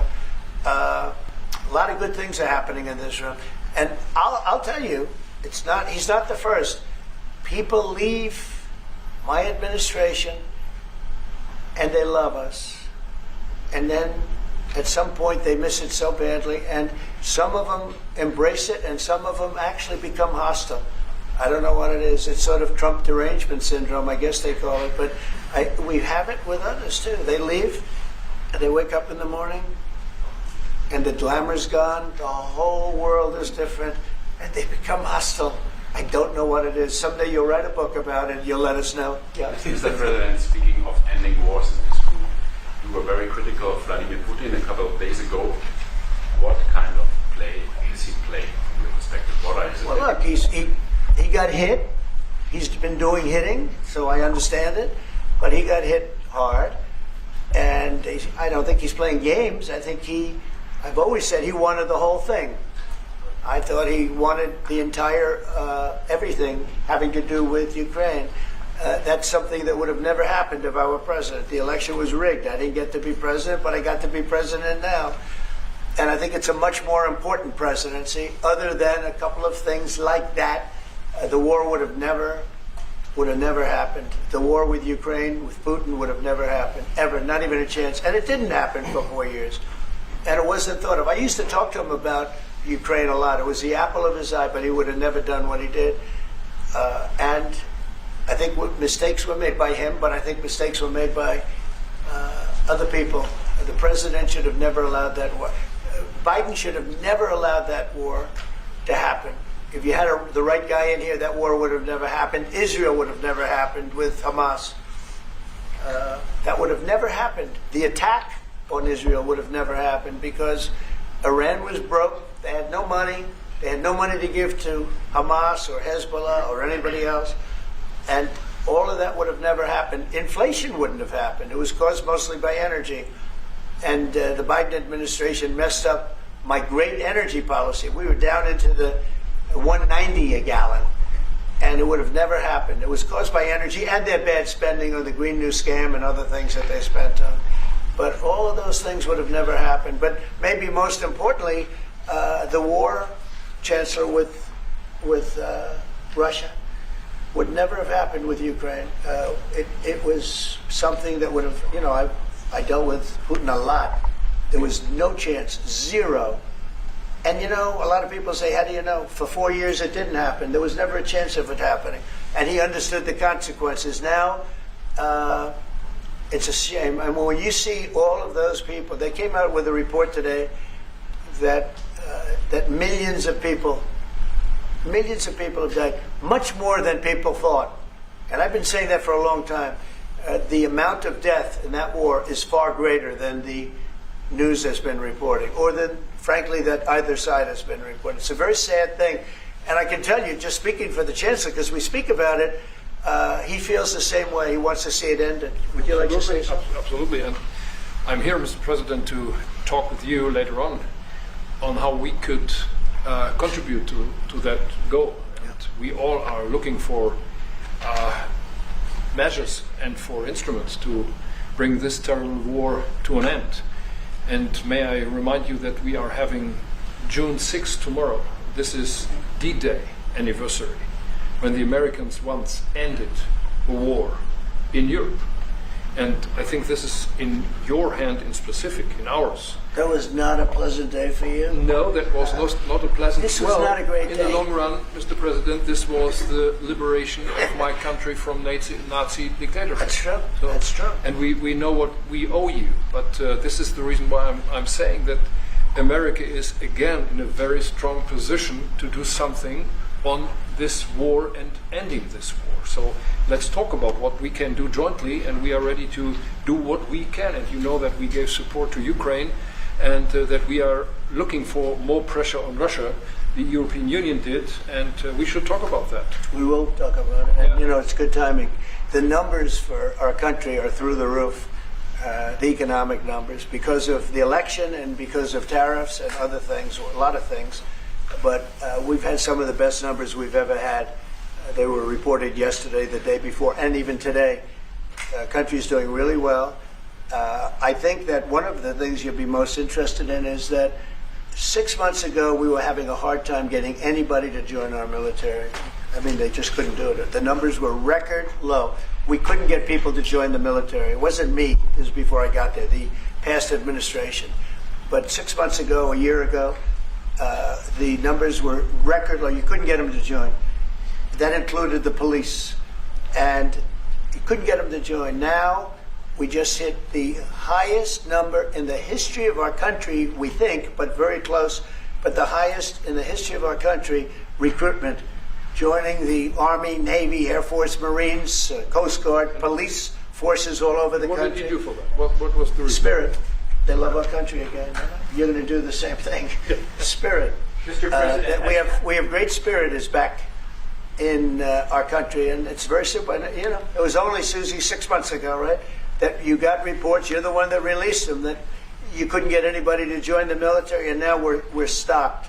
Every service now is packed, and we have waiting lists of people trying to get in, as good as we've ever had in the history of our country. So that's an honor. That's a great honor. Mr. President, Mr. President, on the war. On California. You've asked. You've had enough. Go ahead, please. Mr. President, so would you consider to put more sanctions on Russia? Because this discussion is going on now for weeks and months, and you tweeted about it once, but then nothing happens. So when I see the moment when we're not going to make a deal, when this thing won't stop, is there a deadline? At that moment, yeah, it's in my brain, the deadline. When I see the moment where it's not going to stop, and I'm sure you're going to do the same thing, will be very, very, very tough. And it could be on both countries, to be honest. You know, it takes two to tango. But we're going to be very tough. Whether it's Russia or anybody else, we're going to be very tough. That's a bloodbath that's going on over there.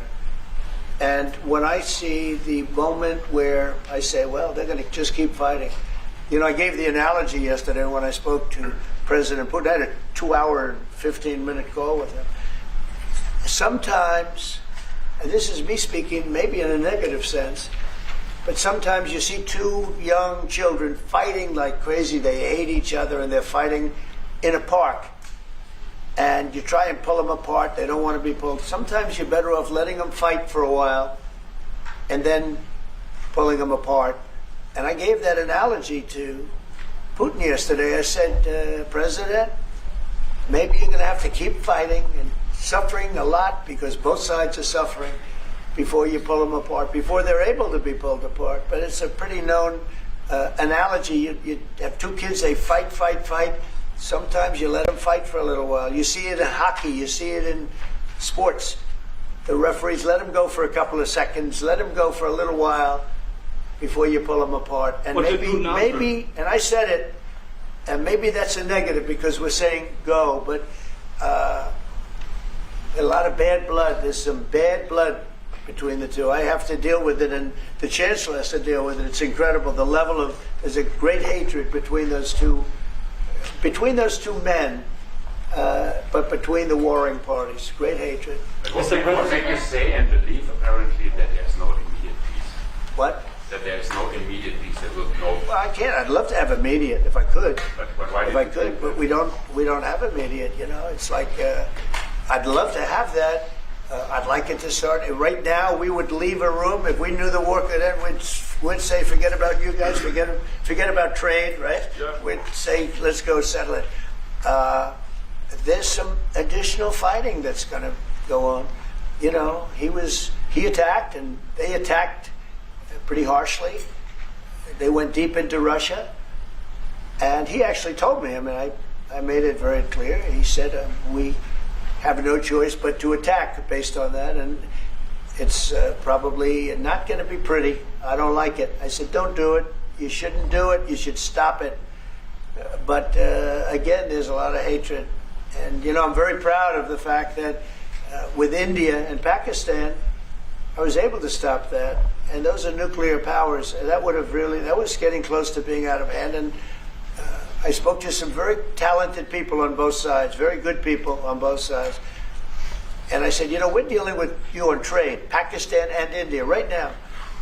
I said, we're not going to deal with you on trade if you're going to go shooting each other and whipping out nuclear weapons that maybe even affect us. Because, that nuclear dust blows across oceans very quickly. It affects us. And I said, if you're going to do that, we're not going to do any trade deals. And you know what? I got that war stopped. Now, I hope we don't go back and we find out that they started, but I don't think they will. They were both good. They were well represented. I want to congratulate both countries because, as you know, the leader of India, who's a great guy, was here a few weeks ago. We had some great talks. We're doing a trade deal.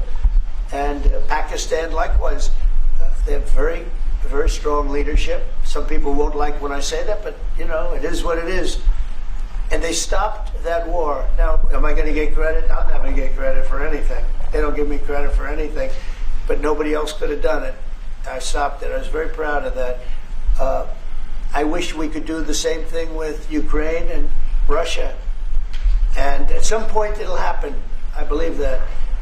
And if it doesn't happen, or if I see somebody's out of line, if Russia's out of line, you'll be amazed how tough. Remember this. They like to say that I'm friends with Russia. I'm not friends with anybody. I'm friends with you. I'm not friends with that. I want the right thing to happen for our country, for everybody, for humanity. But I'm the one that stopped the pipeline. It's called Nord Stream 2. Until I came along, nobody ever heard, not one person in this room ever heard of Nord Stream 2. You probably did, yes, because it went to Germany.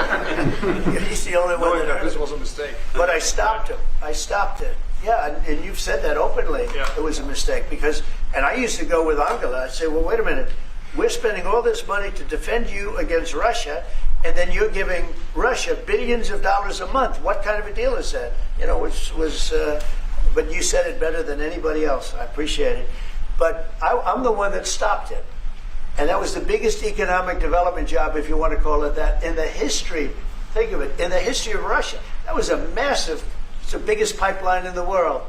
Going to go all over Europe, not only to Germany. They're Germany, but then they were branching off all over to Europe. Nobody ever heard of, not one person of you heard of it. And I stopped it. It was dead. And then they say, I'm friends with Putin.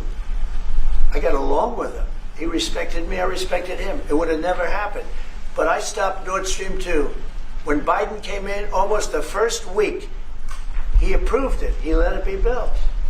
And then they say that I wasn't tough on Russia. Putin said to me, you're not tough on Russia. You stopped the biggest, most important job we've ever done. You stopped it. And Biden came in and he let it be built. And I'll tell you what, I'll never forget the day. I had it totally stopped. They weren't building. They gave up on it. They weren't able to. And then Biden came in and he let him build. I couldn't believe it. Okay, one or two questions more, please. Any questions? Any question for the Chancellor? Yes, Go ahead for the Chancellor. That would be one. I like his answers much better. Well, would you continue to support Ukraine? Yeah, I'm with Ukraine. We just signed a big deal on rare earth with Ukraine, and I want to. You know what? I'm for stopping killing. Really, that's what I'm for. Again, a war that would have never started, should have never started. I want to see the killing stop. We spent $350 billion, much more than Europe, but Europe spent a lot also, and they spent way over $100 billion. Yeah. So you're talking about close to $500 billion went into that whole thing. And it's not even the money, and I know with you too, it's a lot of money, but it's the death that's being caused. We went to the Middle East. I went last week to the Middle East. We took in $5.1 trillion. That's many, many times. That's 30, 40 times, 50 times more than what we're talking about. It's think of that, $5.1 trillion of investment with one trip that lasted 4 days. So it's not the money. It's a little the money, but not the money, the big thing. The big thing is the death. The death of, and really the decimation. You've lost a whole culture. Ukraine had the most beautiful turrets. They call them turrets. Little towers, beautiful towers. The most beautiful in the world. They're all now laying on their side, blown to smithereens. It'll never happen again. They've taken away the culture of a country. They've taken away the heritage of a country. It's a terrible thing. But most importantly, again, is the death. 5,000 plus people a week, soldiers, are being killed. He doesn't want that, and I don't want that. And one more. Yeah, please. Mr. President, do you support the Graham bill on putting high tariffs? I have not looked at it, but they'll be guided by me. That's the way it's supposed to be. They're going to be guided by me. No, I haven't looked at it. It's a bill on sanctions, etc. I'm a very quick study. At the right time, I'll do what I want to do. But it could very well be okay. I'll have to see. But they're waiting for me to decide on what to do, and I'll know maybe very soon.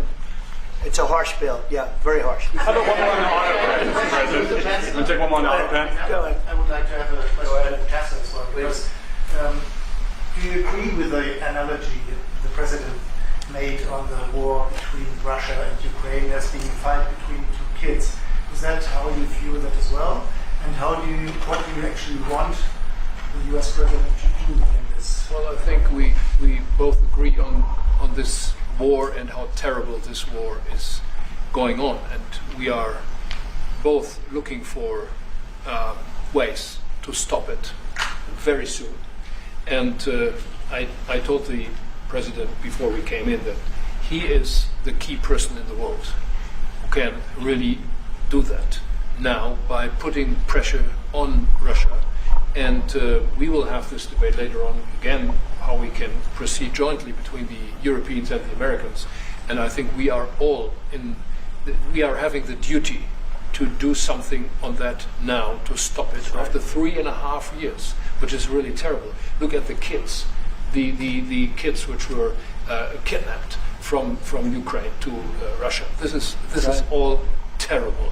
And so we are talking about instruments, measures, what we can do, and my personal view is clear on that. We are on the side of Ukraine, and we are trying to get them stronger and stronger just to make Putin stop this war. And this is our approach. We get satellite pictures of the war field, and you don't even like to look at them, right? It's terrible. So, it's really bodies, arms, heads, legs all over the place. You've never seen anything like it. It's so ridiculous. And this is only by Russian weapons against Ukraine.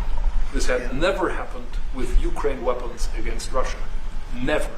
Ukraine is only targeting military targets, not civilians, not private, not energy infrastructure. So this is the difference, and that's the reason why we are trying to do more on Russia, how to stop this war.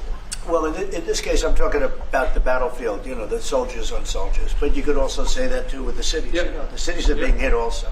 So it's a terrible, terrible thing. Right? Somebody said autopen. Yeah, I was just curious. Because I think it's the biggest scandal maybe in the last 100 years in this country. So when I hear that word, I think it has to be discussed, because the fake news will try and hide it, and we can't do that. Well, that's what I'm asking. Have you uncovered any evidence that anything specific was signed without President Biden's knowledge or by other people in the administration acting illegally?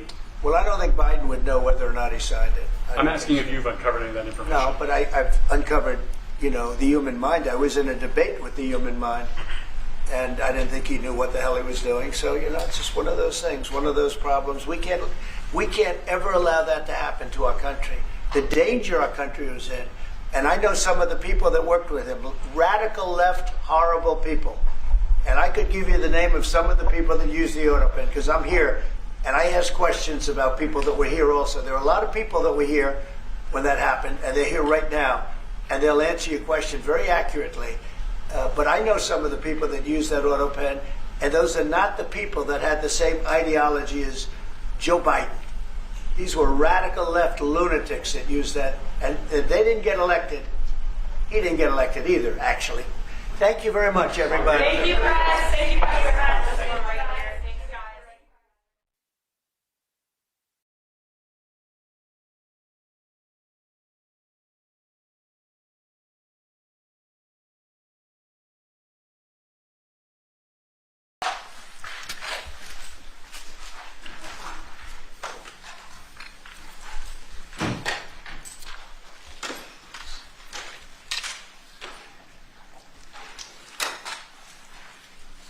Well, thank you very much, and I'd like to ask Caroline, who's become very famous big star.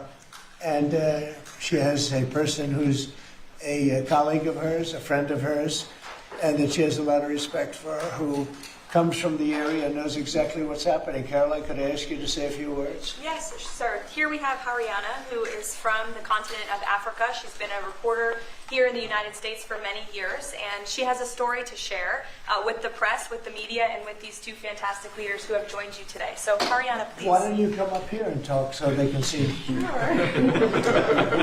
That'd be great. Thank you very much. Thank you, Mr. It's a great honor. Thank you, Mr. President. So, as Caroline has mentioned, President, first of all, I want to let you know that I'm the only African reporter accredited here at the White House and I cover for the entire continent. So, I just arrived from Congo, Democratic Republic of the Congo, yesterday. I went to see firsthand how the people is feeling and the president's message, President Felix Tshisekedi, about this upcoming peace deal. And let me tell you firsthand what I've witnessed myself. I spoke with the people on the street. I spoke with youth. They know your name. They know that our president named President Trump is working hard to finally bring peace to the country. I saw hope.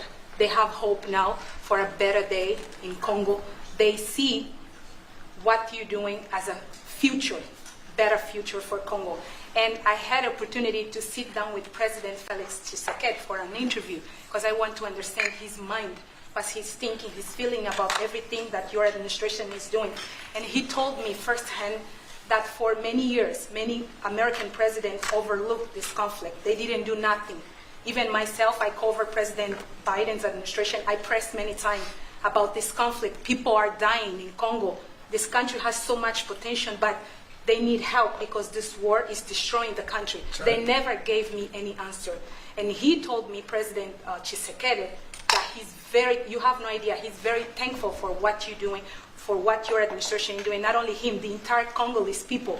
They see that finally they will have hope. And President Tshisekedi also mentioned at the end of my interview that when peace finally comes to the Democratic Republic of the Congo, he's thinking to nominate you as a Nobel Prize Peace because he said you deserve, you have been working to bring peace in the world, not only at the Congo, and he's very hopeful to meet you in the future. That's so nice, boy, and that's so beautifully stated.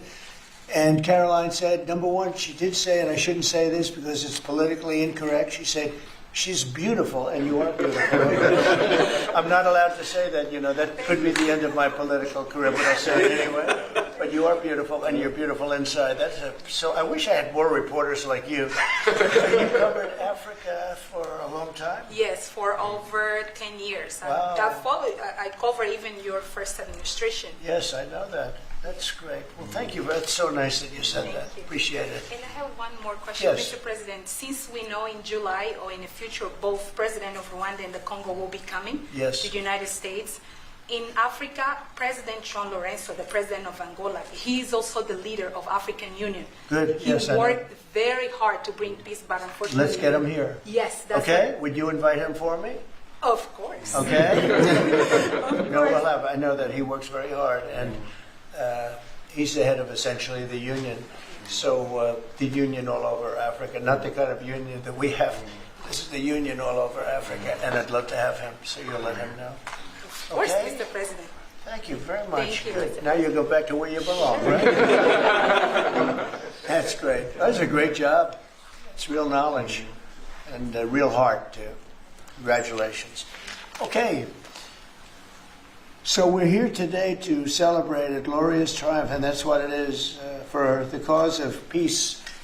And this is a long time waiting, the signing of a historic peace agreement between the Democratic Republic of the Congo and the Republic of Rwanda. The conflict has continued, and it's been going on for many, many years. It's been going from, I guess they say 30 years. The Great Lakes region of Africa for a long time, and maybe even a time before that. How is the Great Lakes region? Must be beautiful, right? Beautiful. Beautiful region, but they had a lot of war, right? A lot of fighting, a lot of death. It's displaced countless people and claimed the lives of thousands and thousands. But today, the violence and destruction comes to an end. and the entire region begins a new chapter of hope and opportunity, harmony, prosperity, and peace. That's been a long time waiting. I said, how long has the war been going? And a friend of mine who was very much involved said 30 years, and at least 6 million people were killed during that period of time. It's incredible. And somebody said that was actually, it's the biggest war on the planet since World War II. So it's a shame, but we're going to bring it to an end. I want to express my gratitude and congratulations to the representatives of the Democratic Republic of the Congo and the Republic of Rwanda, who signed this pivotal agreement a short time ago. They just signed right in front. And let me also thank Secretary of State Marco Rubio, who has worked very hard on this subject, and we've worked on it together, for his outstanding leadership, as well as Senior Advisor for African and Africa Affairs, Mossad Boulos, who's, as you know, spends a lot of his time in Africa, and he's very comfortable there. I said, were you at all uncomfortable with all of the turmoil and all of the killing? And he said, no, I wasn't uncomfortable. And that's what you need. You need somebody that's going to be able to get. So, Mossad, I want to thank you very much for the job you've done. Amazing guy, actually.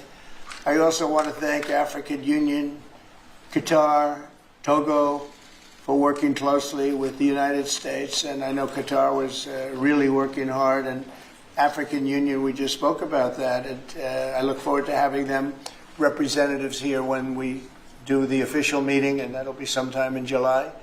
And we look forward to it. And you better be here covering it, okay? You better be. We're not going to stand anybody else covering it but you.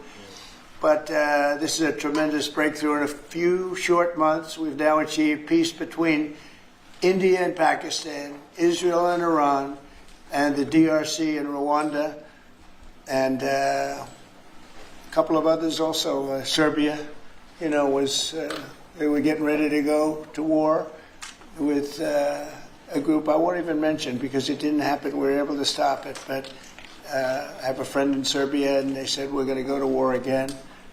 And I won't mention that it's Kosovo, but it's Kosovo. But they were going to have a big time war, and we stopped it. We stopped it because of trade. They want to trade with the United States. I said we don't trade with people that go to war. And we said that also with, if you take a look at Pakistan and India, it was great. They have two great leaders, and they were able to stop. They were in the midst of a big fight, I guess everybody saw, and it was going to get very bad. And they are nuclear nations, very powerful nuclear nations. In the months and years ahead, my administration will continue to work closely with all of the parties in this deal and ensure the agreements are fully taken care of, and you're going to do what's in the agreement. We'll say you better do what's in that agreement, right? Because if somebody fails to do that, bad things happen. But I have a feeling that after 30 years, I think after 30 years you're all set. I think both of you have said that's enough, right? That's enough. Yeah. That's enough. You've seen it all. So this is a wonderful day. It's a great day. We've had some tremendous success. It's been a great week between just coming back from a very successful trip, NATO's really pulled together. They have. They're going to spend over $1 trillion a year. Nobody expected a thing like that to happen. And we had the war, as you know. We call it the 12-day war. It was exactly a 12-day war, and we ended up with no nuclear weapons. That's what we wanted. And they were just absolutely blown to pieces. Those 3 sites. And there's no nuclear weapons, and hopefully there can be a lot of healing, and the healing is starting. And it's been a really pretty amazing week, and this is one that I really look forward to. This was set up a few weeks ago, and it was something that I really look forward to. If we can do this, and we do that because we have a certain competence that's good, we're able to get people to be peaceful. I think we can do war better than anybody, but we don't want to. And we have the greatest military in the world. They showed that in Iran. Those pilots, they flew for 36 hours. And think of that, and they hit their target.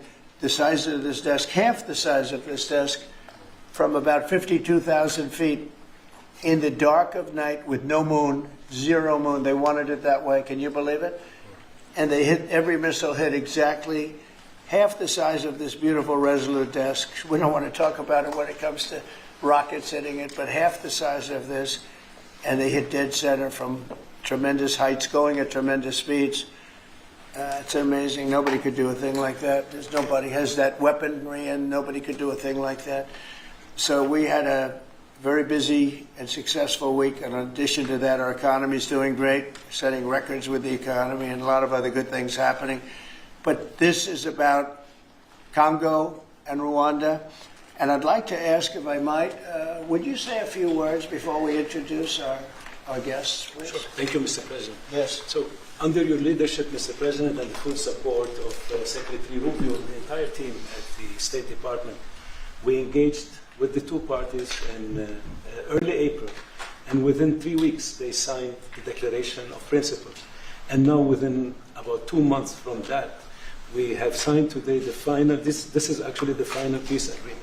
You know, many people were wondering if this is preliminary. No, this is the actual final peace agreement that they've signed today. You've also expressed interest in inviting the heads of states to the White House for a signing ceremony. So there will be some other additional agreements that will be signed. In addition to this, which will become known as the Washington Accord with regards to the Great Lakes region. That's great. There are some economic... Why not the Trump Accord? I'm only kidding. Put the headlines there. No, I think that's a great name, Washington Accord. Beautiful. And there's an economic aspect as well that is extremely important for both countries. They have also worked, last week we finalized the regional economic integration framework, which both countries will be signing at the White House here during that ceremony. And that's going to be a great ceremony. Absolutely. Right? We're going to make that a great ceremony and bring other people that were involved, some other people. Besides the gentleman we talked about, who we know has worked so hard. If you think there are other people that are deserving, let us know. Okay? Sure. And there will be some bilateral agreements. We're negotiating a minerals deal with the DRC for critical minerals. Many American companies have shown interest in investing in the DRC, and these we're talking about long-term investments. Same thing with Rwanda. Many American companies have shown interest, and not only in mining, but also in the midstream and downstream, which will be the processing of minerals. We're also working and supporting the Lobito corridor, which will help building the infrastructure. Just 2 days ago, the United States signed, and supported a project of $1.5 billion for electric transmission from Angola to the DRC. And there are many other projects of that nature lined up. So we will be, under your leadership, Mr. President, will be working with the two countries very closely and with the support of Qatar to make sure that this agreement is implemented. And a lot of our companies are in both of these countries now, especially since we've been getting along so well. It's probably the way we were brought together. And we have a lot of our big companies are there, between rare earth and all of the other things that they do in Africa, which is very greatly expanding, especially in these two countries. You have earth, they consider it to be about the best in the world, actually, I've heard. So we're doing a lot of different things, and it's all going to bring everybody together. That's how this all began, I guess. But the big thing is, the big thing for me is really only one thing, and that's getting a peace treaty with two countries that have been fighting for 30 years. And I want to thank you all. Will, if you could, yes, you could bring the letters over. Of course, sir. So in front of you, as you said, sir, these are the actual agreements that were signed, respectively, by the foreign ministers of the Democratic Republic of Congo and Rwanda earlier today, witnessed by Secretary Rubio.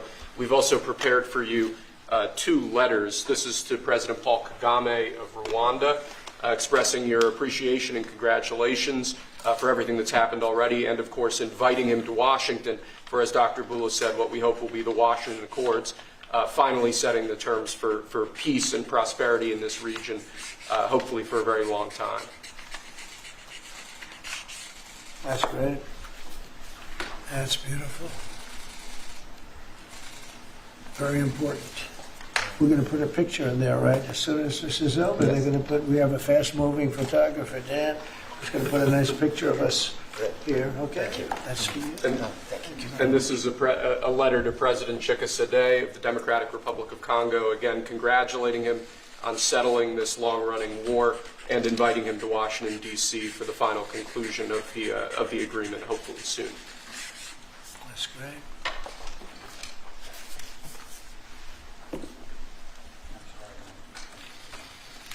That's right. That's great. You take that pen, and you take that pen. Thank you very much. So I'd like to ask JD to say a few words, our great Vice President, and then Marco. And go ahead. Great. Well, first, let me welcome the foreign ministers of Rwanda and Congo. It's great to have you in the Oval Office. And second, let me say congratulations to the President, Secretary Rubio, and the entire team. I think for the people of these two countries, they should know that the United States is committed to the pathway of peace. But to my fellow Americans, this is really a celebratory moment. This is a big moment for our country because under the President's leadership, we've taken what was 30 years of killing and war, the worst war in terms of death count since World War II, and now we're on a pathway to peace. And so if I think about what I know about these two countries, for 30 years, pretty much the entire time that I can remember these two countries being in the news, much of the story has been about them fighting one another, about them killing one another. And now we can look forward to a future where my children will look at this moment as the beginning of a new story, a story of prosperity and of peace. So thanks to the President, congratulations to the entire team, and to my fellow Americans. We should all be really proud because it's amazing what active presidential leadership can accomplish when it's geared towards peace and prosperity, and that's what we have in the Oval Office right now. So great job, sir. Thank you very much, JD and Marco. And then we're going to ask the two principals to speak. Yes, sir. Mr. President, first of all, thank you. When I first came on this job a few months ago, you made it very clear that one of the priority of this administration under your leadership is going to be the pursuit of peace. And from day one, whether it's been in Ukraine and Russia, whether it's been Pakistan, India, whether it's been Iran and Israel, and in the continent of Africa, your priority's been on peace. And today we see this come to fruition. It's sad. Wars get a lot more attention than peace. But peace is harder than war. A lot harder. And I want to congratulate both of the leaders here and their respective presidents for choosing the harder path, which is often peace, than the easier path, which sometimes is war, as costly and as bloody as it may be. And I echo the Vice President's statements, and that is that Americans should be very proud that the #1 voice for peace in the world today is our President, your President. And so thank you, President Trump. And I want to, again, recognize Dr. Boulos and the work he's put into this from day one. He's really put a lot of time and effort, and as our friends from the respective countries can share with us. And last point, I do want to thank, you've done this already, but the African Union, Togo, and Qatar, who have been extraordinary partners and whose help we're going to need to continue to receive in order to bring all this to fruition. So congratulations to both of you. Thank you, Mr. President. Thank you. Great job you've done. Do you want to start? Either way. Would you like to start? Ladies first, maybe. Okay. Thank you so much. Thank you very much. Thank you so much, Mr. President, for having us here. I think I can summarize my contribution in 3 main points. First of all, thank you and congratulations indeed for this remarkable milestone, which is putting an end to 30 years of conflict and of suffering, and which is redefining the perspectives that millions of Congolese and of citizens of the greater Great Lakes region will have. The second point is stay committed, stay on board. We need the United States to make sure that this agreement holds and that you hold us accountable.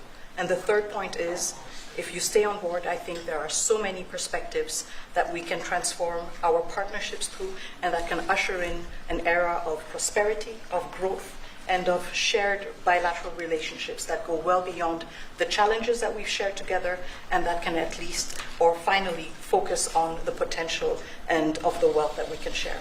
So again, our heartfelt gratitude to you on my behalf, but more importantly, on behalf of the people of the Democratic Republic of Congo.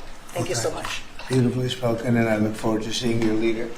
A highly respected person, as you know, highly respected all over the world, but in Africa in particular. So sometime in July we'll do something, big ceremony. We look forward to it. Thank you very much. Please. Thank you very much, Mr. President. This is indeed a historical day because it's the signing of a peace agreement between Congo and Rwanda to end a conflict that has been going on for 30 years.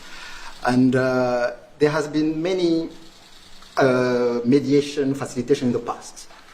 but none of them succeeded. And we believe that it's because of your leadership and your steadfast commitment to this process, with also a new approach of economic integration, regional economic integration, which is important to allow Rwanda and DRC working together, because this is a very rich region with cross-border trade, with minerals, with natural wealth. So with the US standing side by side with Rwanda and DRC, we believe that we will achieve a long-time peace. And we also believe that, as my colleague from DRC stated, it's important for the United States to stay committed, because today we signed, but now we need to implement what we have signed in order to open this new era you were talking about of prosperity, so that we can reap the economic dividend of peace. So for this economic integration framework to be implemented, it's important for the US to accompany the parties to implement what we have signed, because in the past we have signed so many agreements that were not implemented. And we are really, we believe that with your leadership, with the involvement of the United States administration, we will reach that goal. So thank you very much, Mr. President. Well, this will happen, definitely. I can reach over. Do you want to just press them over to me?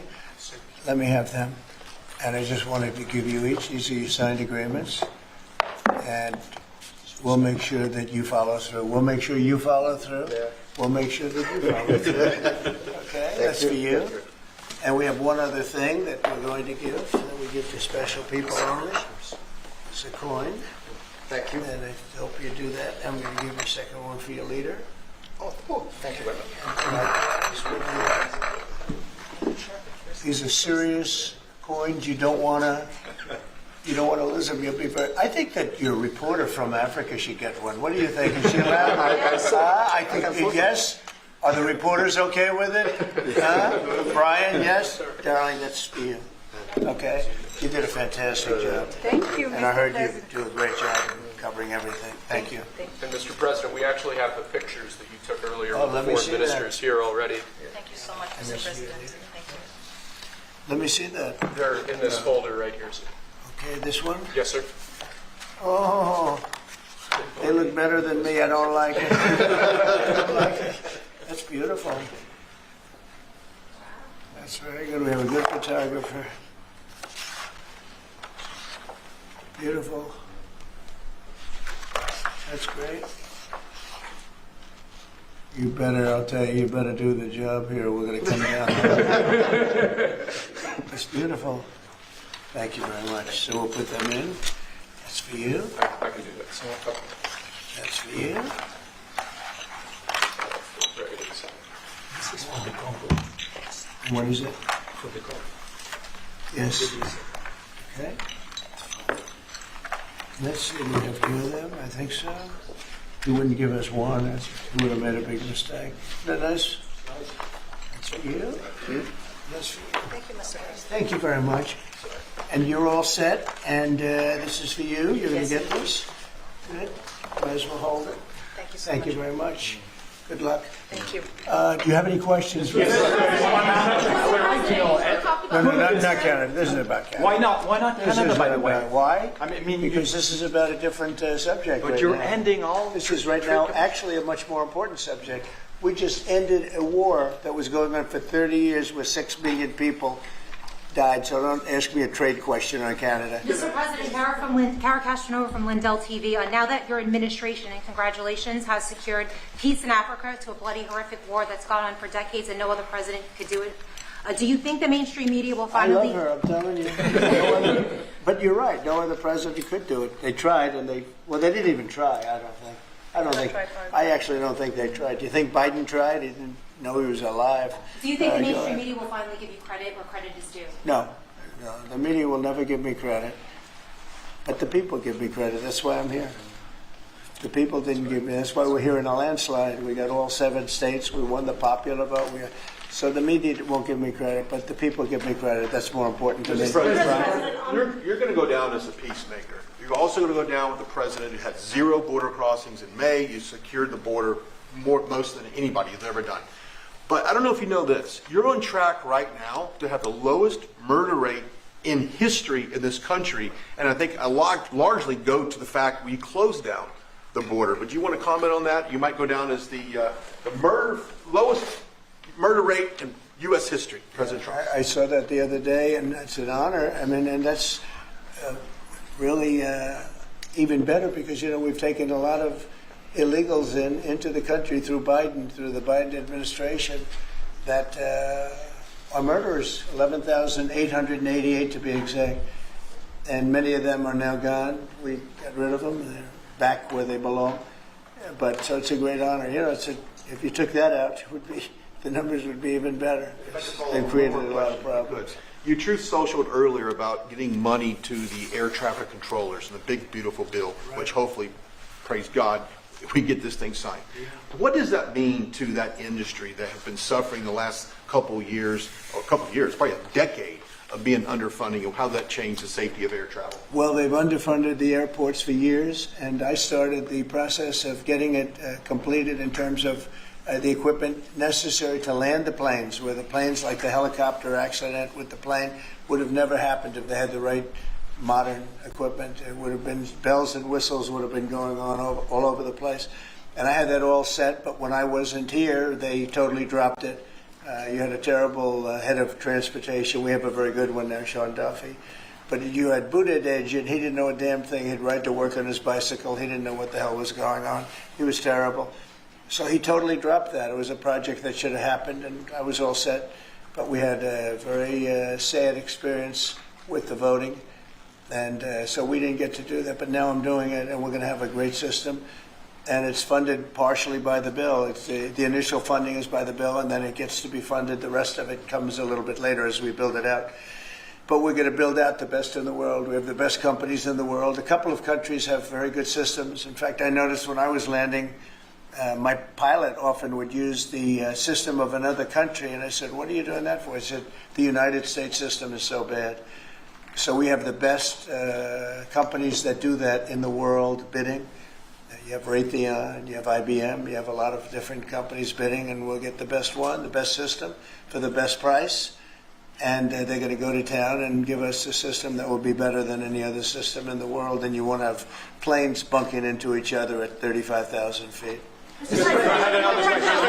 the subject of peace deals, how close are you and your administration to a deal in terms of Gaza ceasefire right now? Often asked, and I think it's close. I just spoke with some of the people involved. It's a terrible situation that's going Gaza. He's asking about, and we think within the next week we're going to get a ceasefire. And we're supplying, as you know, a lot of money and a lot of food to that area because we have to. I mean, you have to. We're in theory not involved in it, but we're involved because people are dying. And I look at those crowds of people that have no food, no anything, and, you know, we're the ones that are getting it there. Some of it's being taken by some bad people, you know, if you give it and you give it out, and they're supposed to be taking care of the people, and they end up stealing the food and selling it. But we have a pretty good system now, but so we're helping with that. You see the lines of people that just get one meal, essentially. But it's too bad. Other countries aren't helping out. Nobody's helping out. We're doing that because I think we have to on a humanitarian basis. Like this, we didn't have to get involved in Africa, but we did because we thought it was. I mean, I've been reading, like J.D. said, he's, you know, from much of his life, he's been just seeing this about this brutal war, and it actually got a lot of publicity because of the level of brutality. Right? It was nobody's ever seen anything like it, and to be involved in that, I mean, I consider this the most important of my conferences today. We just had a great Supreme Court victory today, and everybody would say that was big, but you know, we're talking about saving thousands and probably millions of lives here. This is more important than anything. So it's great, but we're working on Gaza, trying to get it taken care of. And again, you know, a lot of food has been sent there, and other countries throughout the world should be helping also. And on another conflict that I know you've been working on, sir, is it true that you have reached out with a letter to North Korea's Kim Jong-un? Well, if there is a conflict, I get along with him very, very well. and we'll get the conflict solved with North Korea. I've had a good relationship with Kim Jong-un, and I've gotten along with him really great, so we'll see what happens. But somebody saying there's a potential conflict, I think we'll work it out if there is. It wouldn't involve us. But again, we're very far away from a lot of these places that we're solving problems with. But I enjoy doing it, I like doing it, and it's the right thing to do, and we have an ability to get it done. So we're solving things that we didn't have a lot to do. Serbia, Kosovo, I told you, we solved a potential disaster. I can tell you that some of the countries that you're not going to hear about, but some countries that were ready to go to war with their neighbor are not going to go to war with their neighbor, and that's a great thing. We have a number of them.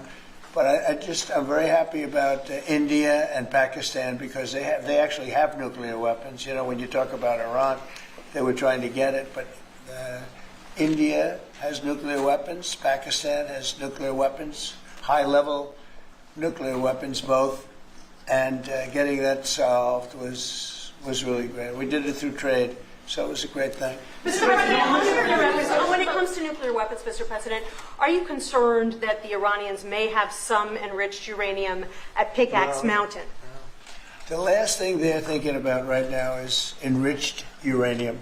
They're not thinking about what they want to do is they want to get back to life, and they do want to meet me, and we'll do that quickly. We're going to do it quickly. Is it this morning that they don't want to meet with the U.S.? Were they telling you something different in private? They may say that to you. Don't you think they want to meet me? Don't you think we have sanctions on there that they can't do anything? Wouldn't you think that they want to meet me? I mean, they're not stupid people, but they went through a lot, and they suffered, and so did Israel. Israel suffered greatly. It was a nasty 12 days, and yeah. We'll see what happens. Are you considering sending Patriot missiles to Ukraine? Have you made up your mind about that yet? Go ahead. Mr. President, there are a few unanswered questions that remain in this deal. For example, will Rwandan on this conflict? For example, will Rwandan troops pull back from parts of the DR Congo, and also will the M23 rebel group be allowed to remain in parts of eastern DR Congo? Do you have any answer to those questions? Well, let me ask you that question. You want to answer that one? It sounds like an interesting question for you. Go ahead, please. Thank you very much. In the agreement we signed, we have taken the concept of operation for the neutralization of the FDLR, which is a vicious genocidal movement, and the lifting of Rwandan defensive measures. So this was already signed last year in November, so we will implement it. This concept of operation to do both things, to neutralize this movement, which has been destabilizing Rwanda for many years, and to lift our defensive measures. As for the M23, in the agreement also, we have decided to rely on the Doha talks, because there are currently talks between the AFC M23 and the DRC government to have a peace deal also that will complement the Washington peace agreement. So both things are taken care of. Thank you. Mr. President, will the United States be enforcing this agreement or taking a role We'll in be it? working with them to get it enforced. They can enforce their own agreement, but we'll be putting a lot of pressure on to make sure it gets enforced. The two people in this room are very, very capable people, and they'll get it done. I think they'll get it done. They love their. One thing I learned very quickly is how much you love your country, and you want to get it done. And they know it has to get done, otherwise bad things happen. But I think we're well beyond that. Other presidents should have done what I'm doing right now. They never did it. I don't think they ever tried. I don't think it's like they couldn't do it. I don't think they ever tried. And if they did, they wouldn't be able to do it anyway. On the President, Yes, thank you. Mr. President, can you share with us what can happen if one of the parts violate this peace agreement? Because we don't want war to come back to DRC. I'd rather not say. I would just say that there are big penalties if they violate, and they're not going to. I don't think they will violate. I think they mean it, but we have very severe penalties, financial and otherwise. Okay. Mr. President, we can circle back to your social post on Canada specifically. Why are you deciding to end trade talks with Canada, and what rate are you looking to set? So Canada put a charge on some of our companies, and Canada's been a very difficult country to deal with over the years.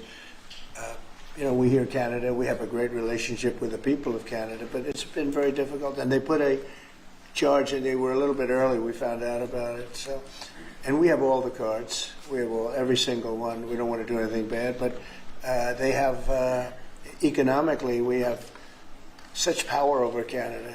I'd rather not use it, but they did something with our tech companies today trying to copy Europe. You know, they copied Europe. It's not going to work out well for Europe either, and it's not going to work out well for Canada. They were foolish to do it. So I said we're going to stop all negotiations with Canada right now until they straighten out their act. Okay? Is there anything Canada can do to change your mind about this situation? Well, no, they put a tax on companies that were American companies that they shouldn't. Very severe tax. And, yeah, I guess they could remove it. They will, but I don't really, I mean, it doesn't matter to me. We have all the cards. We have all the cards. You know, we do a lot of business with Canada, but relatively little. They do most of their businesses with us. And when you have that circumstance, you treat people better. They've had farmers that are getting like 300, 400, 200% in tariffs. Nobody's ever seen anything like it. We have cases, you don't read this and the people don't report, but they charge us 400% on some dairy products. 400%. Nobody writes that. It's not fair to our farmers, and we've got to protect our farmers. Mr. President, you mentioned how much of a rate cut it would do to the interest on the debt. Earlier today, Director Pulte was on CNBC talking about how he suggested Powell should resign. Any comments on whether or not Powell should step down? I know you've been pretty critical. I don't have a comment. I'd love him to resign if he wanted to. He's done a lousy job. Look, if you were there, you'd say, well, you know, the United States is doing well. They have no inflation. And if they do get inflation in a year or two, we'll start raising the rates. We'll get rid of the inflation, you know, and do other things. Biden had the worst inflation in the history of our country. 19%, but I think it was much higher than that. Frankly, they say 19%. I say I think it's a lot higher than that. And we have almost no inflation now. We've done a great job in a short period of time. Energy prices are way down. Gasoline now is down to close to $2 in a lot of places. A couple of places I see it even broke. It's like $1.98 a gallon. We've done a great job on inflation and honestly, pretty much everything else. I think it's very sad the way people act. You know, you have a guy in there that with the stroke of a pen could lower interest rates and save us hundreds of billions of dollars a year. But he's a stupid person. You know, it's very interesting. I'm not sure if he doesn't understand it, because he should be able to understand it. It's sort of 101 economics, but I'm not sure of that. But think of it, with the stroke of a pen, he talks about costs. We can save $600 billion, maybe even, these are nice numbers for you, right? $900 billion, $950 billion by lowering interest rates. And it's really just more of a paper movement. It's not like you're not cutting anything, you're not cutting jobs. It's just interest rates. And we're number 40 or 44, number 45. Some places that you wouldn't believe that, you know, I don't want to be disparaging, but they pay a lower interest rate than the United States of America. And without us, everything blows up. You know, we sort of control the world in that sense. But we have a guy that's just a stubborn mule and a stupid person that is making a big mistake. He's making a mistake. And it lasts for years, because when you do the debt. Now, I've instructed my people not to do any debt beyond 9 months or so. Get this guy out. And whoever is in there will lower rates. If I think somebody's going to keep the rates where they are or whatever, I'm not going to put them in. I'm going to put somebody that wants to cut rates. There are a lot of them out there.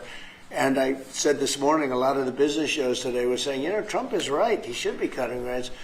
Think of it. We have a great country. We're making a lot of money. We're taking in billions of dollars in tariffs. We have $15 trillion of money that wants to be invested here, which is a record.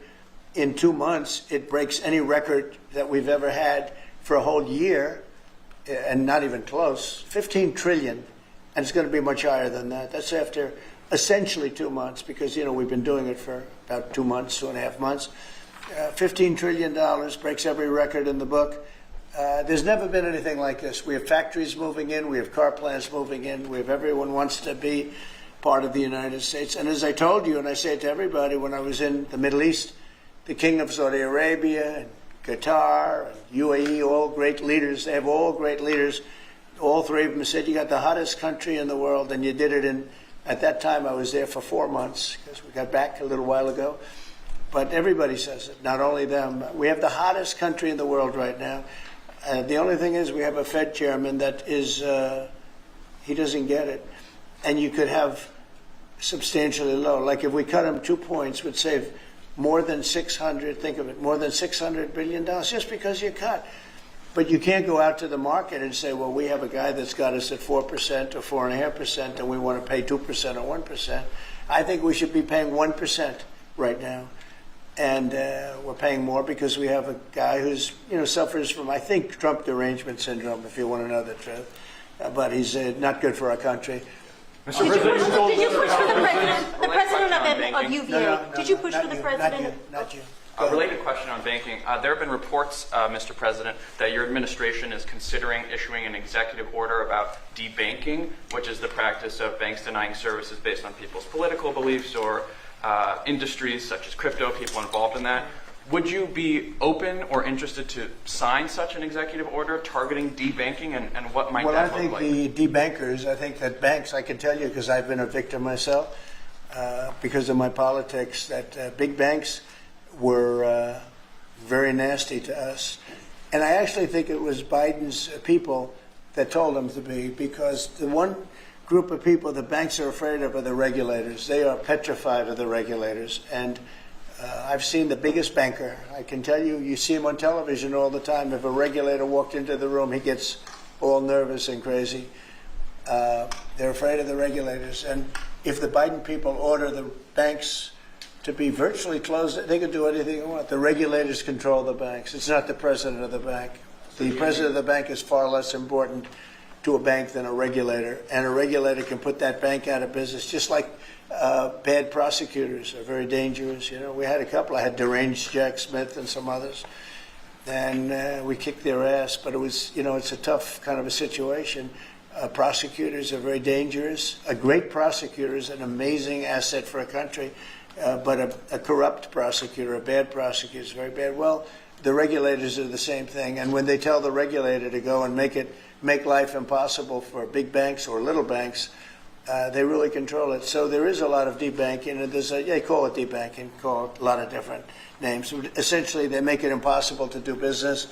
And those people are very bad and very dangerous, and they shouldn't be doing it. And Mr. President, you told us that taxes. Mr. President, could you please explain how taxes would go up by 68% if the bill isn't passed? Where does that number come from? Well, it comes from the fact that you have automatically the Trump cuts, which were the biggest cuts that we've ever had. Now, these cuts are even bigger. But from the last administration, we had the Trump cuts. It was a 5-year deal, and it comes due. When you add that to the cuts that you already have and other things, it amounts, according to what they tell me, about 68%.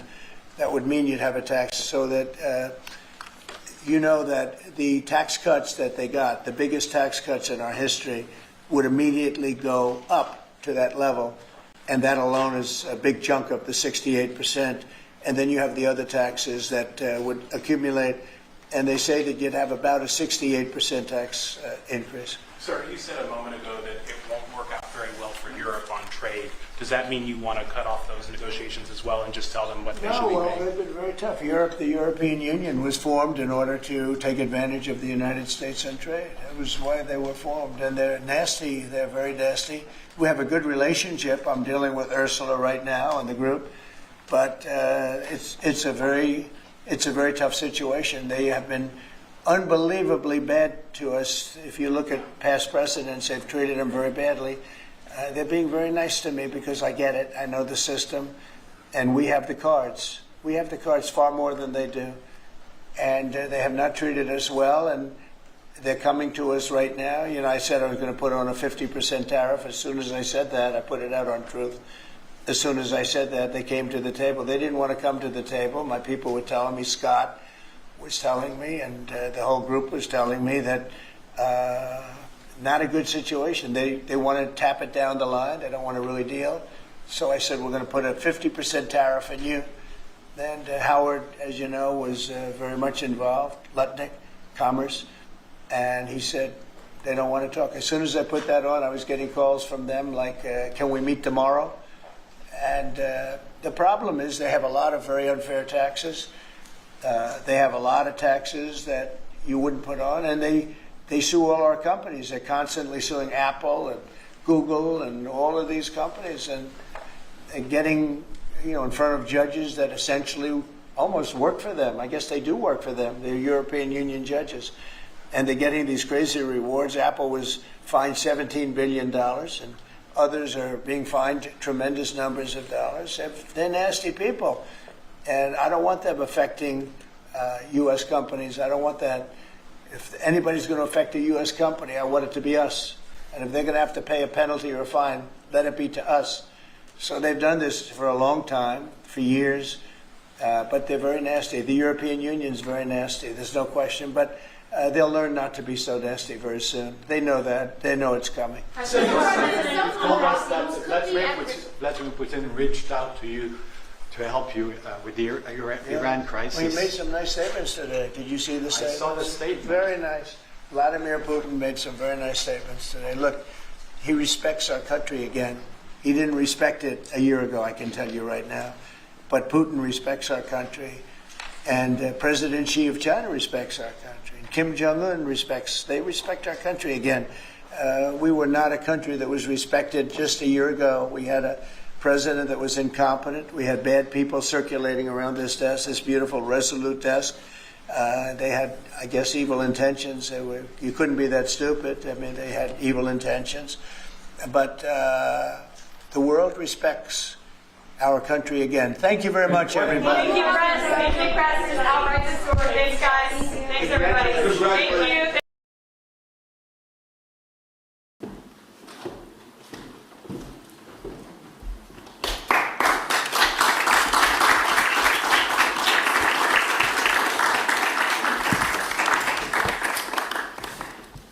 Mr. President, it's a pleasure to welcome you to Chequers.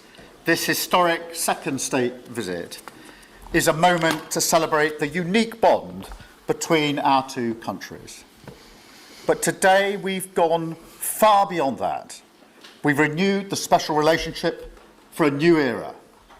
The United Kingdom and the United States stand together today as first partners on defence, first partners in trade, with the groundbreaking deal we struck in May, and now with the new agreement that we've just signed this afternoon. We're confirming our status as the first partners in science and technology, ready to define this century together, just as we did the last. This tech partnership has the power to change lives.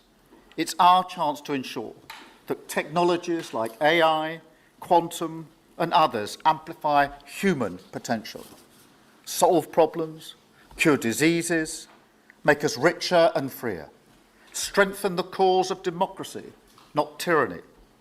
This is the territory on which the future will be won. So this partnership today is a signal of our determination to win this race together and to ensure it brings real benefits in jobs, in growth, in lower bills, to put more hard-earned cash in people's pockets at the end of each month. That's what we're determined to deliver. And we're bringing businesses with us. We've just come from a fantastic meeting with business leaders where we set out this vision. They have responded with new deals and investment, breaking every record that we have. £250 billion flowing both ways across the Atlantic. That is a record.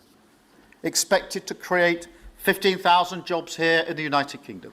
High-skilled jobs in cutting-edge sectors where people can build careers for the long term, changing lives in communities up and down our country.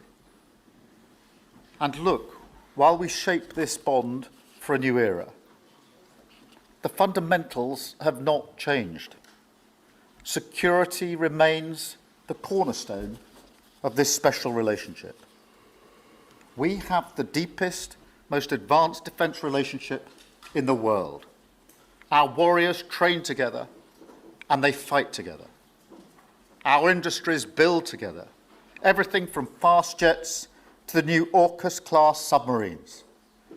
So now, as we drive up defence spending, we're going to sweep away the barriers to working together on new defence technologies so we can stay ahead of our adversaries. We're united in defence and security, yes, absolutely. But we're also united in the pursuit of peace.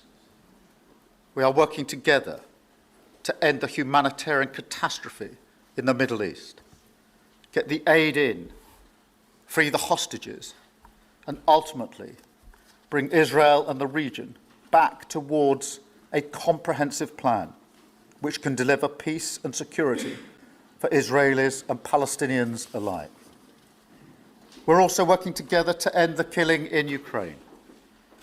In recent days, Putin has shown his true face, mounting the biggest attacks since the invasion began, with yet more bloodshed, yet more innocents killed, and unprecedented violations of NATO airspace. These are not the actions of someone who wants peace. So we've discussed today how we can build our defences further, support Ukraine, and decisively increase the pressure on Putin to get him to agree a peace deal that will last. And President Trump, you have led the way here, and we will continue to stand and work together for security and for peace. Mr. President, next year we'll celebrate the 250th anniversary of the United States. We've come on a long journey together since 1776.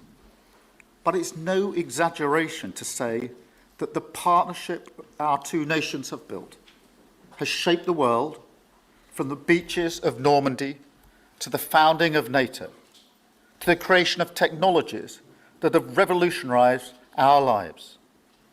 Time and time again, it is British and American men and women side by side, changing the path of history and turning it towards our values, towards freedom, democracy, and the rule of law. In Britain, we take huge pride in that. And let's be clear, this relationship is not just about history, it's about the future. It's about the benefits it delivers now and for decades to come, to make our people safer and better off. We've shown today that we're delivering those benefits, improving people's lives.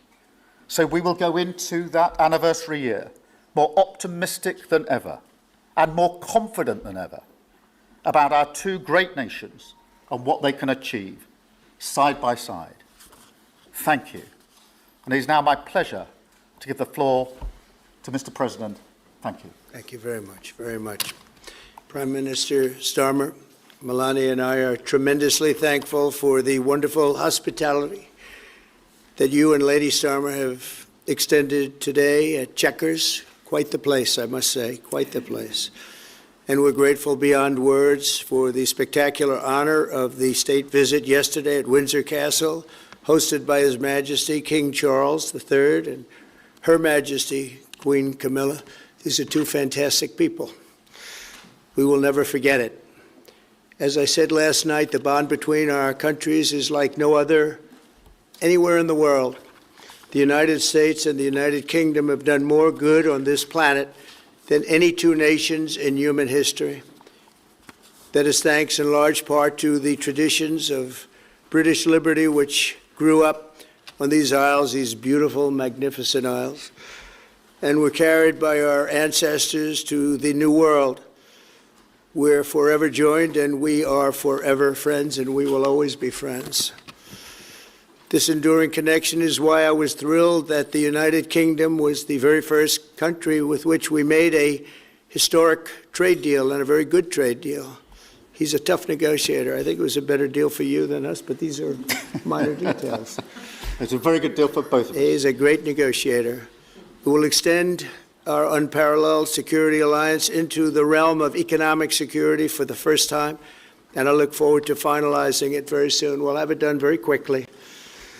We have also just signed a historic technology prosperity deal, one of a kind, to ensure our countries lead the next great technological revolution side by side. In fact, we just left the business leaders, the biggest in the world. Some are in this room right now. And that was quite a meeting we had on business and trade and technology. This trip has galvanized $350 billion in deals across many sectors, and we're committed to ensuring that the UK has a secure and reliable supply of the best AI hardware and software on Earth. And we supply that, and we'll make sure we supply it in quantity to the UK. And we also are joining forces on quantum computing and nuclear power, a natural partnership for close allies. The United States, as you probably have heard, is doing better than it has ever done in terms of business and investment. The stock market has hit a new high, as you know, and that's for many, many days out of our fairly short 8 months. And we seem to be hitting new highs, and I think we're going to do much better even as time goes by. Jobs are at a record, and most importantly, we have more than $17 trillion, $17 trillion, and this is during an 8-month period being invested in the country, which is not only a record, but if you compare $17 trillion to the last year of the Biden administration, they did $250 billion. They didn't do $1 trillion for the 4-year period. We did $17 trillion of investment coming in. A lot of it's because of tariffs, and a lot of it's for a lot of other reasons, but there's never been anything like it. It's an economic superstar. That's what's become. It was mismanaged and badly handled for a long period of time, but it's not badly handled anymore. So that's a record. And remember, that's up until 8 months. We have another few months to go, and that number is going to get significantly higher, especially if we win a certain case that we're waiting to hear. That will be something like the world has never seen. I want to congratulate the United Kingdom on making the vital commitment to spend 5% of GDP on defense at the NATO summit this year. We've worked together very closely in so many ways. I'm very honored to tell you that we've solved 7 wars, wars that were unsolvable, wars that couldn't be negotiated or done. The U.S. has done 7 of them. The one that I thought would be easiest would be because of my relationship with President Putin, but he's let me down. He's really let me down. It was going to be Russia and Ukraine, but we'll see how that turns out. But that turned out to be, I thought it might be among the easiest of the group, but we had settled just about every conflict, and as you know, we're working very hard on Israel and Gaza. All that's happening over there. Complex, but it's going to get done. It'll all get done right. And likewise, Russia and Ukraine will get done. But you never know in war. You know, war is a different thing. Things happen that are very opposite of what you thought. You thought you were going to have an easy time or a hard time, and it turns out to be the reverse. As we saw in the unforgettable parade yesterday at Windsor Castle, what a place it is. The British Armed Forces carry on one of the finest military traditions in the world, one of the greatest marching bands, one of the most magnificent sights I've seen. I know that our service members look forward, and we do look so forward to working even more closely with yours as you push toward that 5% goal. And I think, Mr. Prime Minister, you're just about there. You're going to be there very quickly, along with a lot of other great countries. I want to thank NATO and our wonderful head of NATO, who's really worked very hard, Mark, for the job they've done. As you know, NATO was at 2% GDP, and they didn't pay it. Now they're at 5%, then they pay it. And we appreciate that. And we're sending a lot of weapons to NATO. NATO is paying for those weapons in full. But we're sending them, and we're doing a great job at getting them what they need. And We appreciate the fact that they're taking care of, because the United States is into that war for $350 billion. And just really very sad. Just got out of control. They didn't know what they were doing. But over the generations, British and American warriors have shed their blood side by side in defense of liberty and freedom. And that's why it's so imperative that the United States and the United Kingdom stand together for these fundamental rights and values of the English-speaking world. And we've always stood together, and we will continue to. Just last week, a great American, Charlie Kirk, was heinously assassinated for speaking his mind. He was a great young man, incredible future. Some people said he might be president someday. I told him, I said, Charlie, I think you have a good shot someday at being president. And he just wanted to take care of youth. He loved youth. I've never seen anybody relate to youth like Charlie, and they related to him, and they're devastated. But I appreciate the many British citizens who have offered their condolences. And again, Charlie was a great person. We'll be going out to a service on Sunday. I'll be leaving with some of the people in this room just to celebrate Charlie and all that he's done. So incredible. Never seen anything like it. But I hope that together our nations can lead a movement to defend the glorious traditions of freedom on both sides of the Atlantic. There could be no greater tribute to the immortal bonds of affection and loyalty that unite the British and the American people for all of time. We have a relationship like no other. It will always be that way. We will always be united. We'll always be together. And I just want to thank you, Mr. Prime Minister, for the great job I think you're doing. Thank you very much. Thank you. Thank you.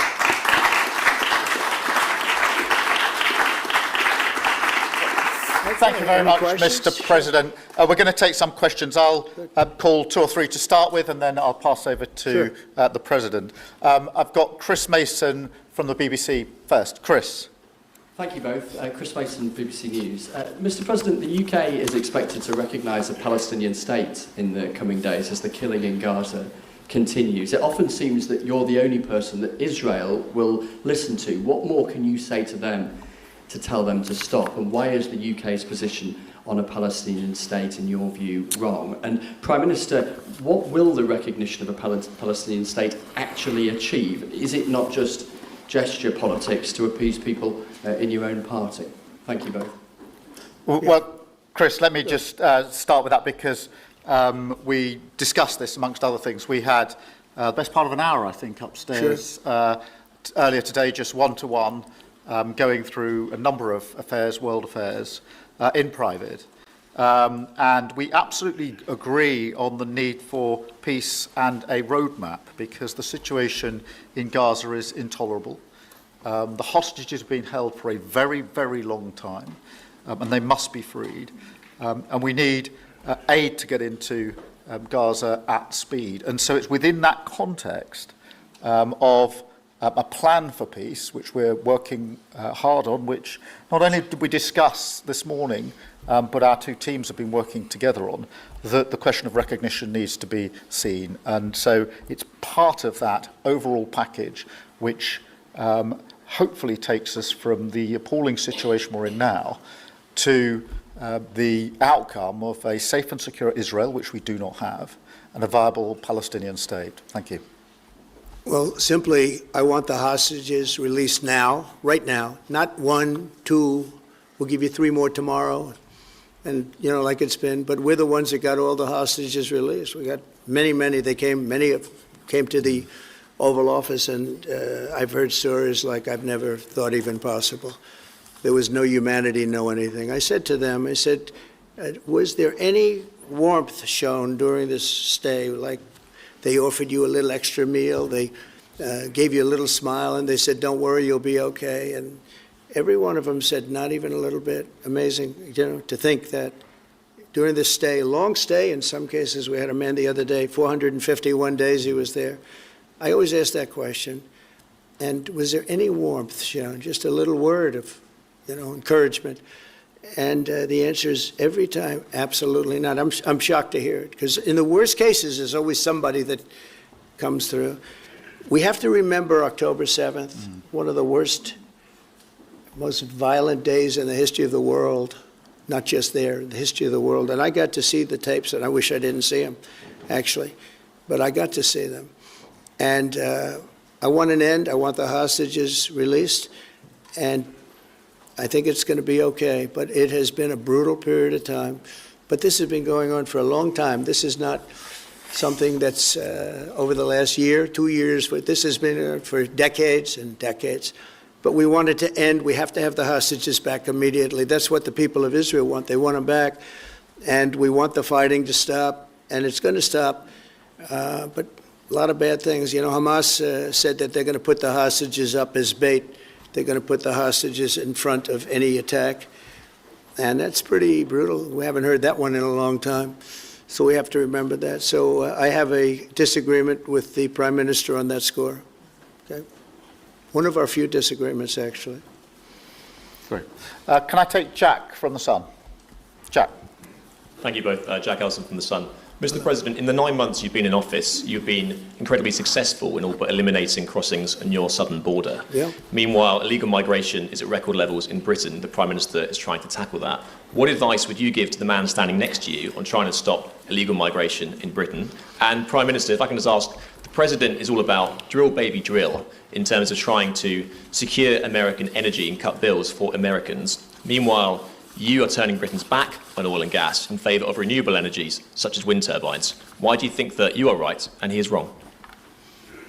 So we had millions of people flowing in, totally unchecked, totally unvetted from the Biden administration. 25 million, in my opinion, that would be about 25 million. They came from prisons, they came from mental institutions, they were gang members, they were drug dealers. They came from the Congo. They came from all parts of South America. They came from everywhere. Think of it, prisoners from the Congo being released into the United States, prisons opened up in Venezuela and many other countries pouring into the United States. And I couldn't believe it. One of the reasons I decided to run. I decided to run because I don't want to be controversial. But you see what's happened, and you see all the information that's come out. We won in 2020 big. And I said, let's run. We got to run, because I saw what was happening. And the worst thing that I saw was all of these people. You know, we've already solved inflation. We've solved prices. Oil is way down. Energy is way down in the United States. But what I saw happening with millions of people pouring into our country, I couldn't stand to watch it.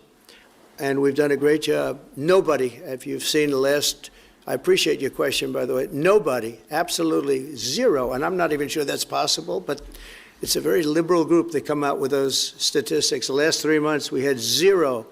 From millions of people a year ago, we had zero people enter our country illegally.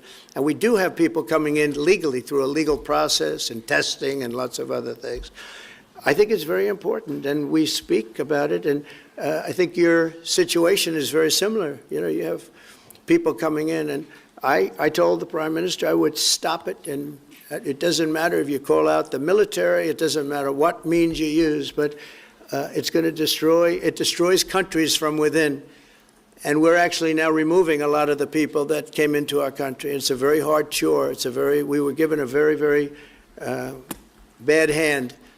Millions of people came in from prisons and mental institutions. We have to remove them, and we are removing them. We have no choice, and I feel very strongly about it. Thank you very much.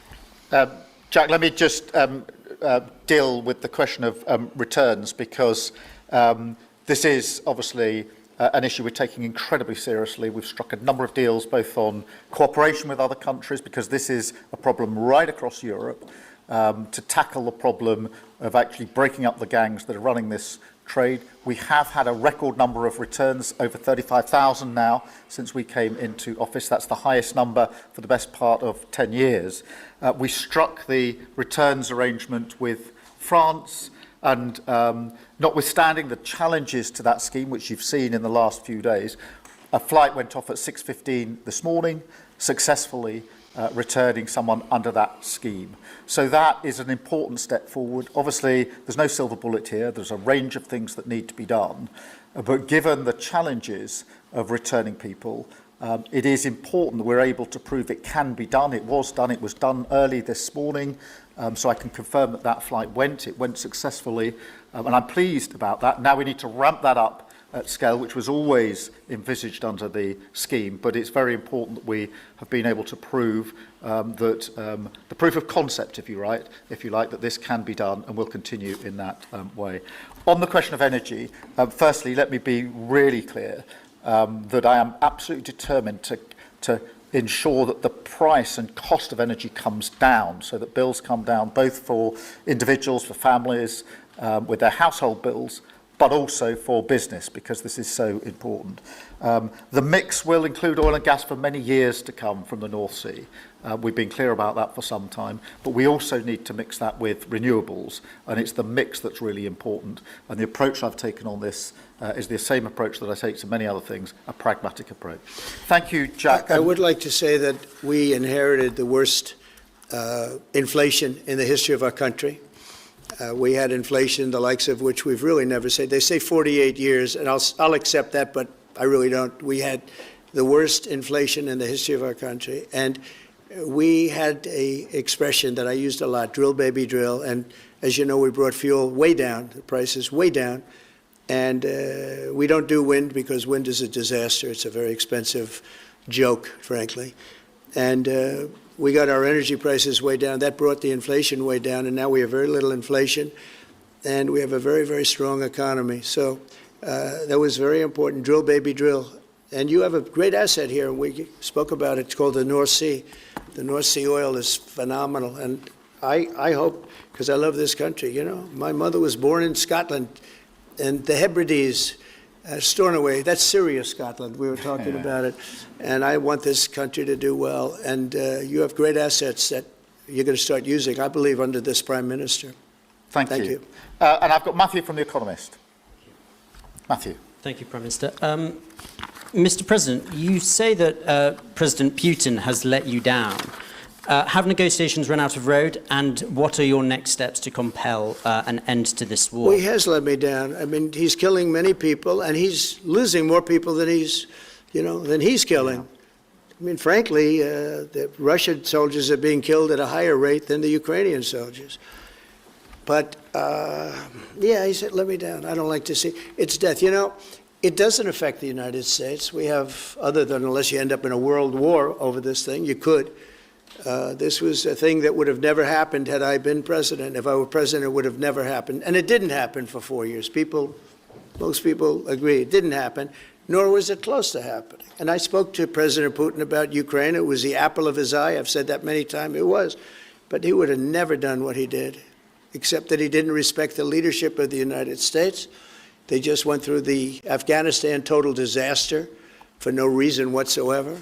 We're going to leave Afghanistan, but we're going to leave it with strength and dignity. And we're going to keep Bagram, the big air base, one of the biggest air bases in the world. We gave it to them for nothing. We're trying to get it back, by the way. Okay, that could be a little breaking news. We're trying to get it back because they need things from us. We want that base back. But one of the reasons we want the base is, as you know, it's an hour away from where China makes its nuclear weapons. So a lot of things are happening, but I am very disappointed in the fact that that one's not settled. To think that we settled Azerbaijan and Albania, as an example, it was going on for years. It was never going to be settled. If you remember, the Prime Minister and the presidents, they were there for many years. They said, when they were in my office, we settled. And they started off at both sides of the Oval Office, so far away. I didn't know you could be so far away. And as we were together for an hour, they kept getting closer, closer. And by the time we finished, we all hugged each other. And one said, I've been in this position for 22 years, and all I've done is kill their people. The other was there for 7 years, and all he did was kill their people. And we got it settled. And we did others, as you know. The Congo, we settled the Congo with Rwanda. That was going on, and that was a machete war. That was a gruesome war. Many people, close to 10 million people killed. We got that settled. My biggest disappointment, but it's, you know, look, we did 7, and most of them were not thought to be settleable. We did India and we did Pakistan. That's 2 nuclear. That was purely for trade. You want to trade with us, you're going to have to get along. And they were going at it hot and heavy. But the Russia situation, I hope we're going to have some good news for you coming up. But again, it doesn't affect the United States. And look, it doesn't so much affect you. Of course, you are a lot closer to the scene than we are. We have a whole ocean separating us. But I will say this, it's millions of people have died in that war, millions of souls. And they're not American, they're soldiers, mostly soldiers, as you know. The soldiers are being killed at levels that nobody's seen since the Second World War. But they're being killed, and I feel I have an obligation to get it settled for that reason. Thank you. And just to add on that question, because we have to put extra pressure on Putin. And it's only when the president has put pressure on Putin that he's actually shown any inclination to move. So we have to ramp that pressure up. I think it's important to have this conversation in the context of what's happened in recent weeks. We saw damage and bombing to the British Council in Kyiv. These are targets that it was thought until recently were not targets that would be hit. The British Council, the European Union Embassy, the Council of Ministers, where President Zelensky's ministers work was hit. Again, these were thought to be places that wouldn't be hit. And then the incursion into Poland last week. And if you put that together, what you can see is either an emboldenment or at least an increased recklessness on Putin's part. And that's why I said earlier that they're not the actions of someone who wants peace. So we have to ramp up. And we discussed earlier today, we have built the coalition of the willing with British leadership and French leadership, stepping up with military planning in the seas, in the sky, on the ground, and ramping up what we do with the Ukrainians themselves. And of course, that taken with an American guarantee is now an example, I think, of the challenge of Europe stepping up to the plate, which it has done in the last few months, to show through what we and the French have done that we're prepared to take the lead in this and take the necessary measures. But that's a war that could have been a third world war, and I don't think we're going to be there now. But that was heading to a third world war, and what a shame it is. What a shame it is. Mr. President, do you want to call some of the I would love to call a outlets? few of them. Bev, do you want to have a question? I've got to come back to you. Bev Turner, GB News. Thank you. Having been in DC for a few weeks, it's really interesting to see how you run the country as a proud Christian leader. And it really begs the question to the Prime Minister, if you don't mind, are we still a Christian country?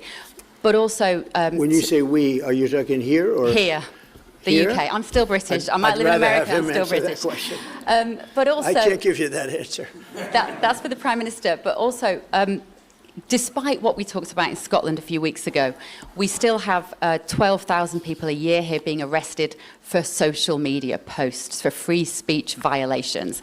Does that not remain an important area that there is still a lot of disagreement on? I'd like to have you answer that. Yeah, look, I mean, in terms of a Christian country, I was christened, so that is, my church has been all my life, and we are, that is wired into our informal constitution. Of course, we celebrate many other faiths as well, and I'm really proud that we're able to do so as a country. And on free speech, that has long lived in this country, free speech. It's one of the founding values of the United Kingdom, and we protect it jealously and fiercely, and always will, and we will bear down on any limits on free speech. I draw a limit between free speech and the speech of those that want to peddle paedophilia and suicide social media to children, and therefore I'm all for free speech.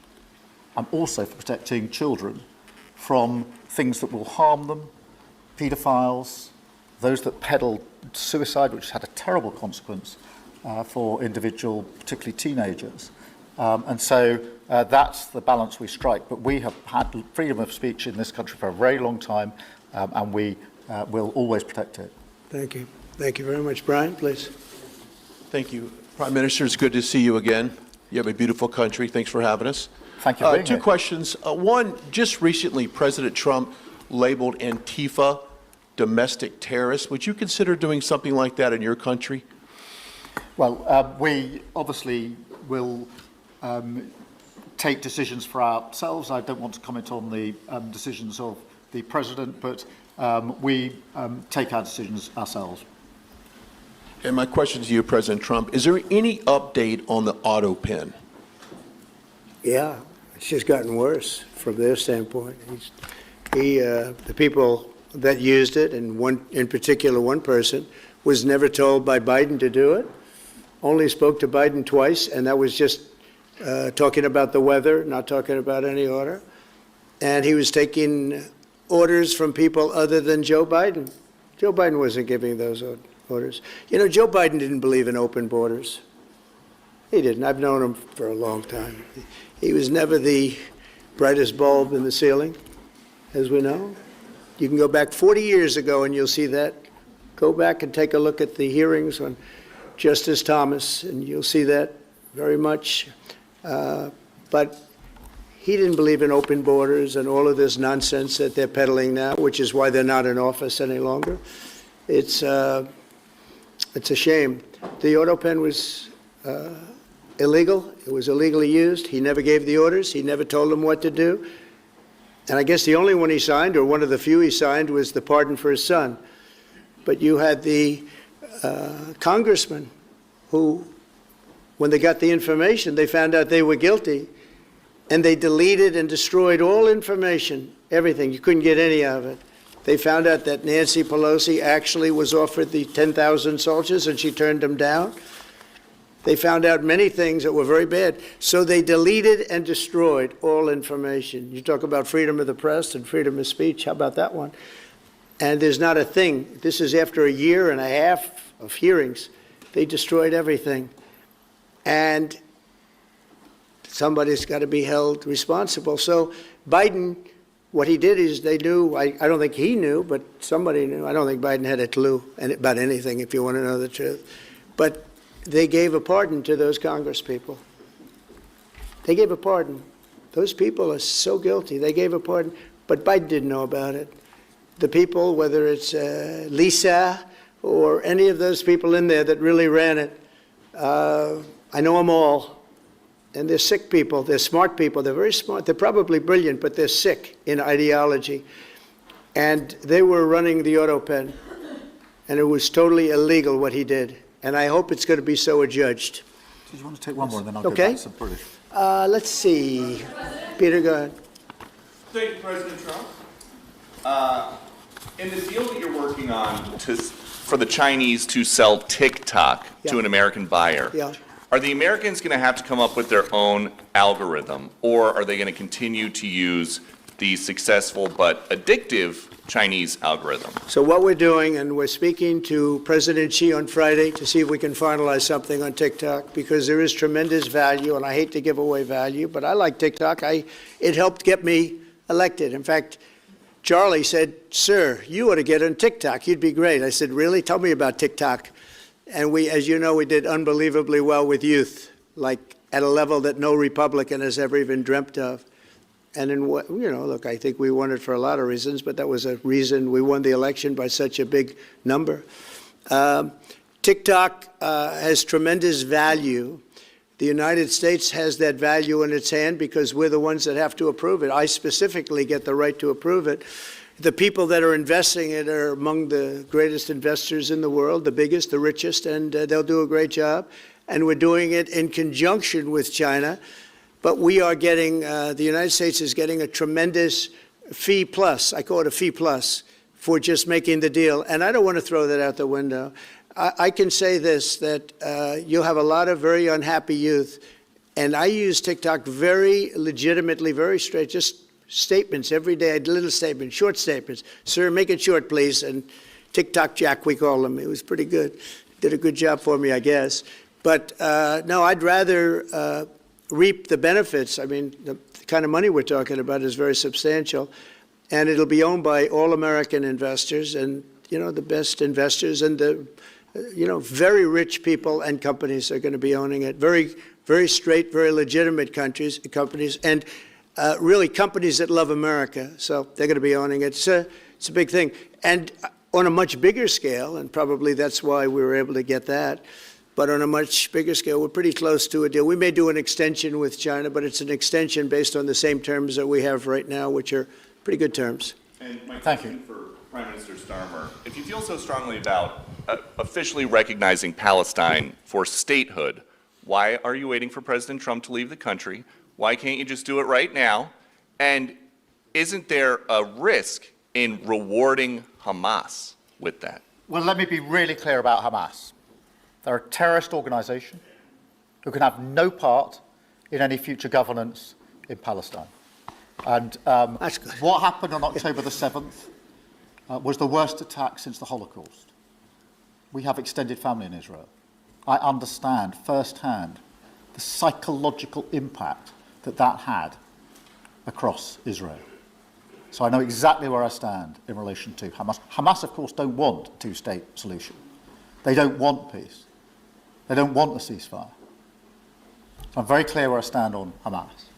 Okay. On the question of recognition, I made my position clear at the end of July as to the timing, which has got nothing to do with this state visit, and I've discussed it with the President, as you would expect, amongst two leaders who respect each other and like each other and want to bring about a better solution in the best way that we can. Thank you so much. Can I go back then to Robert at ITV?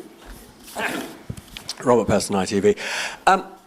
Mr. President, you uniquely, you alone in the whole world, have the power to persuade Prime Minister Netanyahu to stop the demolition of Gaza City, to stop the starvation of Palestine, and to stop the killing of civilians.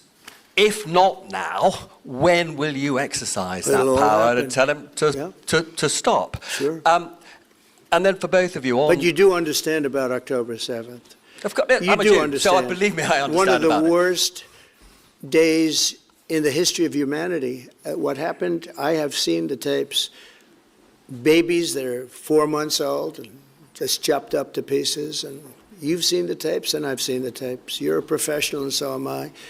And people forget about October 7th. I can't forget about it. So I want it to end, but I want the hostages back. I don't want the hostages used as human shields, which is what Hamas is threatening to do. But as soon as they're back, that's the moment you will tell Netanyahu well, to stop. It would certainly help, but I have to have the hostages back. And I don't want them back piecemeal, as I said before. I want them back.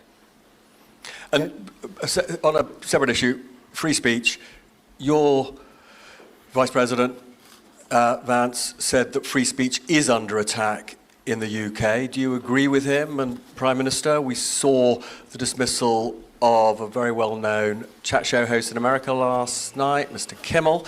Is free speech more under attack in Britain or America? Well, Jimmy Kimmel was fired because he had bad ratings more than anything else, and he said a horrible thing about a great gentleman known as Charlie Kirk. And Jimmy Kimmel is not a talented person. He had very bad ratings, and they should have fired him a long time ago. So, you can call that free speech or not. He was fired for lack of talent. Yeah, please, go ahead. Yeah, I mean, firstly, on the question of Charlie Kirk, can I just express how shocking that is, I think, to everybody who believes in free speech and in democracy. It sent shockwaves through the world, and I know that he was a friend of the President, and I reached out straight away to the President because I understood how impactful it would be on him and his family. And we all need to be absolutely clear about that. Whatever our political views, it is shocking and is to be condemned. On free speech, not much to add to the answer I gave earlier. This country's had free speech for a very, very long time. It is part of who we are as a country, and it is the values that we fought for. We fought for it during the Second World War alongside each other.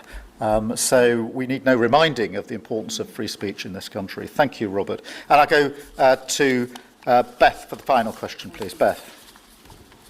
Thank you so much. Sky. Thank you, Beth Rigby, Sky News. Thank you, Prime Minister. If I could start with you. Prime Minister, President Trump has said he's ready to impose major sanctions on Russia if NATO countries stop purchasing Russian oil. He's got a point, hasn't he? Is that what you now believe is needed to bring Putin properly to the table? And what's your message to the President on US sanctions? And Mr. President, if I may, the King praised your personal commitment last night to finding solutions to the world's most intractable conflicts. You have invested much of your time and effort in Ukraine, but even as you seek to broker a deal, President Putin is escalating the war. He's firing drones into NATO airspace. You say he has let you down. Was it a mistake to invite him to Alaska? Do you regret it? No. And is it time to squeeze him, sir, and scare him and impose sanctions? And finally, if I may, the elephant in the room, Lord Mandelson, he is no longer the ambassador. Do you have some sympathy with him that he lost his job over historic links to Jeffrey Epstein? Thank you very much, sir. I don't know him, actually. I had heard that, and I think maybe the Prime Minister would be better speaking of that. That was a choice that he made, and I don't know. What is your answer to that? Well, I mean, it's very straightforward. Some information came to light last week which wasn't available when he was appointed, and I made a decision about it, and that's very clear. On the question of the pressure on Putin and on Russia, which is obviously really important. Look, I think it is a challenge to Europe. There are a number of European countries which are too reliant on energy from Russia. The UK actually obviously has almost got nothing at all, but we do need to bear down and work with our European counterparts here. There are one or two countries, I think, that do need to look again at the question of energy. There's no one silver bullet here.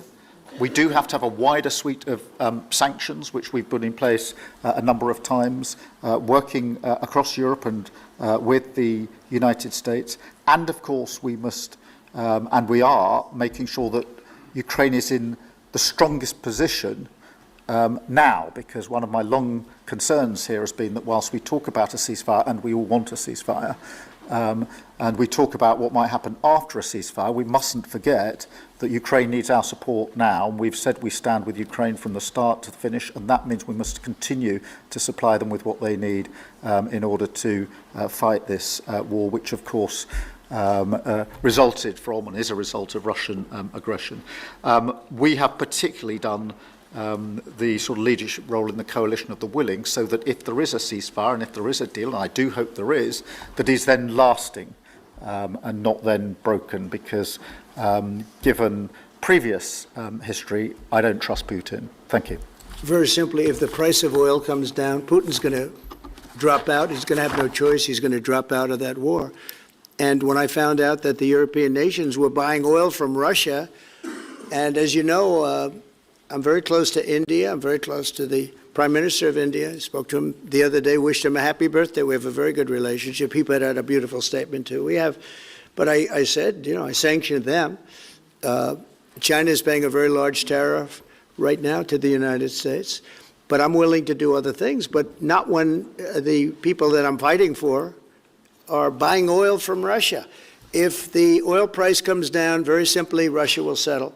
And the oil price is way down. You know, we got it way down. We're drilling and we produce more oil than anybody else in the world. We're doing a lot. But I was disappointed to see that. And the Prime Minister was disappointed to see that. And it wasn't him. It was other countries. And you can't do that. You can't do that. You can't. That's not playing fair with the United States. And we can't have that. Thank you. Thank you very much indeed. Thank you. Thank you. Thank you. Thank you.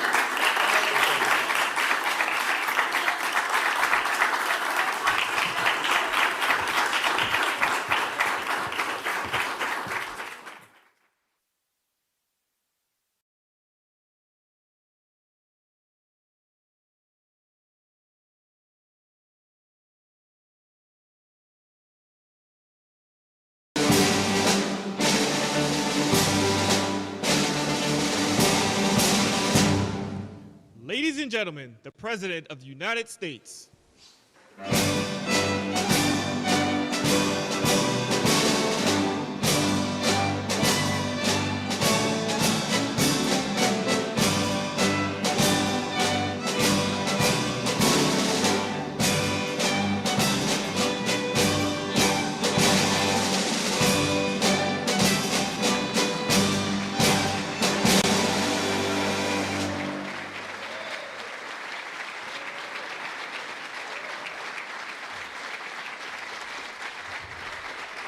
Thank you very much. Thank you, Tom.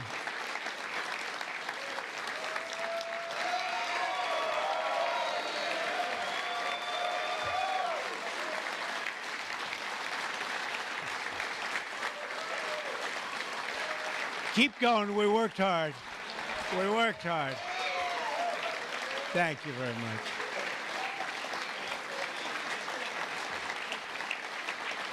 Thank you. Thank you very much. Yeah, we worked hard. It's a very important act, the Genius Act. They named it after me, and I want to thank you. I want to thank you. This is a hell of an act. You know, I did something very unusual. I said, this has been something, it's been, a lot of people thought it was impossible, some of the things that have been done. And of course, the great big, I added the word great, the great big beautiful bill, that was something that nobody thought possible. They thought it would be in anywhere from 7 to maybe 3, I'll go the opposite direction, but 3 to 7 different bills. And we said, let's just put it in one, because this way there's something for everyone, and there really is. There's a lot of things for everyone. And when we get the word out how great that is for every single person in this country, virtually, and all they have is a soundbite, death. You know what their soundbite is? Death. Aren't they nice? Death. They are the most incompetent people. They've lost their confidence. They've lost everything, if you think about it. But Jasmine Crockett is on her way. She's on her way. She's the new star of the Democrat Party, Jasmine Crockett. They're in big trouble. But I have to tell you, that was great, and this was great. And I am so tired of making phone calls at 2, 3, 4 o'clock in the morning, getting calls from our great speaker. Sir, we have 12 hard no's. I say, Mike, it's 2 o'clock in the morning. We have 12 hard no's. The good news is I call up, hello, Jim, how are you? Sir, you have my vote. Boom. Sir, you have my vote. I really they just want a little love. Unfortunately, it's always the same. It's always the same 12 people. That's it. It's 5 senators and it's 12 congressmen. And I actually said to John Thune and I said to Mike, I said, listen, I want to have a party, but not to those people that I have to speak to endlessly every time. And they're wonderful because they always seem to come through, other than a couple. Rand Paul Jr. from the Congress and Rand Paul from, other than a few people. But I said, I want to have them over. We're going to have a party for everybody in Congress, everyone in Congress except 12. We're going to have, and Mike is, Tom, I'll tell you what, Tom is definitely coming. The whole group, where are those 12 people? They're the only people I don't see. We could do it today. We don't have to vote. And I would say of the 53 senators, 48, we're going to have 48 in here. You won't even have to come to that one. But these are the greatest people because they always vote yes, and we don't have to go crazy. You trust us, we trust you. And it's been a very special group of people. We really do. I mean, 96% phenomenal and 4% extremely difficult. Do you agree with that? But they get there, most of them, not all of them. Those are the ones we really don't like. But I want to thank you all for being here. This is really a big day. This afternoon, we take a giant step to cement American dominance of global finance and crypto technology as we sign the landmark Genius Act into law. So congratulations to everybody. This is a big deal. You've come a long way since the Biden administration, when they had no idea what you were all talking about, and half of you were under arrest for no reason whatsoever. True, for no reason.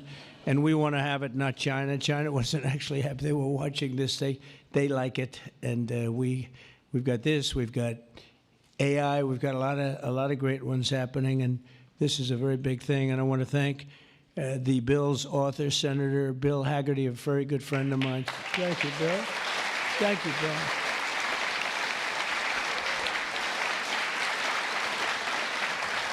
He's a great guy.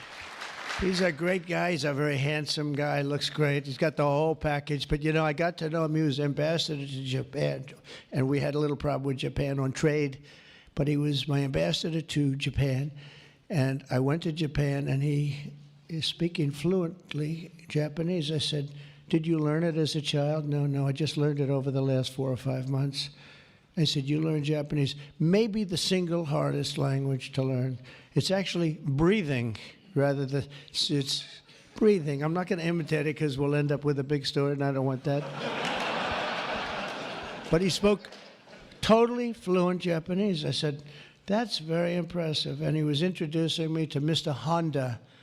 I said, "Oh, are you in the car business?" He goes, "Yes." I said, "You're a very rich man."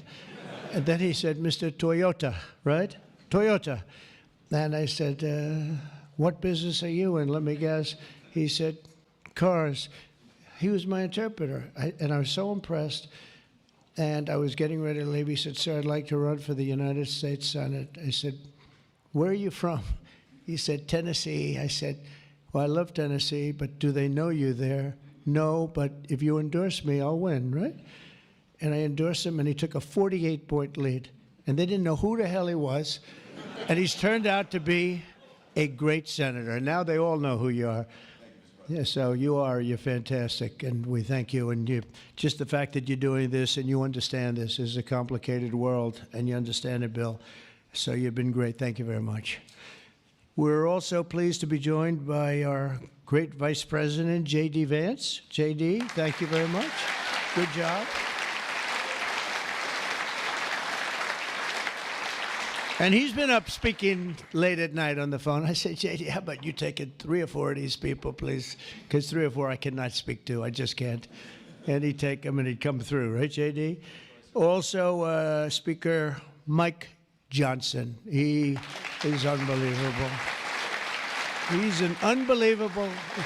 I mean, if you go by what we're doing, if you keep at this pace, you can't keep it up for another 200 days. But I will tell you this, if you keep up this pace for another week, you go down as the greatest speaker in the House in history. So one more week. One more week. Who needs Tip O'Neill? Who needs Tip O'Neill? He's better looking than Tip O'Neill, too. But no, he's been going at a fervent pace. Would you say that's right? Your wife probably says, "You are crazy." You've been aging beautifully at front. He's an amazing speaker, a great leader, and everybody likes him and respects him. And that's why we're with a very small majority, like 3. We had a time when we were 1. Remember? We said we're 1 heart attack away from losing the House. Then we won a couple of seats and a couple of other. Now we have 7, maybe if we're lucky, 7. But we win with, nobody's ever done, I don't think anyone's ever done this before, to win with those small. We had a little help from Tom, too, right, and a lot of other people.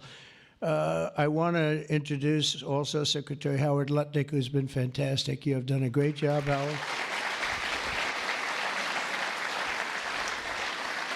We've got trade deals coming out of our ears, right? We had so many trade deals. They're all calling so many, and I really mean this, too. It's like, how do you deal with so many? But, I always say when we send out the paper, that was a deal. They don't want the fake news doesn't want to hear that. When I send out the paper that you're paying 35 or 40% tariff, that's a deal. Then they'll call and see if they can make a little bit different kind of a deal, like opening up their country to trade. In some cases, they've never been opened. But we're doing well, and we have a couple of big ones to announce pretty soon, right? Could almost do it today. Maybe we'll say it. Maybe later on we'll do it. Senator Bernie Moreno, a great victory. Bernie had great victory. A great victory. That was one of the truly tough races. A lot of people weren't sure anybody could win that seat, and you won it in easy fashion, right? We won it together when you think of it. But you won it in easy fashion. You did a great job. Great guy. House Majority Whip. This is a great leader, Tom Emmer, a great politician and leader. Really good. And I like his wife even better. His wife is, she's the boss, but you are married to a fantastic woman, huh? And he knows that, and he likes hearing it, because some people don't, they say, "Sir, could you please stop saying that my wife is better than me, sir?" Those are guys that don't usually end up with a good marriage, He's got a great marriage. So thank you, Tom. You really are a fantastic leader and representative. and Representatives Troy Downing, French Hill. Where's French Hill? Where is French? You have been so great. Thank you, French. I spoke to him a little late. He was walking down the hall. I said, French. He said, I'm there, sir. You are great, great, great guy. Everyone respects you, French. You know that. Bill Heisinger. Bill, thank you very much. Thank you very much. Good job. Dan Muser. I thought he was going to become the next governor of Pennsylvania, but he likes Congress better, I guess, huh? So, but I think you're terrific, and, you know, I would have always been behind you. That I can tell you. Tim Moore. Tim, thank you, Tim. John Rose. John? Hi, John, thanks. Good job. Brian Stile. Brian Stile. Still young? Still nice and young. That's good. G.T. Thompson. G.T. Thank you. Andy Barr, good friend of all of ours. Thank you, Andy. Monica de la Cruz. Monica, she's here someplace. Thank you, Monica. Thank you, Monica. Mike Haradopoulos. Mike, thank you, Mike. Look good. Mike Lawler, Mr. Salt. Well, it should guarantee your district. I mean, you worked hard for New York, right?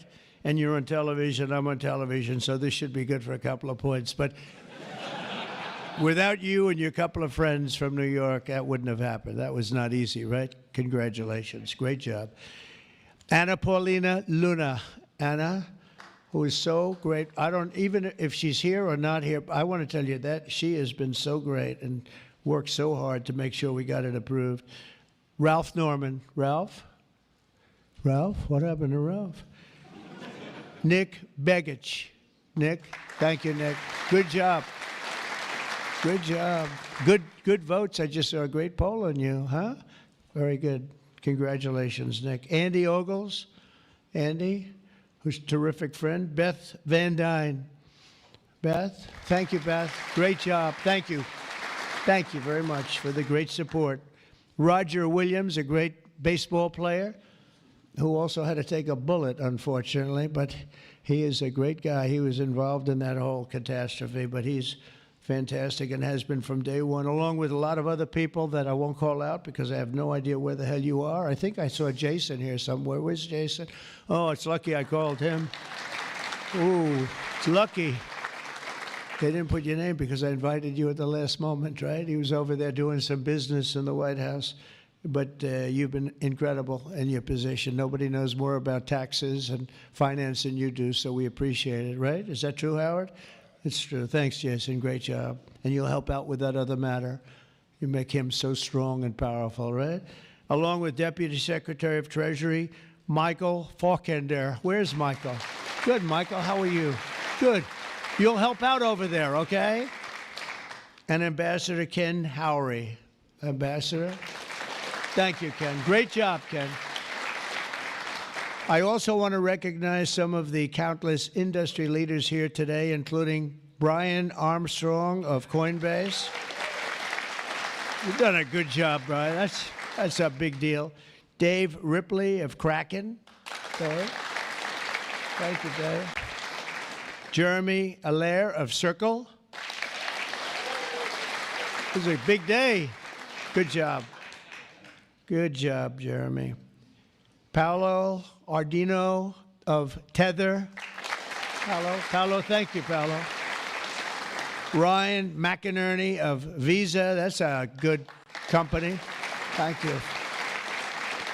Chris Pavlovsky of Rumble. Chris, what happened to your location, Chris? You're always a front row guy. You're just being nice today, I think. How's Rumble doing? Good? Good. If Rumble's doing good, that means Truth is doing good. Truth. That's great. You're doing a great job. Thank you, Chris, very much. Vlad Tenev of Robinhood. Vlad, thank you, Vlad. Thank you, Vlad. Good. Tyler and Cameron Winklevoss. These are two smart, handsome guys. They got the whole package.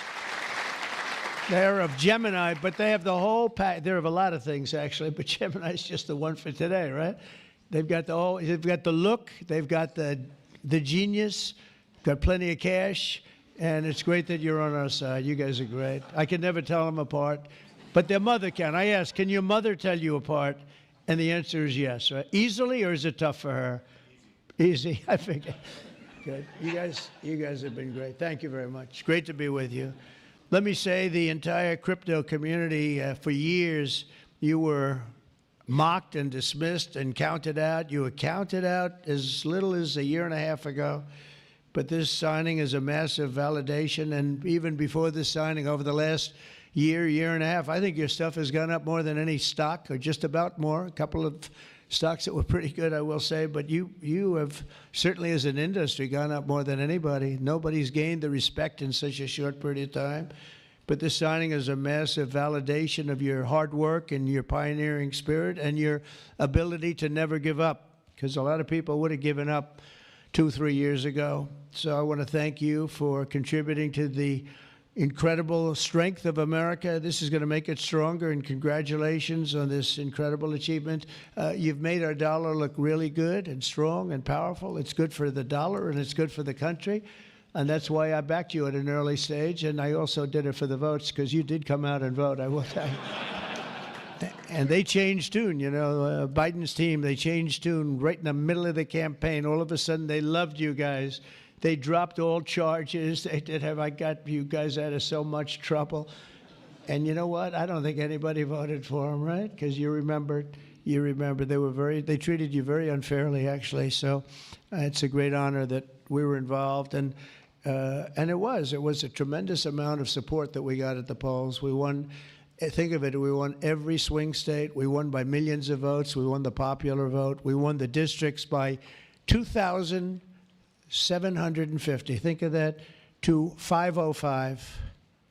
Different districts, too, by the way. Every once in a while, that number can change, but it doesn't change by much. The map was almost totally red, and you guys were with us right from the beginning. Exactly 1 year ago this month, many of you were with me in Nashville, Tennessee. Do you remember that day, right?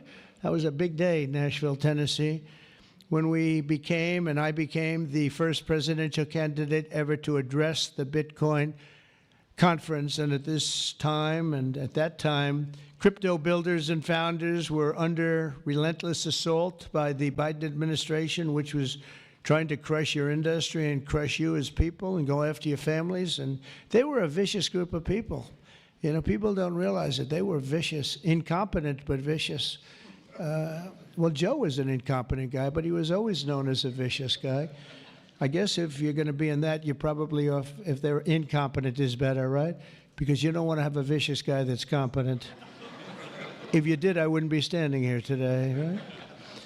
But I pledged that we would bring back American liberty and leadership and make the United States the crypto capital of the world, and that's what we've done. And under the Trump administration, this is only going further. You're going to do really well. I mean, I'm so proud of what you've done in the last couple of years, and very important. On day one, I remember I did this, and I said this, and I mentioned this name, and I got the greatest applause of the whole campaign. We fired Joe Biden's SEC chair, Gary Gensler. We fired him.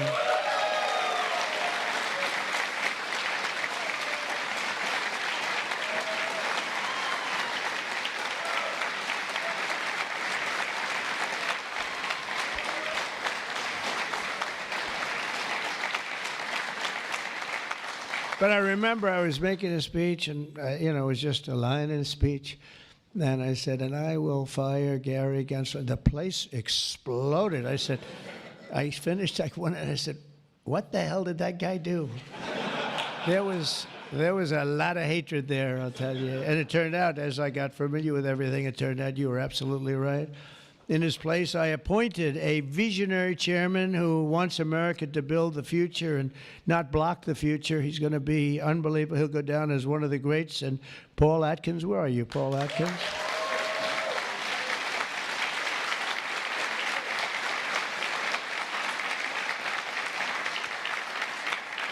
And Paul, the crypto guys, they said, everybody said, not only crypto, every industry, they all wanted Paul for the position.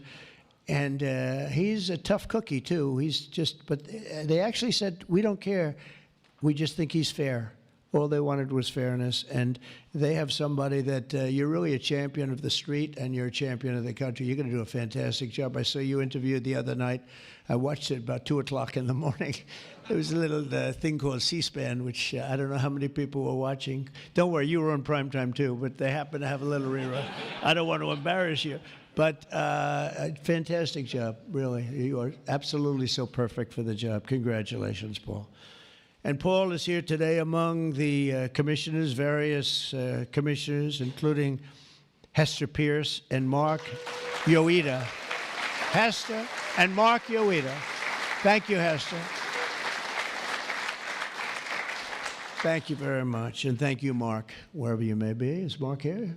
Oh, stand up, Mark. I didn't. Good. Thank you. Good job. Good. I'm glad I gave you a second crack you didn't hear because of the thunderous applause for Hester.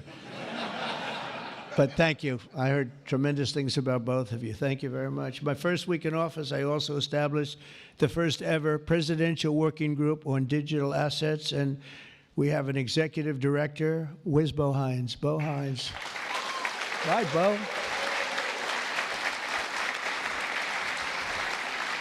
And Bo is a great football player, right? Bo is a great football player, one of the better players in college football. So I know you from that also. See, who would think that I know that? I know a lot of things, Bo. But he was a champion player. I stopped the weaponization of government against crypto and Bitcoin, and we ended the lawless operation Choke Point 2.0. That was a bad operation. And I kept my promises to the community and granted a full presidential pardon to Ross Ulbricht. Ross Ulbricht. And you have no idea how important that name became. It was like a symbol, and his mother was unbelievable. His mother was an unbelievable woman, but it was so important to a certain group of people. And in the truly momentous act last March, I signed an executive order establishing the U.S. Strategic Bitcoin Reserve, as well as the United States Digital Asset Stockpile. And that's all signed up. And with today's signing, we're pushing even further into the exciting new frontier. Just as I promised last year, the Genius Act creates a clear and simple regulatory framework to establish and unleash the immense promise of dollar-backed stable coins. This could be perhaps the greatest revolution in financial technology since the birth of the internet itself. A lot of people are saying that. I don't know. What do you guys think? Yes? If you say yes, I'm saying yes. I think it's great that you're involved, I will tell you. Many Americans are unaware that behind the scenes, the technical backbone of the financial system is decades out of date, many, many years out of date. You know that. Paul and others are straightening it out, but payments and money transfers are costly and take days or even weeks to clear. Under this bill, the entire ancient system will be eligible for a 21st century upgrade using the state-of-the-art crypto technology. Who would have thought we would have been saying that 2 years after I really met you for the first time? The Genius Act provides banks, businesses, and financial institutions a framework for issuing crypto assets backed one-for-one with real U.S. dollars, treasury bills, and other cash equivalents. It's really strengthening the dollar and giving the dollar great prominence. And, you know, you have this little group called BRICS. It's fading out fast. But BRICS is, they wanted to try and take over the dollar, the dominance of the dollar, and the standard of the dollar. And I said, anybody that's in the BRICS consortium of nations, we're going to tariff you 10%. And they had a meeting the following day, and almost nobody showed up. They said, leave me alone. We didn't want to, they didn't want to be tariffed, did they, Howard? Huh? So it's amazing. No, we're not going to let the dollar slide. If we have a smart president, you're never going to let the dollar slide. If you have a dummy, that could happen. Like the last one, he would, if you ever asked him about the dollar sliding, he would have no idea. But we can't let that ever happen again. Consumers, vendors, and people all over the world will then be able to use those stable coins for ultra-low-cost transactions that are cleared and settled in a matter of seconds rather than weeks and months. And it's really an amazing thing. And with the privacy, flexibility, and decentralization of cash, this revolution has the potential to supercharge American economic growth and empower billions of people to save and transfer in U.S. dollars. It's really all backed by the dollars. It's really a great thing. And a lot of, we had a lot of Democrat support. I have to tell you that. I was shocked anytime you get one but we had a tremendous amount of Democrat support, which we appreciate, and which just shows you that you're doing the right thing. This will increase demand for U.S. Treasuries, lower interest rates, and secure the dollar's status as the world's reserve currency for generations to come. The reserve currency is so important. If we lost that, that would be like losing a world war. We can never let anyone play games with us, and that's why when I heard about this group from BRICS, 6 countries basically, I hit them very, very hard. And if they ever really form in a meaningful way, it will end very quickly, I will tell you, for them. They won't be gone very long. I don't think they'll even do it. They're virtually afraid to meet. I also remain fully committed to my pledge never to allow the creation of a central bank digital currency in America. It won't happen. My first.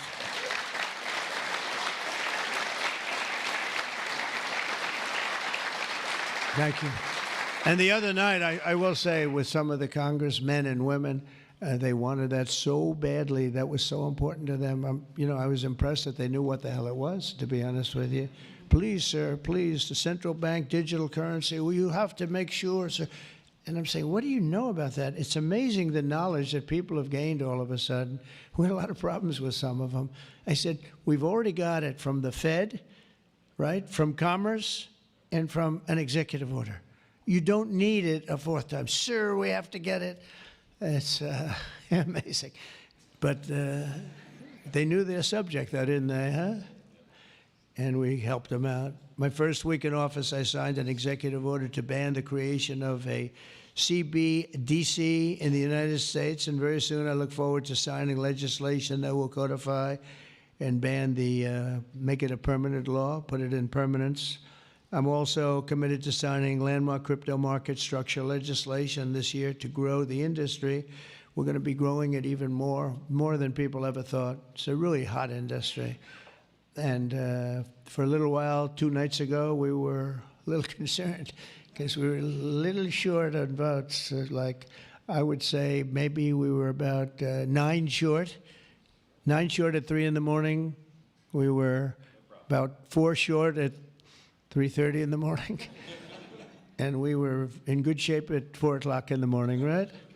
But the people, and few people, have fought harder for the bill than we're signing than some of the people here today. You have been unbelievable. It's our White House AI and crypto czar, David Sachs, who has done such a great job.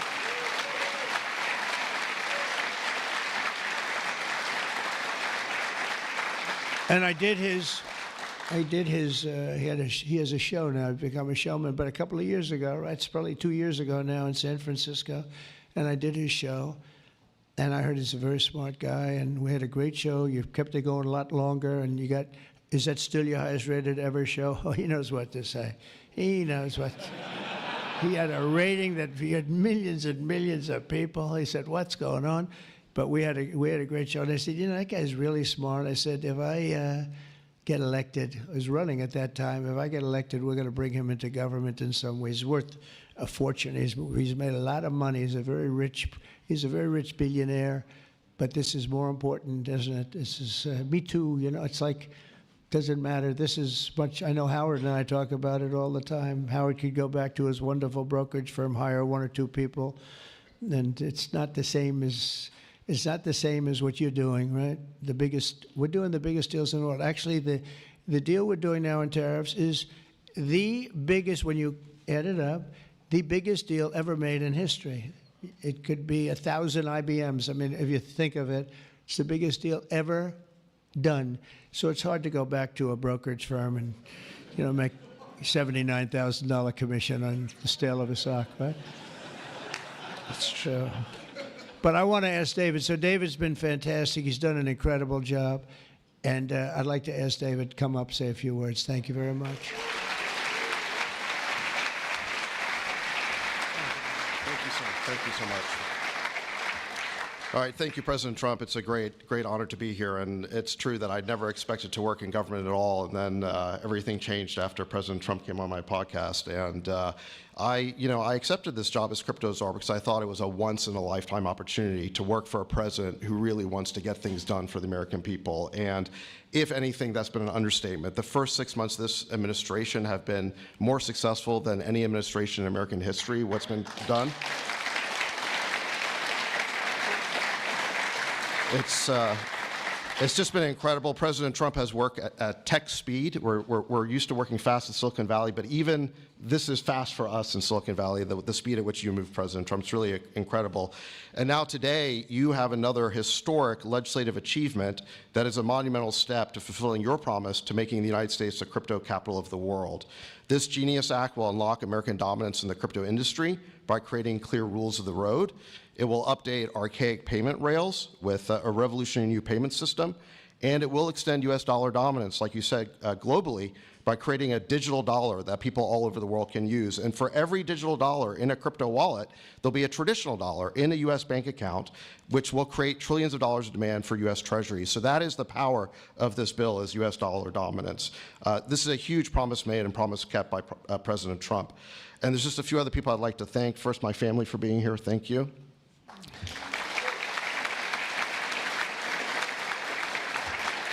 And Bo Hines, who President Trump mentions, the director of our crypto council, he really did the heavy lifting here. So Bo, I just want to thank you again. And my chief of staff, Tracy Johnson, as well, who also does the heavy lifting. And Bill Hagerty and French Hill and all the congressmen and senators who have already been mentioned by President Trump, so I'll save the time, but it was really been an honor to work with all of you. This was really a team effort, but most of all, I want to thank President Trump for accomplishing what nobody thought was possible, and it's true that just earlier this week, the media was reporting that this bill was dead. This bill was dead, and then the media didn't know one thing, that we had a secret weapon. We have a deal maker in chief. And thanks to President Trump, he stepped in and saved this bill. And it's because of your vision, your leadership, your determination, your skill that we're all here today. So thank you very much, President Trump. Thank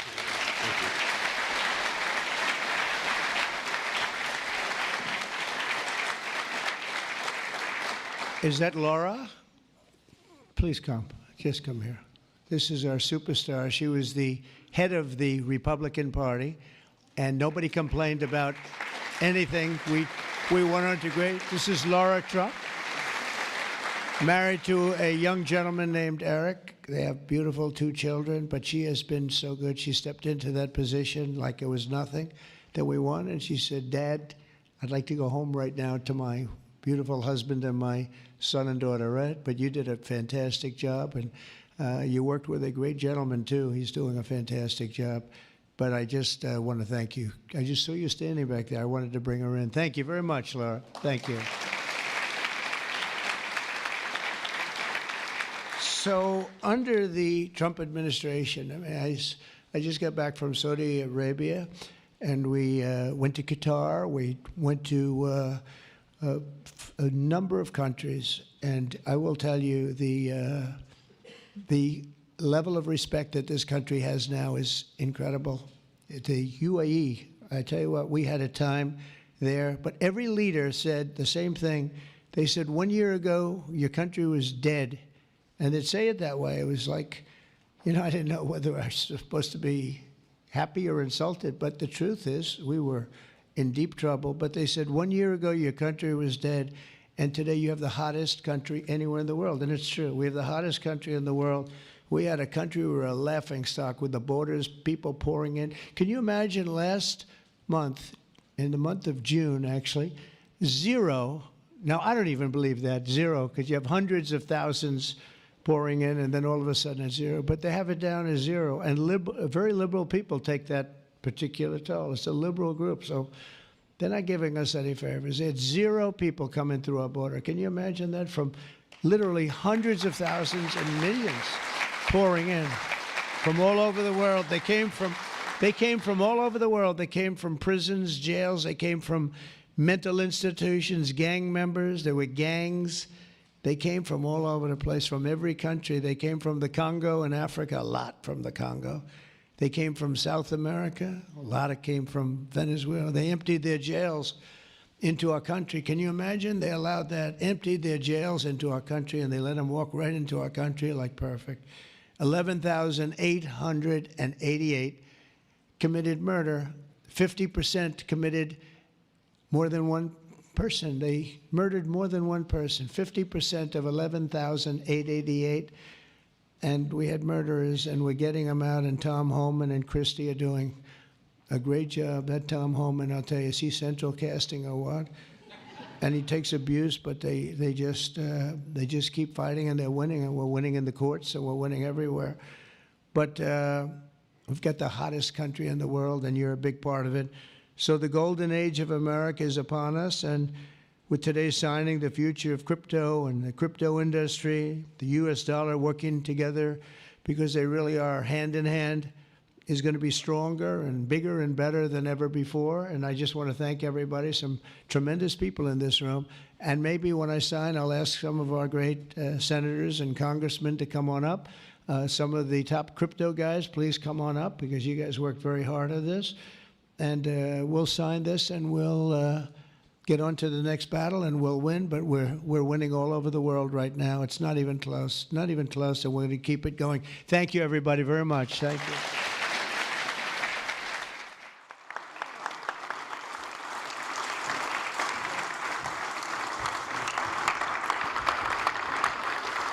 Hello, fellas.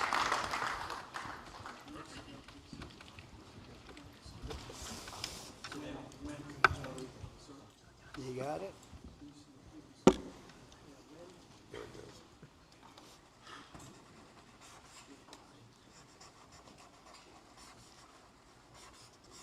This is not an auto pen, by the way, which is a big scandal. If that were a Republican, it would really be a big scandal. But it is one of the great scandals of our time. Thank you very much, everybody.